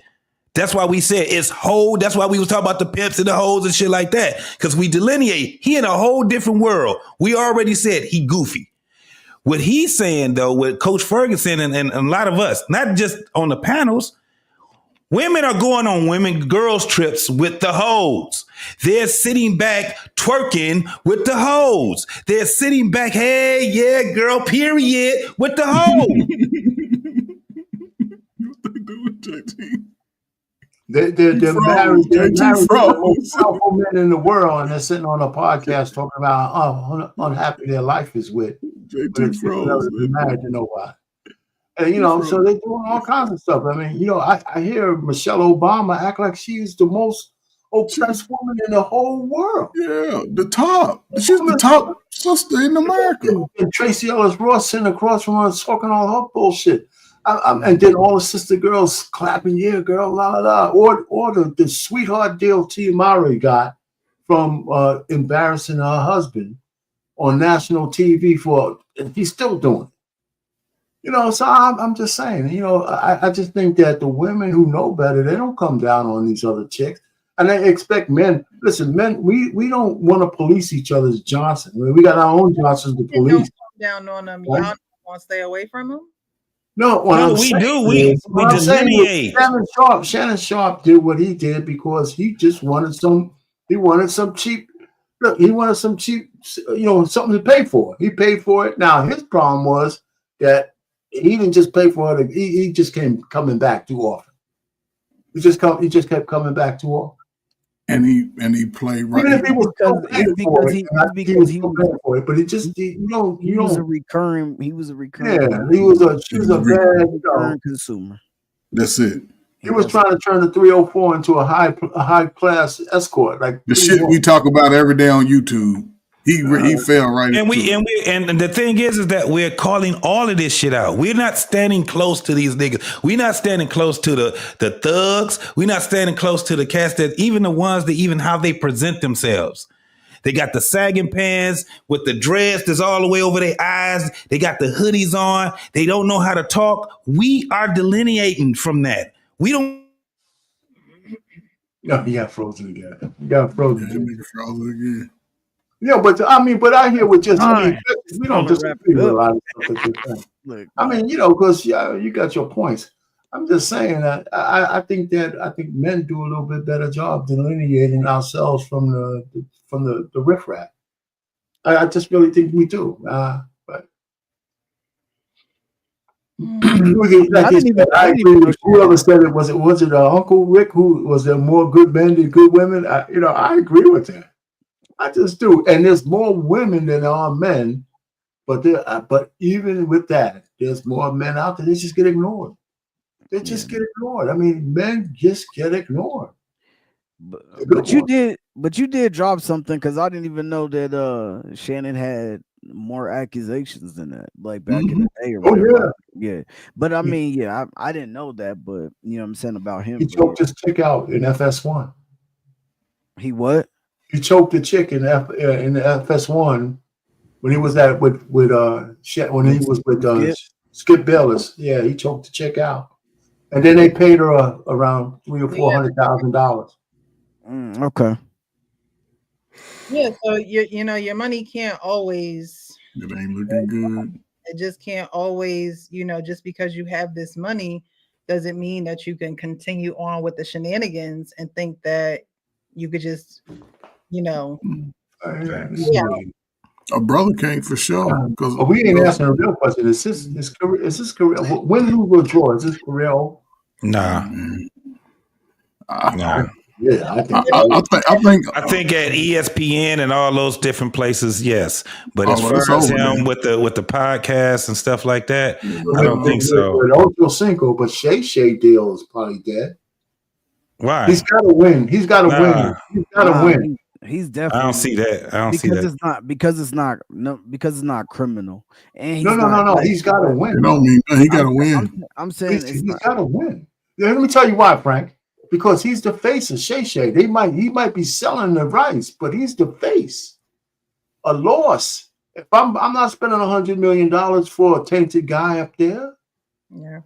They're not gonna do it. I mean, you're absolutely right. I don't even know why I said no. Anything is possible and probable right now because we see what's happening with a lot of these folks. They losing a lot of deals. Yes, you are absolutely right because if somebody is investing millions and billions of dollars into whatever it is that you're representing, yes, if they see you ain't even got to be in the wrong. Only thing that you got to do is bring the heat to you, and they say we don't want those problems. You a liability and. Boom! There you go. You're absolutely right. Y'all see already though, but this is the difference though. This is the only difference is that he'll lose some money. I think that's what he'll lose. So but the fact that he has five different joints shows up under his show right now, and he's still going live right now. Like he is live right now on his podcast. He said, "Yo, I'm stepping away from ESPN until the NFL preseason, and then I'm coming back." So hopefully, so that means he's trying to get this thing settled and done with. And then he's like, but he's every night he's still on his podcast with hundreds of thousands of people still watching. So that means those investors that are trying to get his show, they're still going to be there. Now it might not be record the 100 million that they were going. It might even be, it could even be half, $50 million or whatever the case may be. But it's a podcast. That shit, he's going to sell that motherfucker. He gonna sell the I hear you. I mean, it might even get. You're right there. I mean, because I know with his nightcap, that's not going nowhere. Yeah, so if it was a TV show, then I would say yeah. It might stay at the 100 million because of the fact of what you just said. A lot more people are even tuning in now to hear, so the numbers will increase and look even magnified, so it wouldn't deter the investors entirely away. It might and if it was criminal interest. Facts. Yeah. And if it was a criminal joint, then yes, then people gonna scatter. But because it's not considered criminal and it's more like a civil case, then yeah. The girl's OnlyFans account is blowing up. Exactly. Her OnlyFans account is blowing up. She said, "Take Uncle Shay Shay." Right. Well, Thank you. This publicity will allow his platform to blow up and her platform to blow up. Honestly, the podcast space is almost like the OnlyFans. That like podcasting is almost like OnlyFans. Only you're not selling ads; you just selling yourself in a different way, right? So you got people, you're y'all talk about who's worse now, men or women, and things of that nature. Men are actually taking a page out of the women's book and saying, look, y'all could go in front of a camera and make money. We can go in front of a camera and make money too. So obviously that stream of income is not going to stop because they see how successful it is. They see how much money it pulls in. So yeah, he won't lose any money from his podcast. He does have Ojo, who is his co-host, who he's not in the limelight right now, and so people still watch for him as well. So it's not just the Shannon Sharpe, Well, you got, and he also is promoting his alcohol also. I'm not sure if he owns that or if he is just a what do you call it? Those guys that front man or whatever. Yeah. If he had the Diddy shit, right? Brand ambassador or something. Or if he got the E40, because E40 has Earl Stevens, and that's his shit. But again, the cognac is his. Is that shit say Shay right? But it's still, man. Yeah, but that don't mean anything if he don't have the actual. That's what I'm saying. Because if he's not actually. Right. Listen, man. Right. He can have all of that, right? But like our Payne said, if he's found guilty, I understand business, man. Everybody could, if he's found liable, everybody could just drop him. Ain't nobody dropping that though. I'm just saying. Listen. YouTube, he can come over here and just be a regular black man and doing YouTube. Yes, that's the chilling circuit. But as far as those national brands and things like that. Come on, man. It wouldn't be nothing for them to pull out like they do everybody else. They'll pull out. If I'm producing your liquor, they can stop. They don't care about that. Yeah, we understand. That's all I'm saying. It could be a lot worse just because of one, it's the timing of times where we in now. These things, and it's so sad because to me, it just seems like the easiest setup in the world. This same attorney, come on now. The recordings, the things that y'all been doing, you following him. But that's why they call it the shakedown, because that's basically what it is. And I think he should have did what Jay-Z did. When as soon as it came out, he should have got in front of it, just like Jay-Z. Well, he got in front of it, but I'm gonna tell you who I probably would cuss the fuck out. I would cuss that damn Stephen A. Smith the fuck out. He said a bunch of nothing. I hated that. He ain't gonna lose his Disney job. He wasted everybody's time for 15 minutes saying nothing. He ain't gonna lose his Disney job. He ain't gonna lose his Disney job. I could have came up there and said the same fucking shit. They'd be like, "Who is this little Joe Smo?" He's so full of shit, man. He's so full of shit.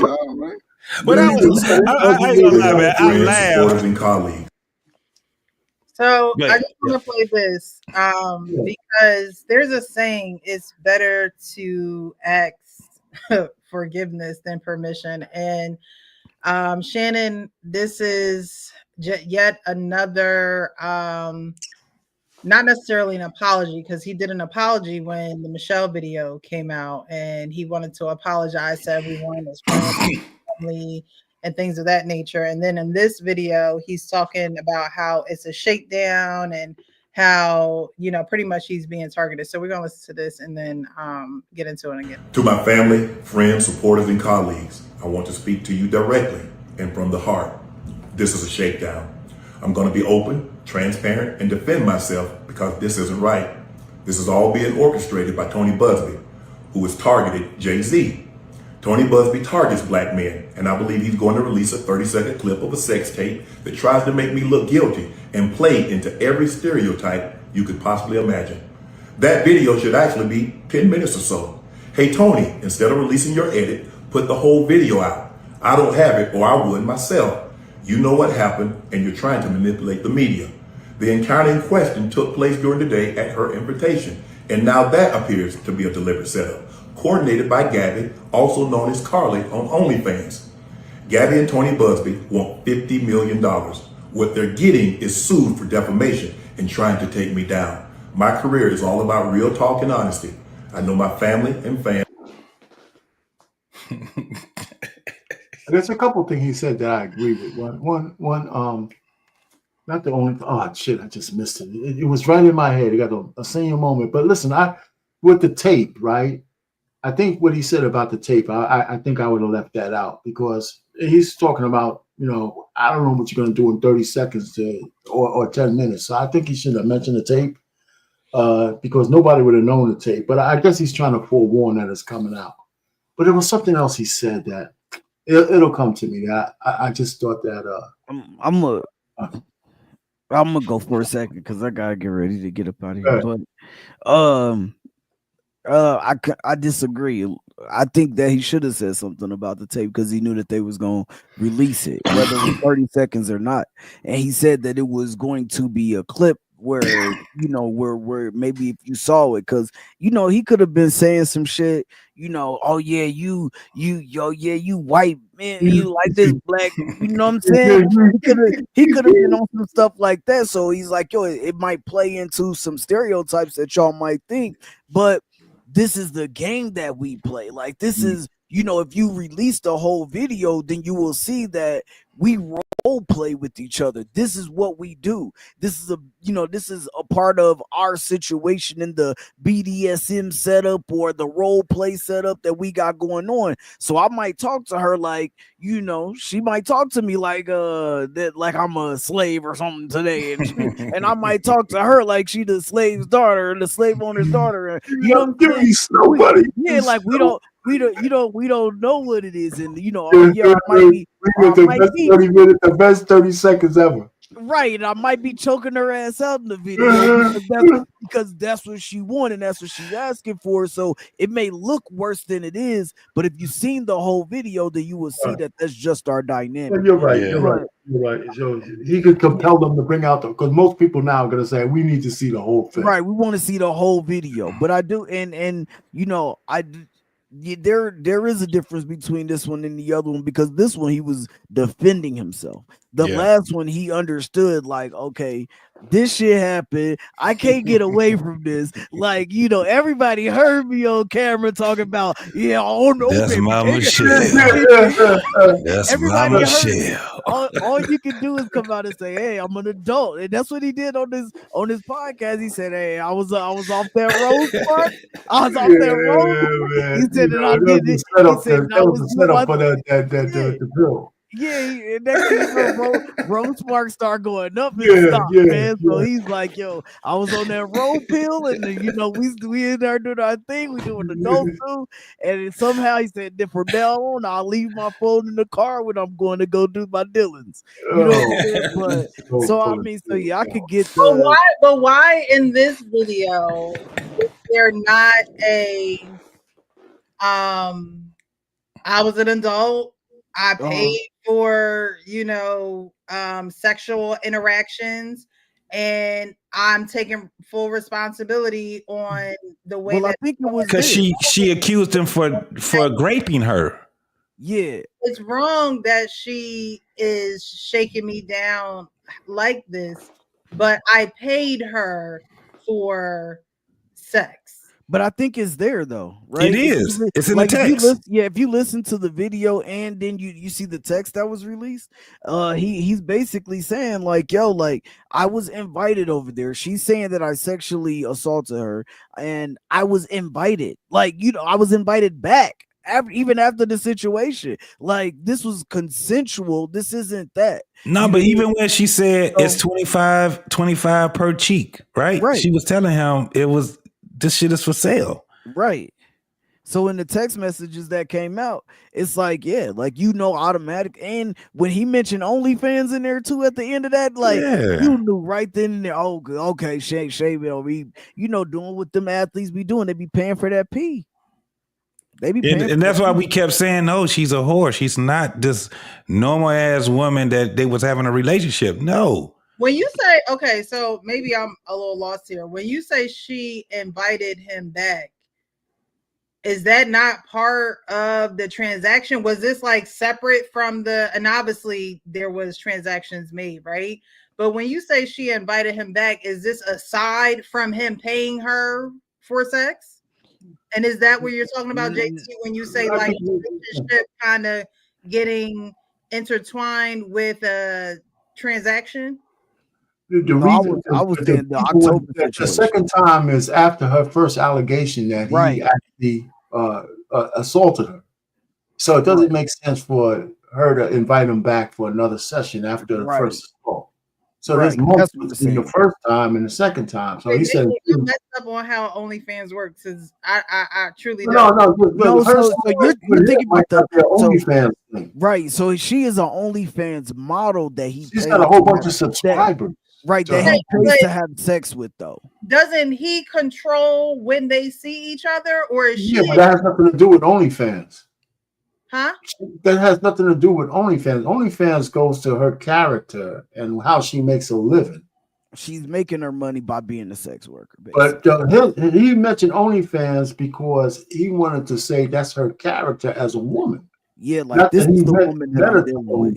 That has nothing to do with. That's why he said her real name Gabby, and then he said her OnlyFans name Carly.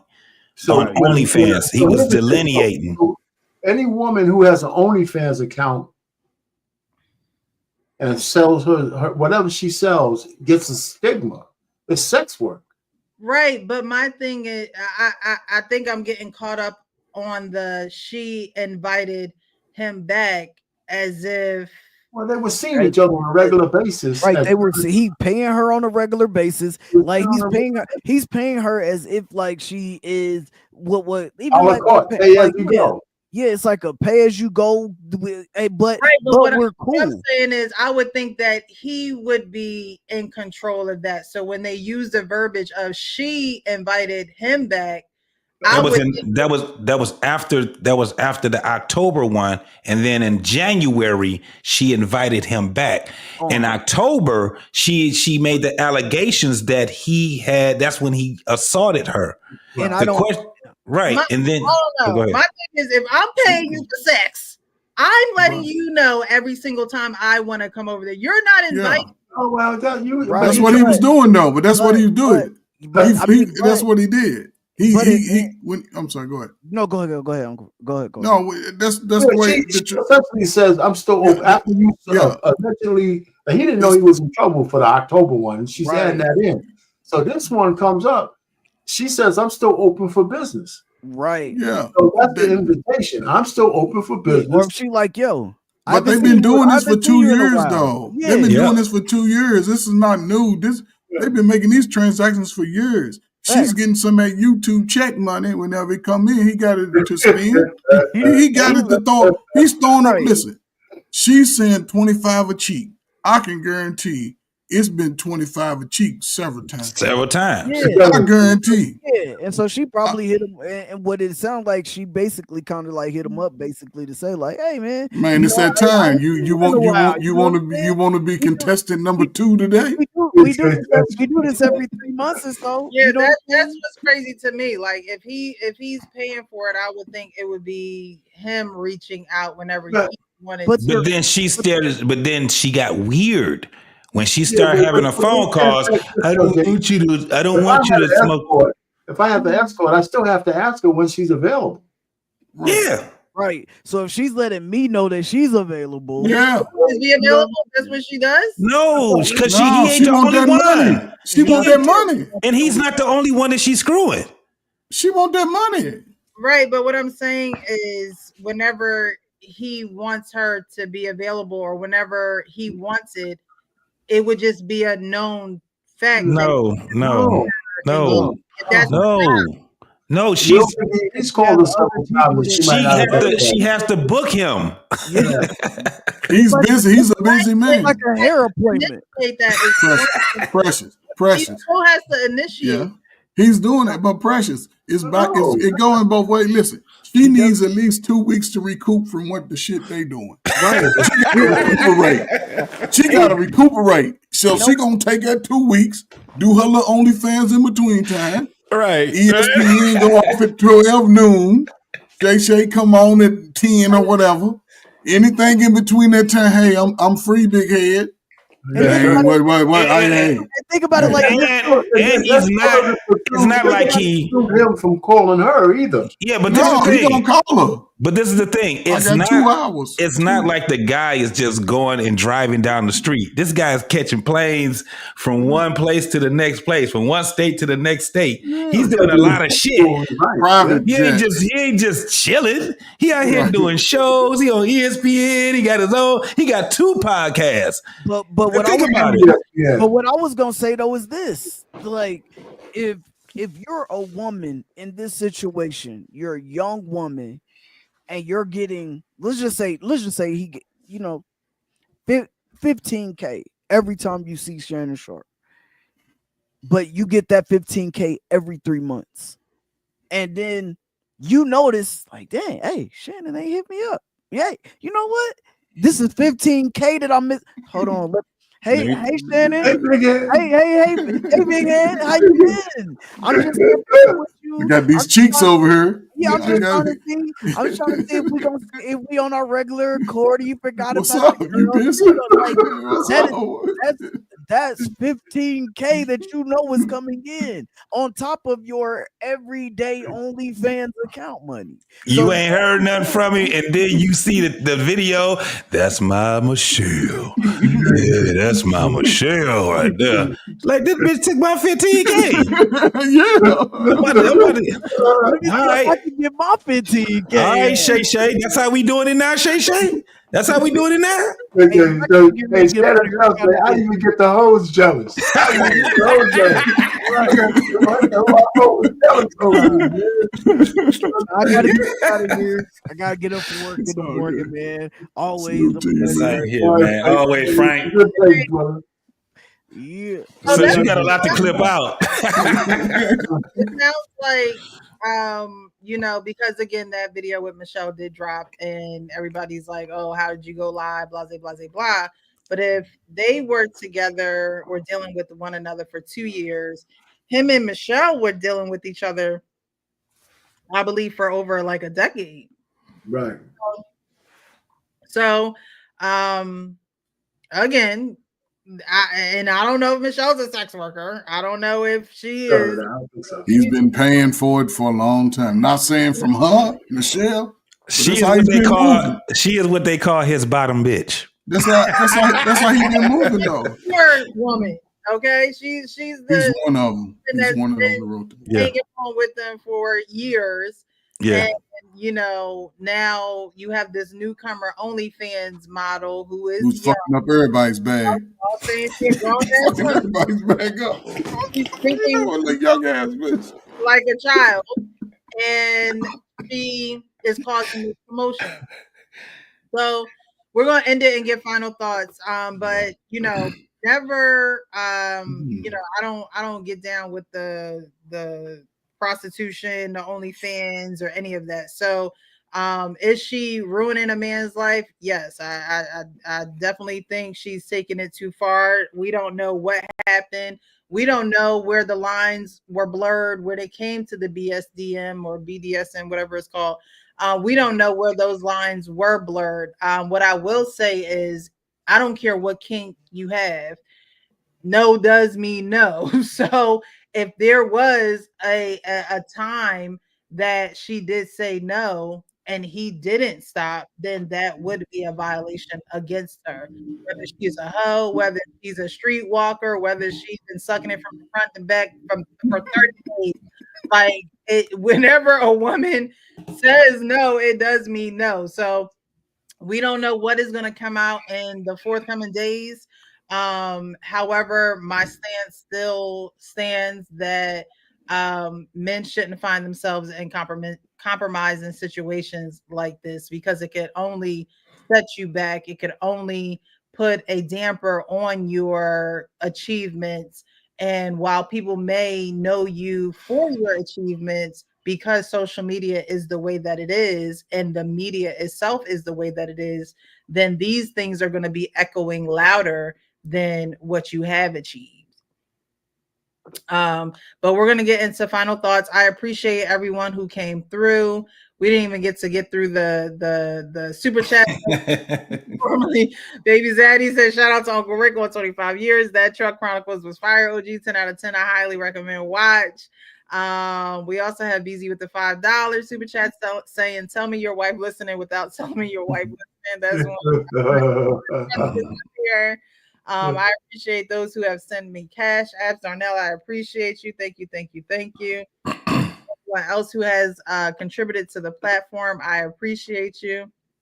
But we're going to get our final thoughts in. Guys, definitely make sure you follow Precious Gems on YouTube. Subscribe. What it is another channel of mine in which I chop these long lives up and they turn into clips. So if you do not have time, this one's 4 hours and probably going to be about 17, 18, maybe 19 minutes long. If you don't have time to watch these, definitely go over there and you can catch clips from current lives and then older lives that I have done as well, and people I have interviewed. So definitely go check that out, share it. And definitely subscribe to this channel so you guys know when we are live. So if you are able to catch the lives and you do have the few hours to chime in on a conversation or want to be a part of the conversation, definitely subscribe, because we drop the link every show for you to join the panel. If you're a troll, we leaving your ass in the comments. But if you want to add anything valuable to the conversation or even your perspective, sometimes we agree, sometimes we don't, but at the end of the day, we do want to get so definitely subscribe to be a part of the conversation.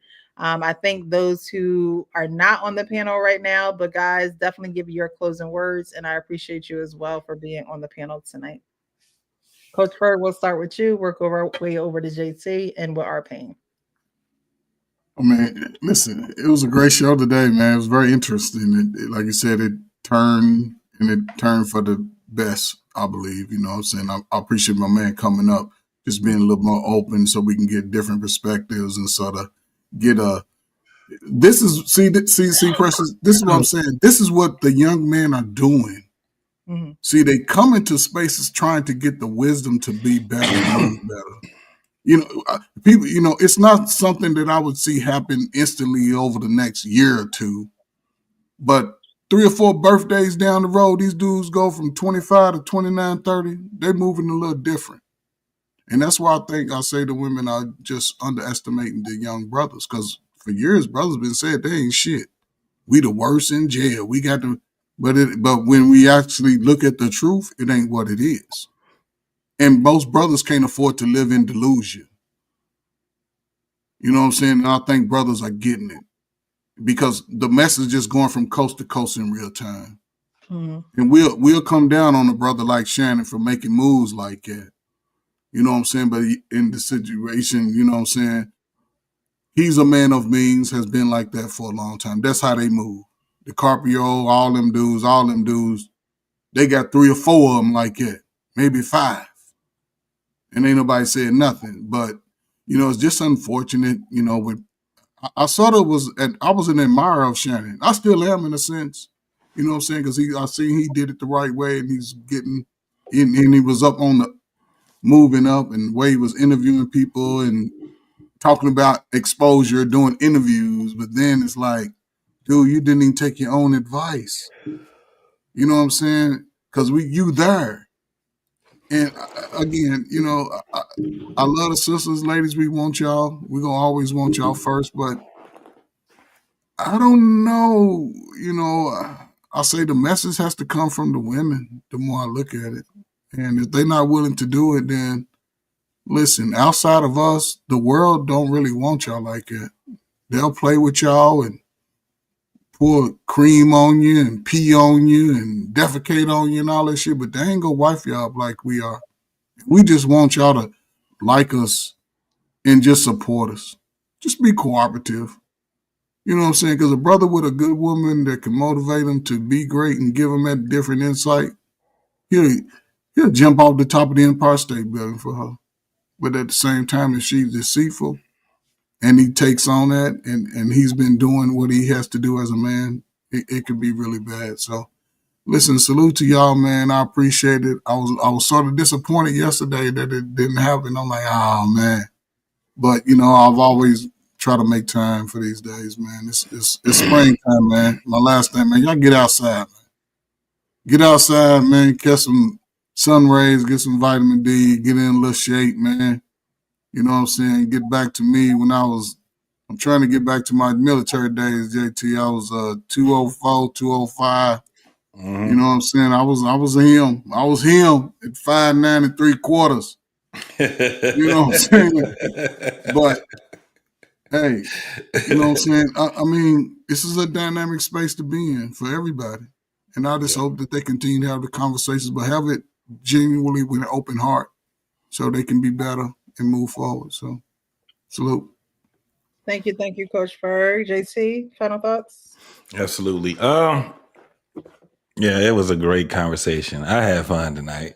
Mm-hmm. We been having some really great points. People been making some very great points, and the challenges have been great because it makes all of us be able to actually think, you know, when we're talking to one another. And at the end of the day, my thoughts on Shannon, this specific situation that he's in, he's looking raggedy to me as a man, he's a 56-year-old man that's he needs to tighten it up. I don't think that he's a terrible person or nothing like that. I definitely don't think that the man is doing what he's accused of doing. I just think he needs to tighten it up. Like they tell the young kids, you're blowing it. You're blowing it, kid. Quit allowing this world to get you. You've seen it. Come on. We done seen one man, and especially if we talk about black men in the limelight, one after the next, they're just falling. And it is to his own detriment because he doesn't know how to tighten it up. Tighten that shit up. You know, that's my whole thing with him. As far as the conversation we had, I think we need to talk a lot more to the young adults about what they look at as far as like this whole thing of marriage, single, all these different things. It's not one great answer. It's right now. It's a big ball of confusion right now. So I'm glad that and shout out to the Bowden brothers. And the other one, the one that we were just talking to tonight, he's the younger one, right? Mhm. He's Sean's younger brother. Okay, that was pretty cool being able to have that back and forth with him. So hopefully he'll come back up, man. But other than that, man, our pain, you know, is always a pleasure. Precious is always a pleasure, sis. And my man, Coach Ferg, you already know. Shout out to the crack era. Crack era. Yeah. Thank you so much for being here. Our pain. All right, I got to get out of here, y'all. Yeah, one of the things I was going to say is, one, I put my song in the back chat for Shannon Sharpe, man. And, you know, one of these days, one of my songs are going to go viral. But the point really is, I just think that one of the things that there's no groupthink with men and their age of discernment. It's different for each one of us. Mm-hmm. The only thing common about all heterosexual men is at some point, you know, if we find a woman that we like, whether we marry them, whether we just play with them, whether we want to have women, have sex with women. I mean, the methodology that we go about it is different from man to man, but that's what we're wired to do. But here's the other thing. That's just a nature. That doesn't mean we can't control it under the right circumstances. Doesn't mean we can be with one woman or not. But I think women try to make it so that we should be outside of our nature. And that's why everything is all effed up, because too many men acquiesce to that bullshit. The only thing that we do differently is when we come to the age of discernment, where we understand the consequences of opening a sexual door with woman A or B, that comes at a different time for every man. There's no group think. For some guys, it's early. Some guys is late, and in Shannon Sharpe's case, it didn't happen. You know, so and the history is littered with men who do dumb shit for somebody. And so, if you ever ask yourself, why is that? Why do men risk it all? Because they fell off the cliff of their discernment. Because we're wired to risk some of it all. But you know, every time you have sex with a woman, you open a new door. Sometimes, most of the time, nothing comes out of that door. But sometimes shit comes out. When you open that door, some shit comes at you. Mm-hmm. You know, so Shannon, this is his turn in the shoebox. Right? So that's what I tell people. I said, there's a consequence to having sex with a woman and anyone. And you just need to know what that consequence is, or at least be cognizant of it. But that takes some growth. Yeah. You know, and that's where it's at. So there's no groupthink. You know, you can tell men about dick discipline all you want. We've been saying it for how long have the human man been on this earth? 8 million years. About dick discipline. So it's just not happening.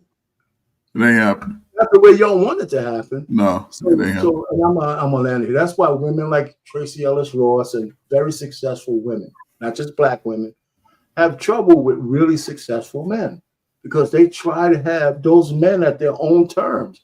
We are not meant to be with a woman on her terms. We're not. So we're just not. It's just like trying to fit a square peg in a round hole. And if we actually accept a woman's term to be with her, she's going to lose respect for us in the first couple of weeks. You know, my wife don't have no honey-do list for me. I do shit for her because I can and was out there. But, you know, I don't come home and say, do this, do this, do this, and do this. No, I do shit because I know I need to fill up the piggy bank once in a while. And I'm not talking about money, the emotional currency. So anyway, I'm just saying, I just think that we complicate things. Me and JT argue about the men of today. I think we coddle their asses too much. Get over yourself, goddammit. You want a woman, go talk to her. And if she don't fit your bill, move on. Oh, but it's too hard to go through the numbers. I don't want to hear that shit. What are you talking about? We all had to go through the numbers. We all had to go through the numbers. So the women are so new and all of them. The numbers. Titties.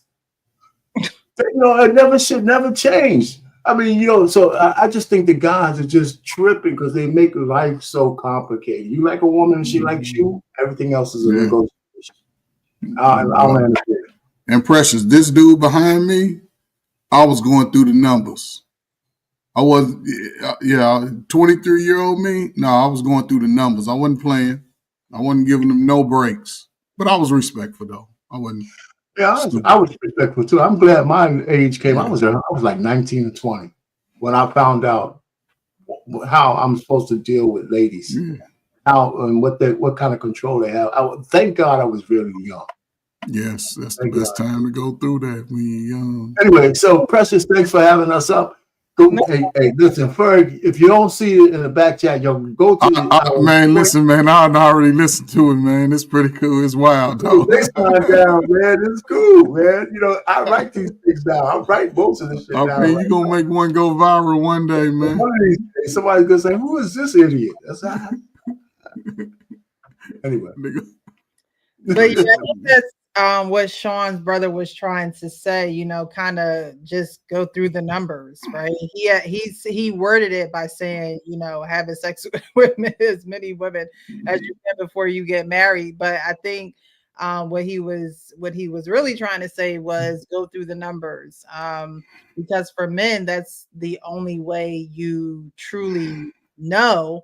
But it could work against you too, because you do have more experience and you do know how to manipulate and you do know how to talk your way through some stuff when you have been through the numbers, because you have just experienced so many different type of women that you kind of got it down. You got you've got a science to it, or you figured out the science to it. But with Shannon Sharpe, his freakiness was his weakness, and that happens with a lot of men. Your freakiness will be your weakness, because you think that because this person is down to live out and fulfill your nasty fantasies, that everything is going to be a-okay and you're going to be, you know, receiving all this pleasure from it, and you're paying, you know, the costs. And so what could go wrong? But because this isn't Shannon Sharpe's first time at the rodeo, you know, he's just gonna have to go through the rigmarole, that word that we use, right? He's gonna have to go through that in order to keep it moving. He's gonna continue to do his podcast. He's gonna continue to operate as business as usual, because in his mind, hey, I was an adult. We had a consensual relationship. I did what I did. She's trying to shake me down and get this money. Again, who knows what's going to come out in the upcoming days before this week is over. God knows what, or before the weekend is over, God knows what else is going to come out. Obviously, everyone is anticipating that 30-second clip to air. And Shannon is once again on the chopping block for defending himself.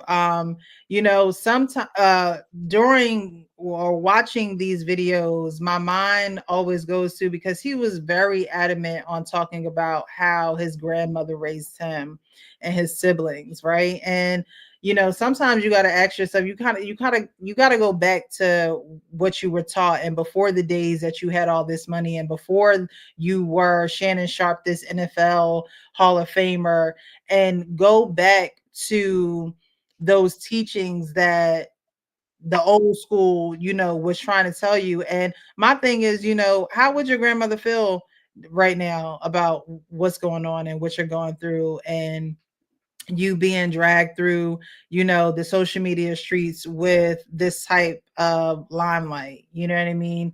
It's not, I can probably be sure that she wouldn't be proud of it. It wouldn't be something that she is championing Shannon Sharpe over, or saluting him to. So, you know, a lot of times we lose those people who instill those life lessons into us. And I'm sure she was saying, hey, stay away from these girls, and once you get into the league, it's going to be this and that. But when you lose those people, you truly lose them, because they used to be the people in your ear telling you stay on the straight and narrow. And now that you done got all this money, and now that you done got all this fame and all this notoriety, and people know your name, you forget about the people who would break their backs to keep you on the straight and narrow. And so that's one place that my mind goes with, situations like this, when you talk about those who came before you and raised you, and y'all 6-7 people in that one bedroom, like, go back to those days where it's like, okay, what would my family who actually loves me tell me what to do? And like you were saying, Coach Ferg, I watch a lot of Shannon Sharpe interviews and Ocho, because I like them. I like their dynamic. I like, Ocho forever cracking up, and you got Shannon Sharpe trying to talk some sense into him. But now she's the one that needs some sense talked into him, because he'll go on interviews and be surprised that these men are dating these young chicks and wanting to be with young bucks and things of that nature. And then you have somebody like Monique who comes on and says, hey, you don't need a young chick. You need a woman that is going to love you old, that's going to cook for you, that's going to sip on your liquor, that's going to, be satisfied that you coming home. Like, men don't want to listen to that, because they have the money, because they have the ability, because they have the willpower to go and do what they want. But you also have to remember that your decisions can cause consequences, and God knows what consequences he's going to be facing right now. He's stepping down from ESPN. We all know that Disney owns, I believe partial ESPN. Yeah, they own the whole thing. Okay, so they own the whole thing, and so you the good boy when you bringing them good ratings, but you're not in the you in timeout when you bring in foolishness to their platforms. He's never going back to the ESPN. Yeah, and so these are the consequences when you think your money and your schlong and your fantasies can be covered up with a couple of checks and a couple of dollar signs. That's a good combination, though, there, right there. That's a trifecta you just said, Yeah, but at the end of the day, if you're gonna be man enough to do it, you gotta be man enough to receive what your consequences are. That's what he opened the door. And the devil came right through. He made that decision. Like I said, the devil comes to steal, kill, and destroy. And this woman is coming to destroy his name, to destroy what he has going on, to take what is his, and him announcing this $10 million deal. She wants $50 million. He tried to settle for $10 million. Like, if you're trying to settle, that means you like Coach Ferg said, you paying her to leave, and now she won't leave. That's right. She ain't got to leave now. For $10 million. What are you really paying for if she won't leave after you done offered her all this money, right? So that means that you have to be a better steward over your body. You have to be a better steward over your decision. You just do. You're right. You're right. Or you're going to find yourself in situations like this. And it's not that people are, or it's not that I am, because I'm not speaking for anybody else. It's not that I'm defending this woman, but I do see Black men don't have to be in situations like this just because you need to shake your leg. Like, you don't have to be in situations like this. Shake a leg. Shake a leg. This is very true. We're in full agreement with that one, Yeah. It just does not have to be the case. However, time and time again, we see that, our brothers just fall victim to. Yeah, but it's a small amount. In the grand scheme of things, it's a small amount of men who go for all like that. Most men are on the straight and narrow.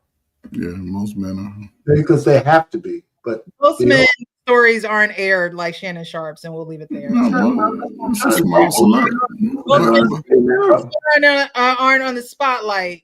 But even in those most men, it's still a small number of men. Most men don't do this stuff. Yeah, most men don't do it. They can't. They don't have the options as they have. Most men fall in love with the what, go on OnlyFans and pay for sex? To be with different remember now, OnlyFans. Even on OnlyFans, they looking, but they ain't paying. But I don't think brothers are the biggest Because some was on. I think that's a white man's. Yeah, it ain't us. Because we ain't gonna pay all the brother might go for and young brothers, I would say, they might put $10 in. They might put $10 in. With a brother, right? They try to milk $1 for they try. The hookers don't even want to come. Most brothers ain't doing it. If men aren't getting sex like y'all say and things of that, but most brothers ain't got that problem, Precious. That they can listen. Some brothers don't want to put in the work to what it take, right? That's just the way it is. Some brothers don't want because they don't have the confidence to do it. But even the brothers who are doing it regularly, it's still probably about 20% of all men or less that can move that way.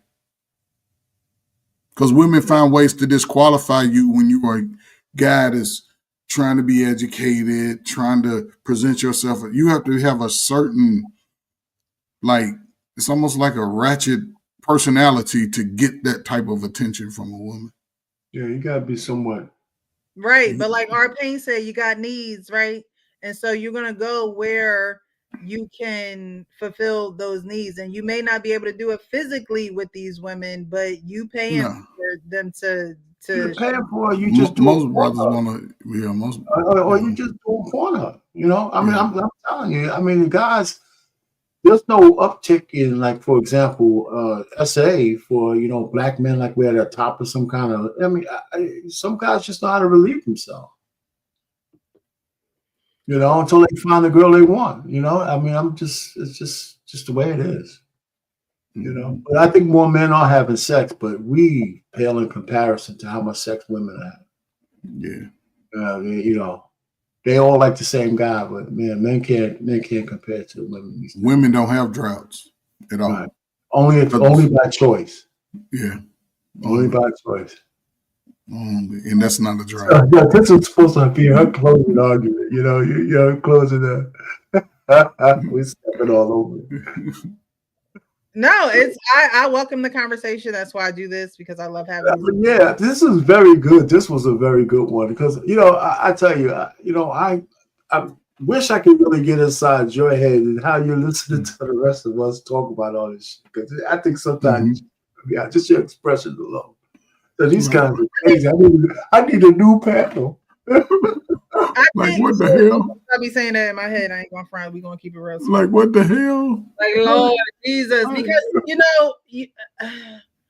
all y'all are different ages and you come from different walks of life and things of that nature. But when we have these conversations and we talk about men and sex particularly, it is just so base level, and I'm tired of having the base level conversation of men. That's our nature, and I'm not the one that wants to take you outside of your nature, because God made you the way that He made you, and we need you to walk in your nature. You know what I mean? In order to fulfill a marriage and things of that nature, but it comes down to having a certain discipline and responsibility. And when we have these conversations, it's, oh, well, why do we have to have discipline? Or why do we have to be, why do we have to govern the woman's decisions and things of that nature? And I get it. Like, I'm not here to change none of y'all minds. Y'all grown ass men. But at the end of the day, I would want to talk to some men who think on a higher level than.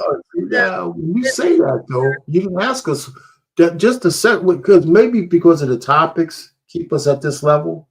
But men's nature is not just a proclivity to have sex with women. Men's nature is also that if we find a woman we're willing to sacrifice everything for her and the family.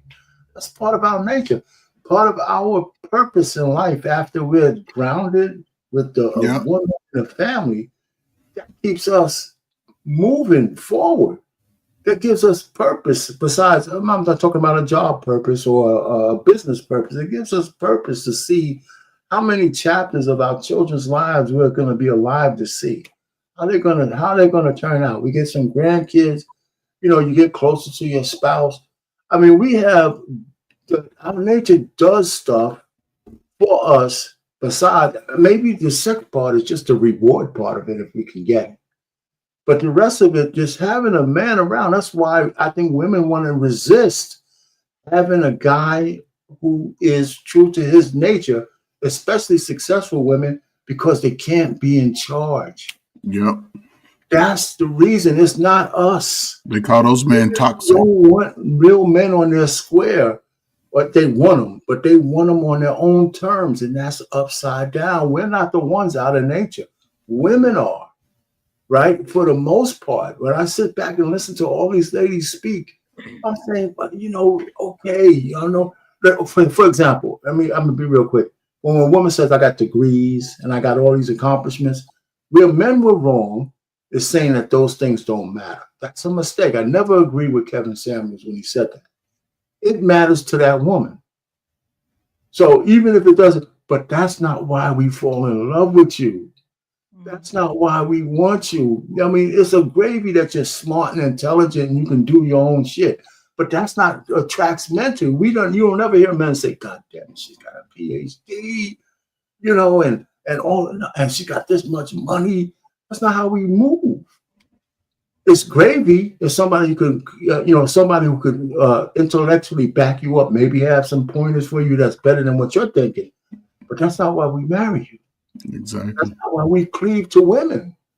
Not at all. So, and then women who get to that level, they think, so when you ask a woman what you do, she starts with all these credentials as if that's a man. It just doesn't. And we say that all the time. You just don't listen to us. Right? So, maybe you're right. It sounds like we're baseline because we kind of especially me, we use that nature thing in terms of sex and stuff. But that nature is what drives us. It's what but it's also what gets you in trouble at times. Of course. But that's also what drove daredevils to try shit that they never done and die trying. Evil Knievel. Go in the astronaut in space when nobody else has done it. All those kind of things is all part of man's nature to move and conquest. I mean, it's just part of that. So I'm just saying, you can say it's the good with the bad, but we talk about the sexual ones. It's more salacious, but the truth of the matter is that ingrained in us is where the great part is as well. Yeah. And we don't talk about that enough. So maybe that's a topic for another conversation. Yeah. But that's part of the nature part. So Precious, you have a nature too, right? I have a nature also. We two people and we're attracted to each other. What is your nature going to tell you? To not do what's in your nature? Well, I was gonna say, like, as far as our natures, those are it's what we're born with, Right. We don't this is not a God-centered platform, although I do believe in God and things of that nature. But we don't talk about that amongst us, right? Mm-hmm. So when you are in God, yes, you're supposed to renew that. It doesn't mean that it goes away, but it does mean you know what to do in order to get your nature in check. And a lot of men don't get their nature in check. They just let it run wild and rampant. And there's women, no, that's not true.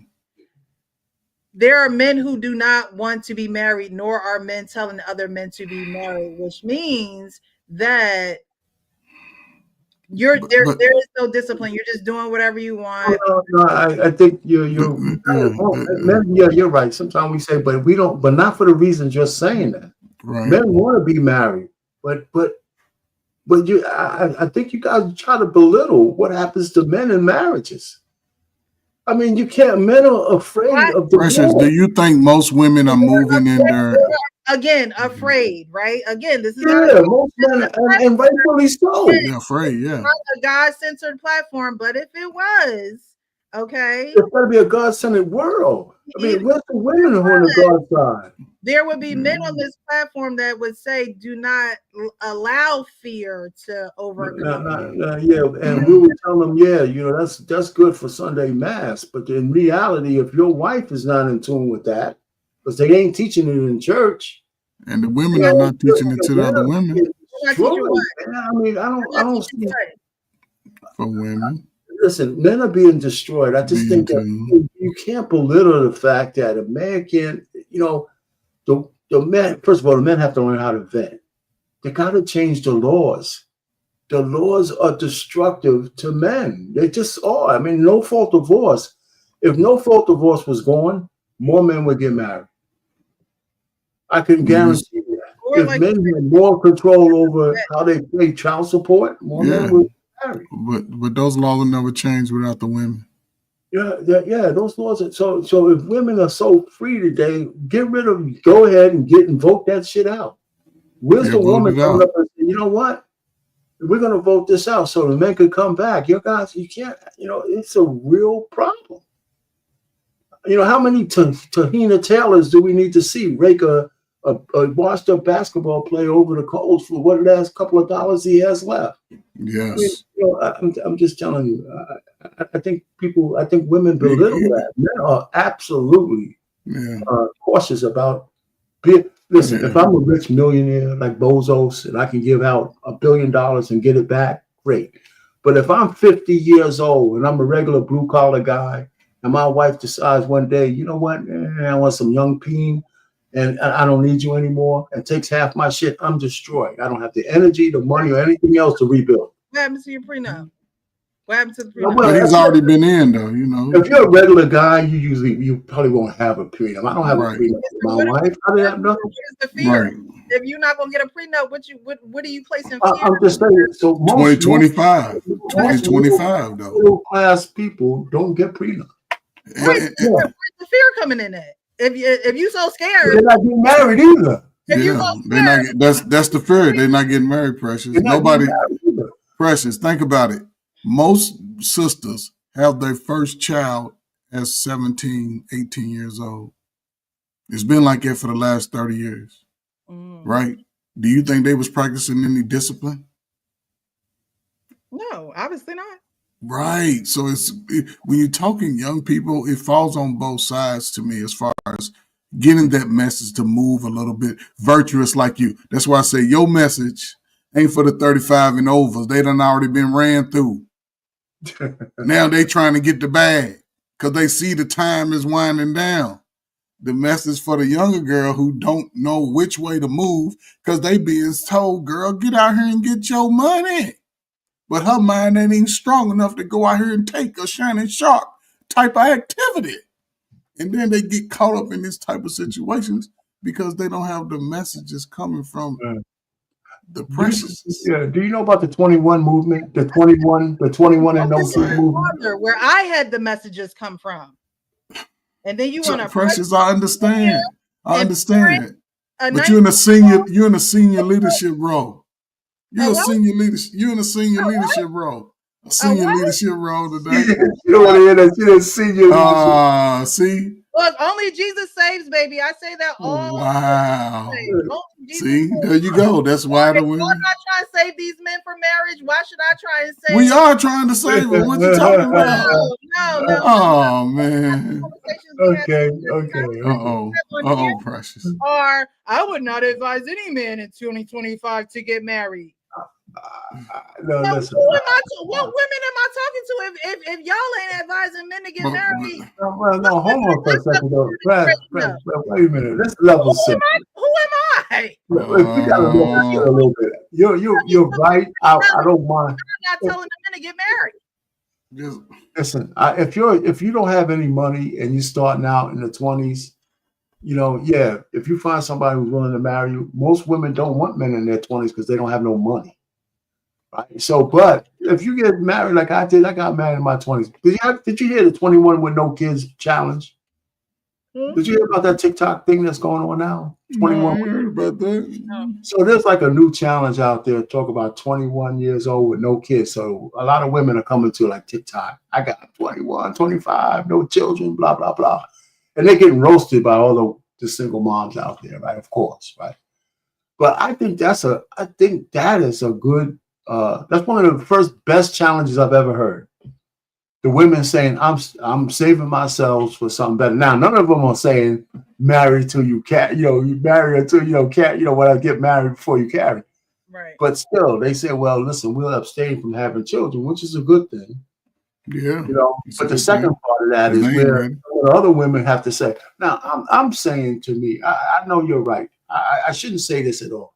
I think men of means should be very cautious about being married.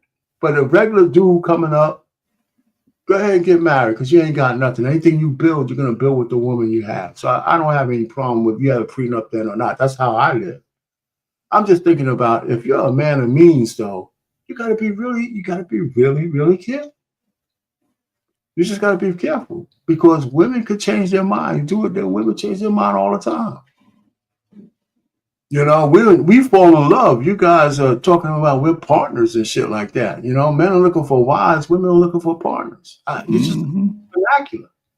Not you, what a man of means do and handle your business correctly. Like I still don't understand what you can handle your business correctly and still get screwed, though, right? Just like if you purchase a home, there would be some type of protection for you. If you purchase a car, there's some type of protection. So nothing is. So we should prenups. But yes, but when it comes to women, now it's I'm scared. Like why? You guys are frightening. You guys are frightening, man. You know what I'm saying? You guys are frightening. That you put in place, like period. I don't know. We talk about women being in their feelings, but that's scared to, that's really in your feelings. But then you want women to change and be better. Your mind is made up.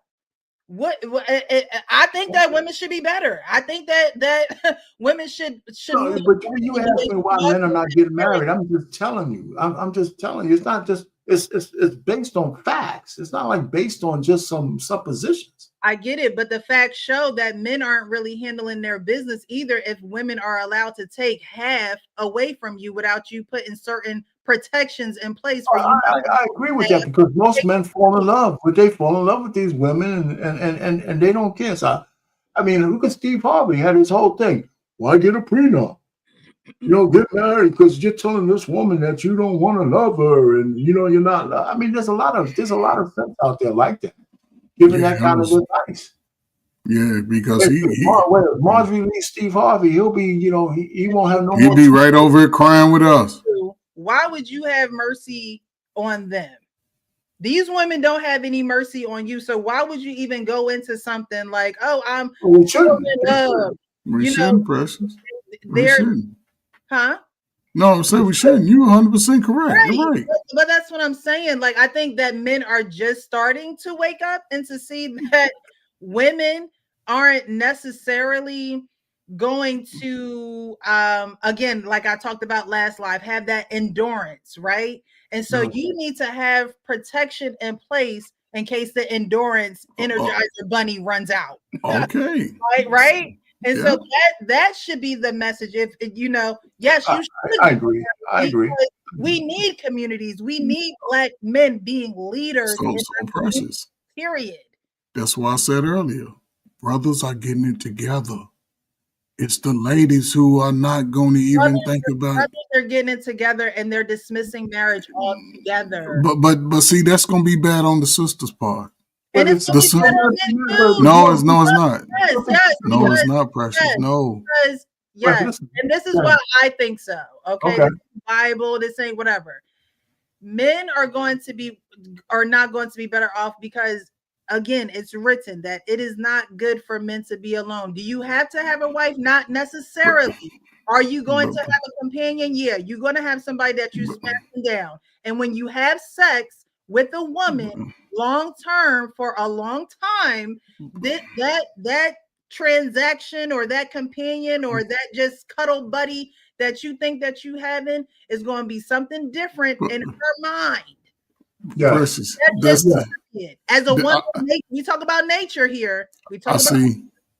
I see two situations that could come of this, right, with the men. One, it can be a Neo type of situation. Two, the brothers are now being open to the world. So you're gonna have a whole nother genre of different race of women looking for the men, because brothers are no longer just focusing on the sisters' bad behavior. They're not just missing it, like you said. Women are women, just like men are men. But I'm just saying though, the brothers will move on. Color, race, creed, women are women. Sisters get it together. They crazy in the Philippines. They crazy in Africa. They get it together, sister. And brothers will take that chance. They'll take that chance. Like women are. But they'll take that chance. They'll take that chance. I don't care how many miles across the Atlantic you. They'll take that chance though. They'll take that chance. They'll take it. But she's right though. I mean, yeah, but they'll take that chance. They'll take it. Okay. Yeah, but okay. So I like your idea, but the whole point is that I just think that when a man and a woman want to get married, forget all the stuff we're talking about. They're gonna get married. People are still getting married. Yeah.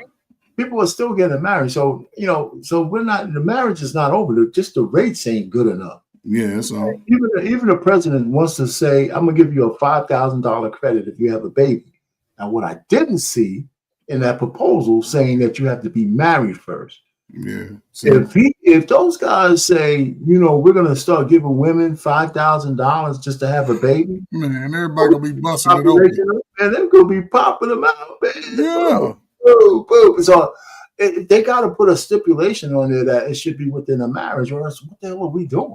Right. We can't be putting out more marvelous degenerates, right? No more degenerates. Was for. I thought he was against single parent homes and cutting a lot. Well, but what I'm saying is they coming up. He made a proposal, right? I'm saying this is a proposed thing. I'm reading through the words. I'm reading the report. I'm reading the news is promoting this thing or saying this might come out with an executive order, whatever. But nowhere in there does it say the stipulation is that you have to be married. And if that's not in there, I'm gonna be very, very disappointed. I thought it was, but I could be wrong. I didn't see it. Maybe I missed it. I didn't see it, but yeah. I try to read these things, but I haven't heard nobody say, well, the stipulation, because it seems like that would be straightforward. Like the stipulation is you got to be married. So anyway, I think that's a good idea. I really do. It's a tax credit, how to pay for it, but girls, we're just perpetuating the same old bullshit that we got right now. Make it worse, because man, there'll be no shortage of takers. Hey, Coach Ferg, come knock it up. I want a light skin baby. You dig? But our pain, guess what? I ain't going out to them streets at all. I know that's at all. Oh. No. But anyway, okay, so it's good, Precious. I mean, you know what? Let's just keep it going. I don't know what the next topic is going to be, but the truth of the matter is, I like the fact that the fellas, we converge somewhat kind of. I mean, we challenged my man Sean's brother a little bit there. He was a little bit out there, so wait a minute, 15 years begging him out, then all of a sudden, yeah.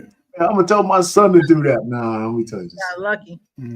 Yeah, he got lucky. He got lucky. I really believe in my little metaphor, man. Every sexual encounter, it's just a new door you're opening. Mm-hmm. And you really don't know. I mean, most of the time, nothing comes through it, but when it does, you got to be ready. Yeah. Disease, babies, this, that, the jealous boyfriend, the husband, whatever it is. If you don't know, we don't always tell you everything when you're doing it. I definitely agree. All right. Thank you, President. I like these things. It makes me reflect. I think I wasn't a playboy like Coach Ferg here, but or my man Sean's brother. I had enough that I have a situation for almost anything. It wasn't fantasies though, like he was talking about. No. Jesus Christ. I don't care what no man say. Every man got a fantasy, and that's on God. I don't care what no man say. I know mine. It got blown, man. The one that my frat brother blew mine. If it's in your nature to have sex, you have a fantasy.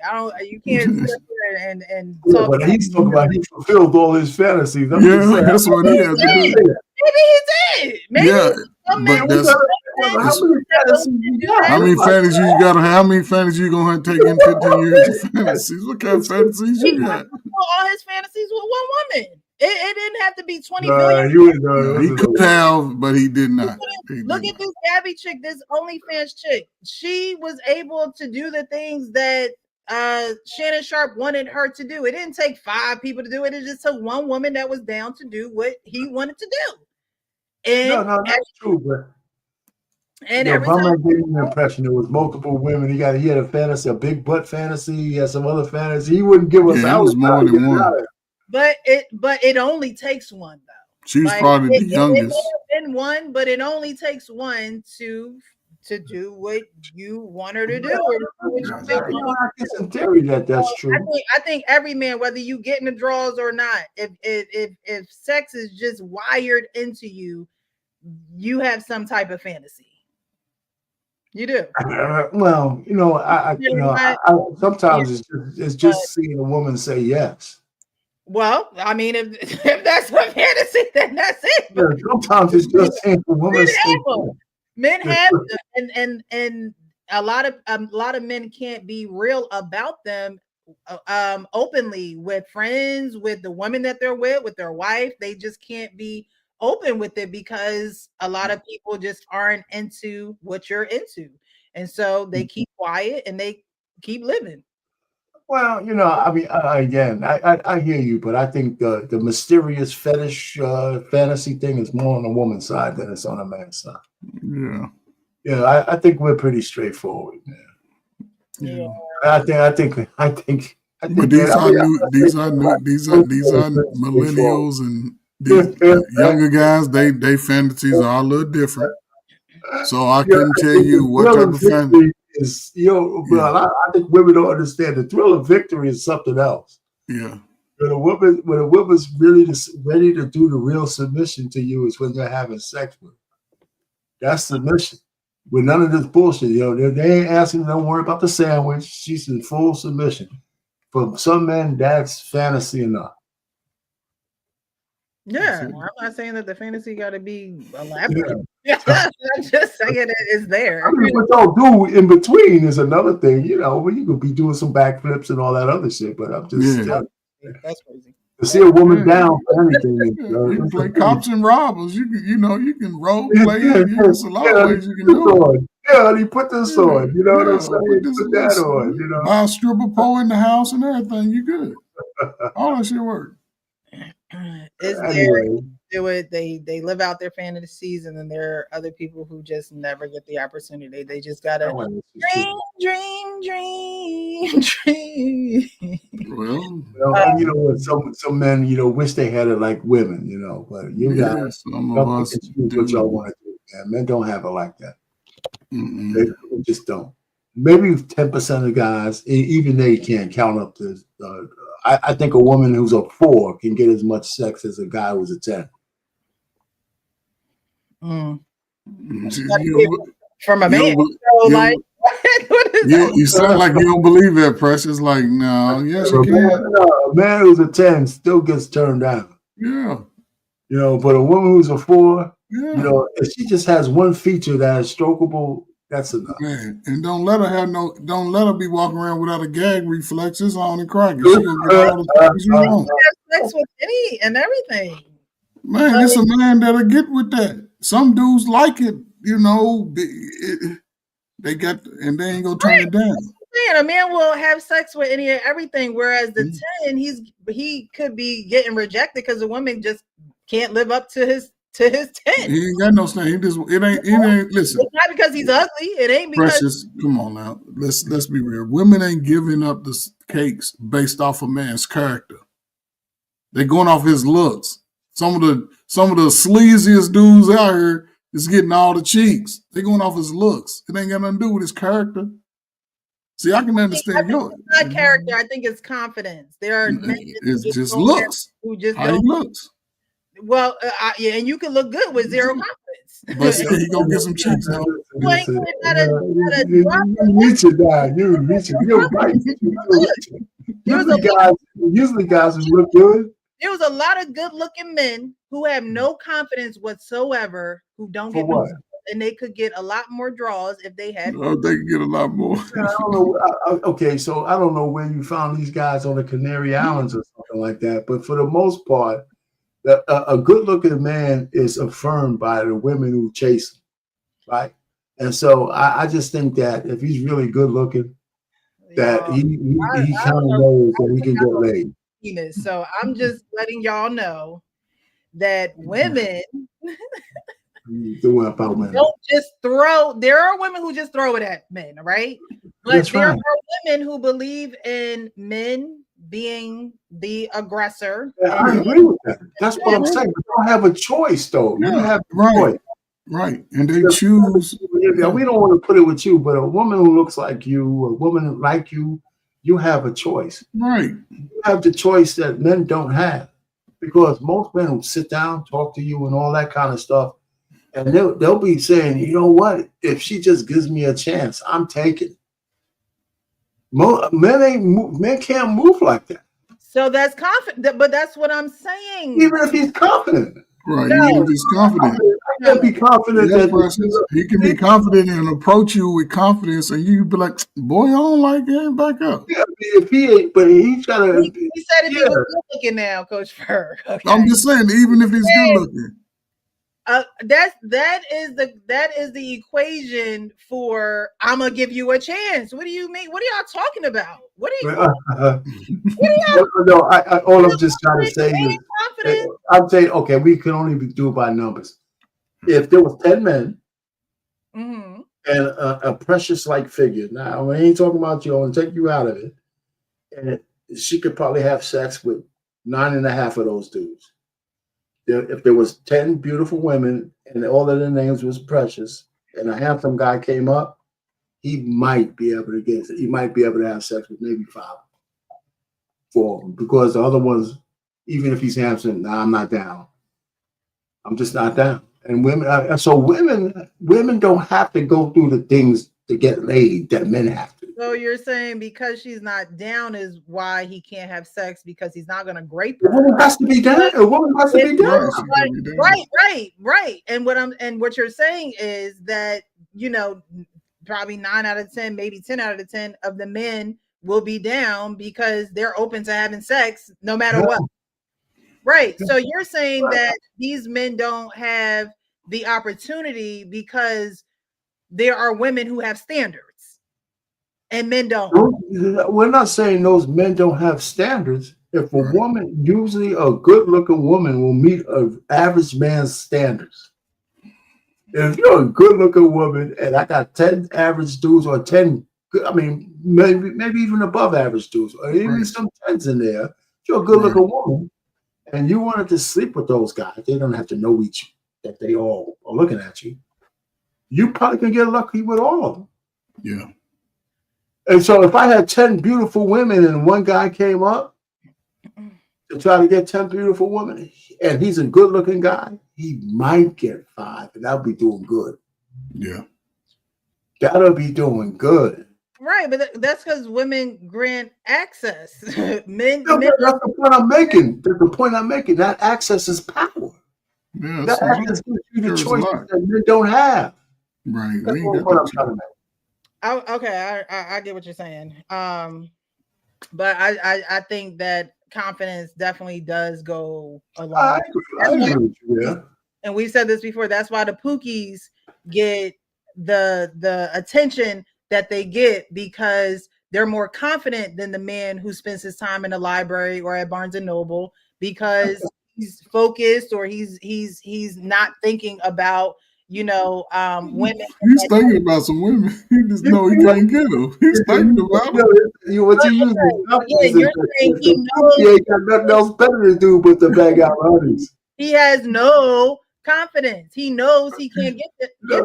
The guy at Barnes and Noble has a confidence of a man who's looking for more than just money. That comes on this platform to let men know that you can get what you want if you had the confidence. Again, when y'all say certain things, you don't know how it permeates, these YouTube streets or the young you're right. watching and things of that nature. No, you need to be preaching or talking about the confidence and things of that nature to get these women. Because we tell the guys to have confidence. They want we do. Down here whining. It's different now. Yeah, that's all I do. Listen, I hear you, and you're absolutely right. But we're not the ones who are telling these guys. We're telling them you got to be confident. And they only come back with is you don't know what you're talking about. Back then, the women were it was so much better now. Blah blah blah. Now these women are different. I said, what does that have to do with your confidence? Get out there and talk to them. No, I don't want to be on the 5 o'clock news if they turn me down. Blah blah. Listen, I know when I used to be, I was never a select guy. I found out early that if you're in a party, we used to have house parties. All the women out there, go sit down. And if you walk across the room and you ask a girl to dance and she turns you down, this is what you find out. People are looking at you because as soon as she turns you down, you ain't dancing with nobody. Yeah. They all saw you get turned down, so no woman wanted to be the second or the third. So you had to wait for another record and shit, maybe disappear for a second. I mean, so we know that's how you learn these behaviors early on. Even like on a stupid pop balloon show, right? When this perfect dude got turned down by 5 or like 9 women up there, but 5 turned him down, the other 4 turned him down just because the first 5 did. Because they didn't want to look like they picked some reject from the other women. That happens like that all the time. So all I'm just trying to say is, there's a certain dynamic that I think the young guys don't take the time to learn about women.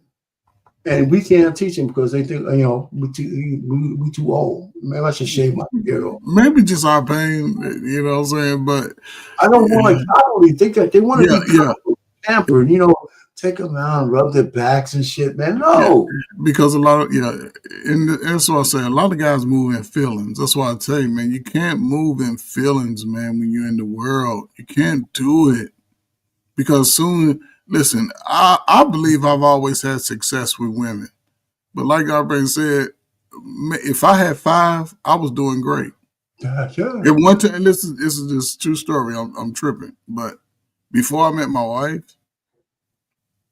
remember when Tiger Woods got caught with his little scandal while he was married? Yeah. I was up there with Tiger Woods. And I hadn't even reached that level. I was like 35. Clubhouses and stuff. I had 10 good years where I was at the height of my street game. 10 good years. And consistently, I ain't gonna lie, it was at least 5 to my highest was 12. At one time? At one time. Consistently. Yeah, consistently. I was getting flued out. I was getting to South Beach. I saw R. Kelly with the teenagers down in South Beach. I've been to Brooklyn, Bronx. Everything on the East Coast was me. All through I-10, all the way to Las Cruces, Mexico was me. And it was right before I started really getting financially to a high level. But when I was at that regular working, how I approached it, like you said, Precious, confidence, but also I understood my ugly. See, I understood that not every woman is attracted to me. That's right. And I didn't get mad if you like, oh, no, you ain't my, okay, I'm sorry. That's your loss. Because I know who I am. And the ones that got the pleasure to find out, they was happy with their results. And when it broke off, it wasn't no fights, it wasn't none of this, because they knew exactly what was going on. Mm-hmm. Yeah, so I wasn't a great difference like him, but I remember my thing is when I approached a woman, it had to be worth my while. Yes. It had to be a woman that if I got rejected, that shit was worth it. Yes. Right. So I always outkick my coverage. Always. Because if you were a booger bear, I'm not approaching. The last thing I need to do is say I'm no good, right? So I always went for the women up here. And I was amazed that I didn't do as bad as when I go through my 9 years of 17 of when I got, oh my God, you was good, wasn't you? Down 2 at a time, but I learned something from all my relationships. That's why every man's situation is a little bit different. I think I didn't have 100 different girls. I had enough that I knew I couldn't put every woman in a box. Exactly. And not everyone was on the same level. And they understood it. And so you take those lessons, you know, and I credit my first girlfriend, man. She was a queen. I don't call women queens. She was like she was a queen. You know, she might as well. She might as well had a chalkboard up and said, "Well, you touch this, and your E equals MC squared that, and you do this and that." And So thank God she was no freak, because I got away. But she told me, "Oh, you got to touch here, you got to I said, "Okay." I was an A student. So that's the one. See, Precious, we all have an experience. So my kickoff was like one got away. One got away. Oh no, she was nice, but we wasn't gonna get married. That was right before I went to college. She knew this was for a few years that I was there. A few years. Hold on. No, I was 17. I left at 18, so 1 year. Oh, okay. Yeah, y'all was kids. That was kids. I was going to do that. She was a little older. She went her way. Oh, yeah. Nice chick. Yeah, that's kids. You know what I'm saying? High school is that learning stage. It's that stage that I think a lot of brothers don't get the experience when they're young like that. Over the last 30 years, a lot of young brothers, they don't have that experience. No, they don't. And I think when you get to be a young man, and I've seen this on both sides. The first time you get your heart broke, right? That's when your real self show up. The first time you get your heart broke, and like it matters what age you're at too. Yeah. I was young. I was thank goodness. I was still 19.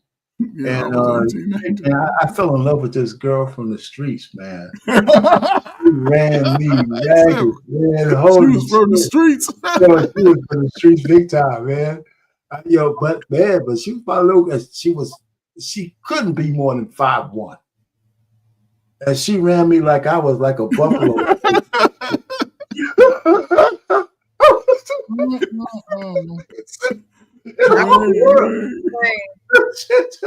Salute to your frat brothers. Hey, frat brothers, salute to y'all, man. My frat brother caught me crying over this chick, man. And what chick had you crying? She came home. What's you crying for? Right, what are you crying for? And you said, "Don't worry about the pain. You all right, man? She's just so good." Blah blah blah. So when all the brothers came home later on in the frat house, was on it. Oh, he was. Oh, man, he did a whole performance. Guess what? I saw pain crying. Yeah. You see, Precious. You see how men, even young men, hold men accountable.